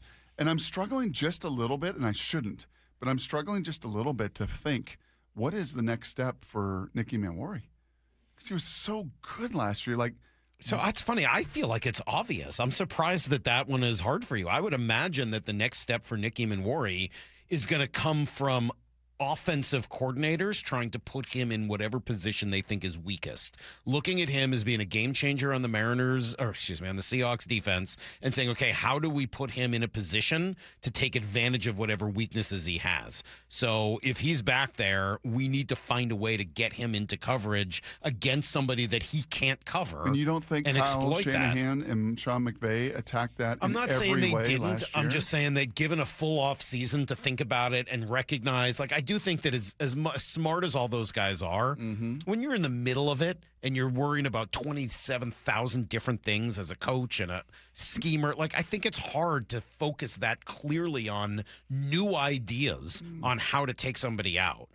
I think if given the entire offseason and if they're smart, and they are, they've looked at this Seahawks defense and said, okay, what's the key? Well, everyone seems to point at this number 3 dude. What are we going to do to take advantage of that and get him into a position we don't want? It's funny. I would say. Or he doesn't want. I would say that has been their plan, or that I think that's very wise. I can't really disagree with that. And I would say, what did they do last year? What did Sean McVay do? He put Ernest Jones in a blender. He kept that guy in the field with 12 personnel, and he put that guy in a blender and really exposed him. So then it's more of, well, what do you then do, Seahawks? And what they did is, well, let's get Nick Emmanwori light. Let's find the closest thing to Nick Emmanwori in this draft and take him in the second round, and we'll play him at nickel, and we'll play Nick Emmanwori at middle linebacker position. Yeah. Then what are you going to do? So, right. So, I mean, I guess that's part of the point, right? So, if Nick gets better and better in coverage, gets better and better at being versatile and playing more positions, he's playing some Ernest Jones, and he's playing some Drake Thomas, and he's playing some, and even he's more. working on his outside pass rush, and you just truly have no freaking idea where he's going to line up. He just gets better and better. He becomes more and more of a weapon for you. So I guess again, I'm having a hard time visioning that because I've not really seen that. Yeah. Because Kyle Hamilton does a lot of that, but not all that. Like there's been very few. Like he might be a bigger physical freak. Like than if Kyle he Hamilton. does all of that, Salk, he's like defense player of the year. He's like Cal Raleigh hitting 60 home runs as a catcher. Absolutely. Honestly. Or JSN doing what he did last year, nearly 2,000 yards. Let's hear some trash takes. Get it together. Y'all look like trash. Trash takes. It's a bunch of trash. Oh, gosh. I thought it was trash. On Brock and Salk. That's a terrible take. All right, Brock. You're the reigning champ. I'm going last. 2 weeks in a row. Crown You're heavy. forcing Maura to go first, but Maura thinks she's got one. She feels good about today. Maura, what is your trash take? Well, I mean, I feel good starting off because it's our friend Craig Carton. Oh, who's TJ, had good bet. quite a few trash takes already. But this was his take on the Brendan Sorsby injunction. I think it's great because here's a young man with an addiction, and an actual addiction. No better, no worse than being a drug addict or an alcoholic. And this young man raised his hand and said, I'm sick. I admit to the terrible mistakes I made because of my addiction. Went and got help at a 35-day inpatient rehab center and has owned all of his mistakes. Now makes it a lot easier for the next kid that has a problem to raise his hand and ask for help. And I find it very comical that the duplicitous NCAA that gives kids 8 and 9 years of eligibility on whims is now, coming out upset that a young man with an addiction is being given an opportunity not to have his life ruined. And I find it further comical that the other schools in the Big 12 have now had a conversation about the possibility of boycotting their scheduled games against Texas Tech. You're a bunch of assholes. Okay, first of all, gambling is a serious addiction, and I applaud anyone who gets help for it because my family was faced with it. My dad had issues with that for many years. But also, let's not act like Brendan Sorsby just did this on his own. He got caught. And he had to admit to this, and the rehab was like what he did to try to get back in good graces and see if he could redeem this at all. I hope that he did get something from it, but that does not mean that you don't have consequences. Like if you have a gambling addiction in real life, there are consequences to that, and he's a young man that should learn that lesson. And also, I don't think the Big 12 schools are just doing this to be jerks. I think they're doing this because this judge has taken away their ability to have any kind of impact or input on how this is all going to play out, and they don't want this to happen to more kids. Well said. Well said. What was Carton's issue? Gambling. Yeah. Gambling. He did say that earlier on. Oh, he did. Oh, okay. Yeah, I mean, in some ways. But that's why he was saying we should applaud this guy. Right, and he's a victim. I just don't. Sorsy's a victim. Yeah, this isn't exactly No, he's a something that victim. he did on his own. Plus, it's hard. Poor guy. Victim. Brock, how are you going to beat that? I don't know. Ryan, you got anything? Ryan got nothing, huh? Nothing, sorry. Got nothing, Ryan? You like Lyle. We didn't ask him to. Salk told Cash that maybe he should find a trash take last week. Lyle Sorry, Ryan, don't we did got not a ask him doggone. to. You would think Lyle, right? Being gone a couple weeks. Why are you stalling? Watch your mouth. I'm not watching my mouth while you're stalling because you're already beat. Why? Well, because Maura had a great one. You and think the she's king- good at this, and you're generally not. You think the king is scared? I do. I ain't scared at all. I feel like you are. What do you Listen to this dingbat, because you know what the radio consultant told us way back when, Salk? You can be critical. Yeah. Oh, be critical. Sure. Be willing to say it to their face, and be very careful when you get personal. Professional versus personal. And this is personal. You really struck you a want to say nerve who there. it is? No. This is Jason Lockenfora. No. Who is it, Maura? I sent it Do to you know who it is? No. Say it. What's his name? David Jacoby. I don't even want to say his name. Who's David Jacoby? He's from The Ringer. He's He on used the. to be on ESPN. He had a show. Yeah, he's on The Ringer. Okay. And I started drumming up a dislike for him like Wemby. this summer, and now it's just at a million. Like, I cannot stand this guy. I hate his outfits. I hate his face. Wow. I hate his hair. I hate everything about him. I just think he's just like such a try-hard, curated. When he goes to the park and he's drawing in the park with his friend, he's like sketching a bush with like a graphite pencil. I just can't stand it. I really hates Wemby. It used to be Jalen and Jacoby, Jalen Rose. Oh, right. Yeah, that's Okay, Jacoby. yeah. Oh, okay. Yeah. Gotcha. He's fallen from grace. No longer with Jalen. He's on For a minute, I thought he was talking about PK Subban and his outfits. Dude, did you see what PK was wearing last night? Yeah. He looked like a freaking pilgrim. That was remarkable. I've never seen anything quite like that. That was something special. With The pink pajamas from the other week, a friend of mine said he looks like a horse girl. Yeah, that was one. But the one last night, he looked like a pilgrim. It was rough. Hey, Jacoby. Take shots for Wemby being super soft on the court. Go ahead and criticize him. But you hate his face. You hate his hair. You hate his art. Come on, man. All right, easy really choice this week. Thank you, trash. Brock and Maura, for participating. I don't know, the Jacoby one kind of made me laugh. I thought that was kind of funny. And it sounds like what he's saying is that he's not authentic. And far be it from me to judge that. I don't know whether Wemby's authentic or not. But generally, the people that we think aren't authentic tend not to be. We tend to be pretty right about that as a species. Whether it's the A-Rods or the LeBrons or the Russell, once that comes out, it's real hard to put that one back in. I don't know whether he's right about this one or not. I don't know enough about Wemby. But I think that's really what he's saying, is that he's just not authentic, and he's saying it a little bit more colorfully. So, yeah, I don't know. That's fine. I mean, Bob says that every day about Alex Bregman. He's wrong, but I mean, Bob says it every day. Maura, that Carton one is rough, and I think the word you're looking for is accountability. It's the word that he's obviously forgotten. He is essentially stating that addiction can come without accountability. Yeah. And while he's right about I part hope Brendan one, Thorsby got all the help that he needs, but that Exactly. doesn't mean that there aren't consequences for your actions. I appreciate part one of his argument, that, and he is the perfect person to speak towards what a gambling addiction is and the kind of sickness, mental sickness that it can encompass. But to sit there and say that he shouldn't have any accountability, that there shouldn't be any consequences, is madness. And stop blaming the NCAA. This isn't the NCAA. This was a ridiculous judge in Lubbock County, for crying out loud. So the that was pretty NCAA was going to do what they've done in the past with all these guys. Even Brock knows this one wins.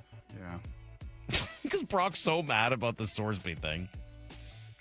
It's I'm not even mad about it. It's disgusting. It's grotesque. You can't bet on your own team. You just can't. You cannot bet on your own team. Bar none, it cannot happen. You cannot bet on your own team. It is such a no-no. So it makes things very easy. All right, good trash takes today. Great job. Brock is going to head out to practice here in a few minutes and watch the Seahawks today. What do we have tomorrow? I don't even know what we've got tomorrow. I don't know that we've scheduled anything. Send us Here's the Things. Oh, yes. I know. Here's the Things. Yeah, see if somebody can topple Danny. Danny's been such a champ of Here's the Thing. Has anybody come close to Danny on Here's the Thing? I haven't seen anybody. I mean, Zane? No. Hey, Zane. No. You not close. Zane, you crashed a wedding. It's wedding season in Montana. You crashed weddings? No. Brent and Brad. Who's our guy in Hawaii? What was that? Yeah, Manny. he's great. Manny and Maui. Manny and Maui. Yeah, I mean, there have been some good ones, but can anybody topple Danny? I don't know. Maybe see. Brock can Go to the pull app. himself away from practice long enough to find us a guest while he's down there. I know you weren't going to talk to anyone. I'd like to talk to Shannon maybe tomorrow. Oh, yes. also. We haven't talked to I want to talk to Shannon about what a good Lefko job said there she's may have doing. been a bowling accident after she talked. Or what was it, foaling? Foaling. She broke her pinky. She broke her pinky foaling. And then, but she's been awesome on the broadcast, and I kind of like to hear about that. Okay. All right, so maybe we'll talk to Shannon if Definitely she's not around too the busy. NFL. Maura did all that work last night. Definitely around the NFL. Brock's going to go... 2 bits of takeaways. Yeah. All right, so that's kind of a day tomorrow. So you can just... I'll be at Avery's Figured 8th it grade out. moving up ceremony. Congrats to Avery and all of her friends. Moving up. They're moving on up. So cute. So cute. So cute. Oh, my God. So cute. It's going to be so cute tonight. And that hair was so expensive. So expensive. So expensive. It looks so good, though. It's so worth it. Collage. I think we should do a whole segment. Bump and Stacy are up next. We'll catch you guys tomorrow morning at 6 a.m. Until then, the hey It's so great. is in the It's in the bar. mouth. Get to the chopper!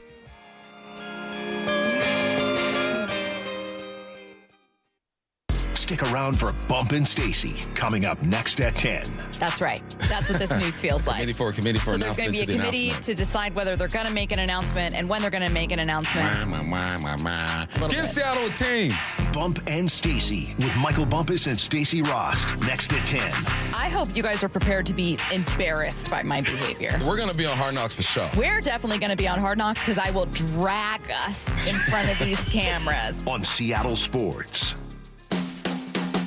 When temperatures rise, the Murphy Auction Company rolls out the biggest online heavy equipment auction of the summer, and it's here now. Bidding starts 10 a.m. Thursday, June 11th, and closes at 10 a.m. June 18th. On the block, find a huge assortment of heavy equipment, contractors' equipment, and vehicles, like 80 heavy trucks, 13 excavators, 5 backhoes, 9 forklifts, 3 skid steers, 2 asphalt pavers, and a 2002 Trail King 50-ton triaxle lowboy equipment trailer. Plus, a 2025 Dodge Durango SRT Hellcat with under 2,000 miles, contractor's tools, attachments, roll-off boxes, lumber, and much more. Preview all items June 16th and 17th, 8 a.m. to 4 p.m. at our location in Marysville, 3803 136th Street Northeast. For pictures and all details, visit murphyauction.com. That's murphyauction.com. murphyauction.com. Hi, Andy Klein here. There's something special about a baseball game. The moments and the memories. At Klein Jewelers, that's exactly how we feel about our diamonds. They're a beautiful reminder of life's biggest moments. We're here to help you find the perfect diamond or beautiful piece of jewelry to celebrate your engagement, anniversary, birthday, promotion, or just because. Klein Jewelers by the Fountain in downtown Edmonds. Shine with Klein.